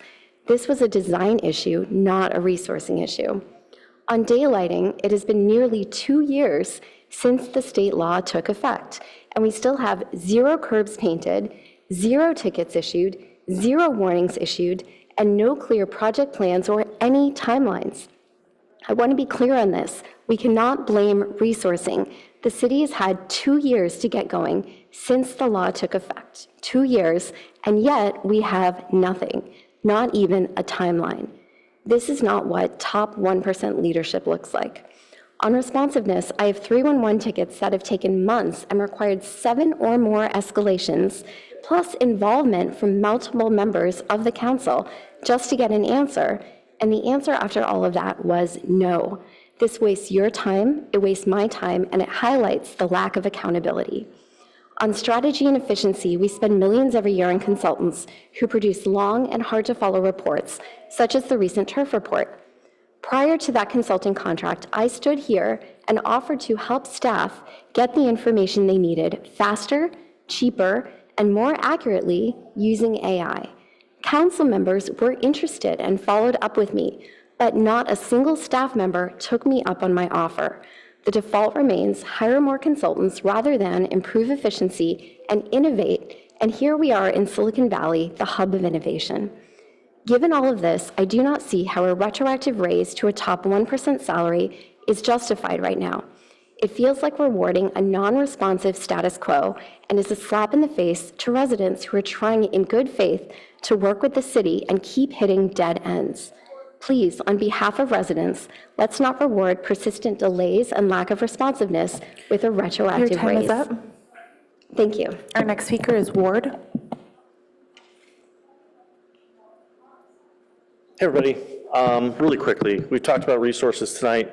There's been a lack of resources all over the place. I don't have a dog to fight on COLA increase or anything like that, but Palo Alto spends millions of dollars a year on contracts with vendors, right? And don't know how much we've recovered through liquidated damages, through contracts that did not get fulfilled properly. I was here to talk about the Bulware Park contract before it was finished, and the contractor got paid 100% out, and we had to pay more money to finish the job he didn't do. I don't know why we didn't go out and collect $200,000 worth of liquidated damages from this contractor when we should have, $1,000 a day. The park is finally going to finish. December 21st is the end of fall, so hopefully I'll have grass, our neighbors will have grass. So there is delinquency in project management, and you want more resources, go after the money that is rightfully ours by just following up with contracts. And I believe that city managers and other department heads are responsible for that. So COLA, I'm all for it, not against it, but I want to make sure that you as council members are following up with city managers and department heads when you're aware of these issues on why are we paying extra money to contractors to not do their work. It's just, I'm only one guy with one little tiny contract I looked at. I bet you there is millions of dollars left on the table that would pay for his salary, and everybody else's salaries in here is all the other resources that SCIU wanted as well, but we're leaving it on the table. So that's what I gotta say. Thank you so much. That concludes public comment on action item 19. Okay. Any council member comments?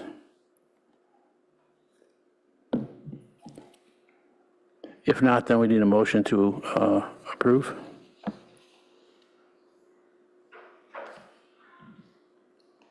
Councilmember Vinker? Yeah, I'll move that the approval of these contracts. Okay, and a second? Second. And I'd just like to speak to my motion to say that this is a complex city to manage, and I think we're fortunate to have this team, and I support these merit increases. I note that without COLAs, there's other implications that we'll have to manage going forward, potential salary compression, et cetera.